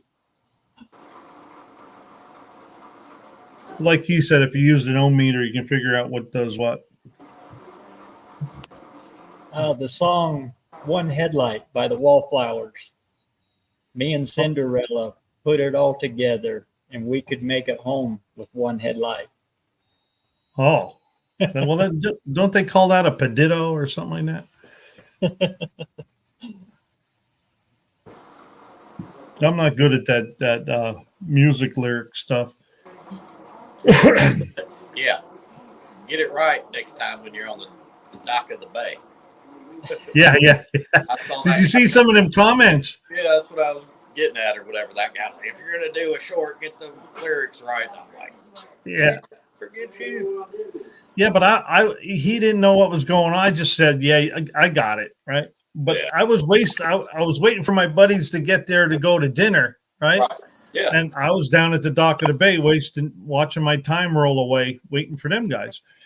And I thought I should put Tide, and I thought, no, that might spark a conversation. But no. Well, more people commented about the shirt I had on than the video. Yeah. That's the one I said I never quit, but I'll curse all the way to the end. Right.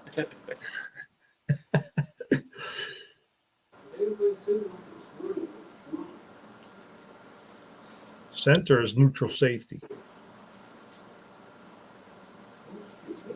The diddle, yeah. See, one-eyed cat knows. And of course does nothing special. Changes it from one headlight to one Bud Light.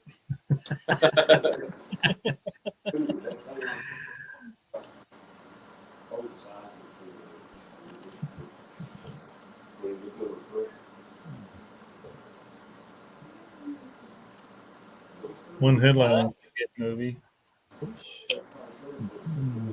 I was watching Stroker Race and noticed the T-Bird that was painted like a plucked chicken was running with one headlight on. Maybe I have an extra headlight. I should mount it right in the center of the grill. Could be a Cyclops. Oh man. What is it? It's a Tucker. Yeah, that'll scare JB. Yeah. What the heck does he have going on there? What's up with those three lights? Well, you got to watch that one in the center. It's going to follow you.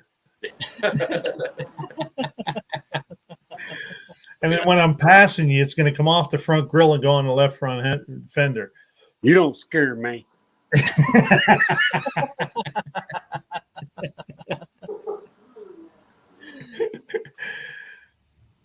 You know what? That was scary. Yes.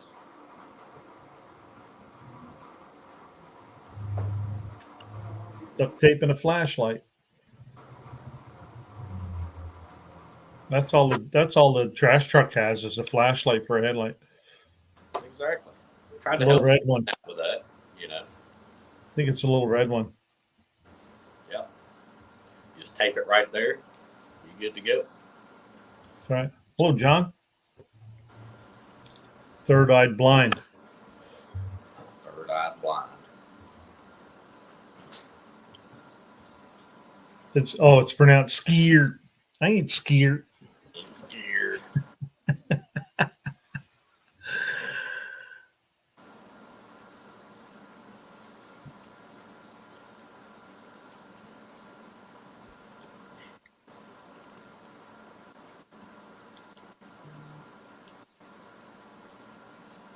Well, I guess it's time for me to roll out. It's already 10 o'clock here. Yeah. These guys got a whole lot of drilling to do. Right. He just walked outside. 4.5 hours. You know what that means? Put her down. Lock him out. Yeah, I'll be talking to you guys probably Tuesday again. I don't know. We'll see. All right, brother. I'll give you a call and I'll let you know how things are going. Sir. And I'll see everybody in the chat. Thank you, BareRose. Have a great night. See you later, Lars. See you, JB, even though you're not there. 9:53. Right here. He's back. Hey, yeah. You scared me. I gotta go. I think we're gonna pop out of here too. Bye. Man. Thanks for coming, Buck. You're more than welcome anytime. JB, Lars, good having you, man. Yeah, And you brother. guys are more than welcome anytime. Yeah, good seeing you as always. And go out there and give them hell. Give it to them. You got that right. They'll never see it coming. Appreciate y'all. Can't wait for this, I guess, 2 weeks or whatever it is. Week after next. Yeah, it's coming right up. Yes, sir. Y'all be good. We'll see y'all around. Appreciate you. Catch you later, guys. Thanks, everybody, for coming out in the chat. We'll do this again next week. And until then, get out there and get some metal hot. No matter what they say, we're going to keep these old girls on the road with bubble gum, duct tape, buck tape. There you go. Bubble gum and buck tape will keep these things on the road. Thanks for coming. We'll see y'all next week.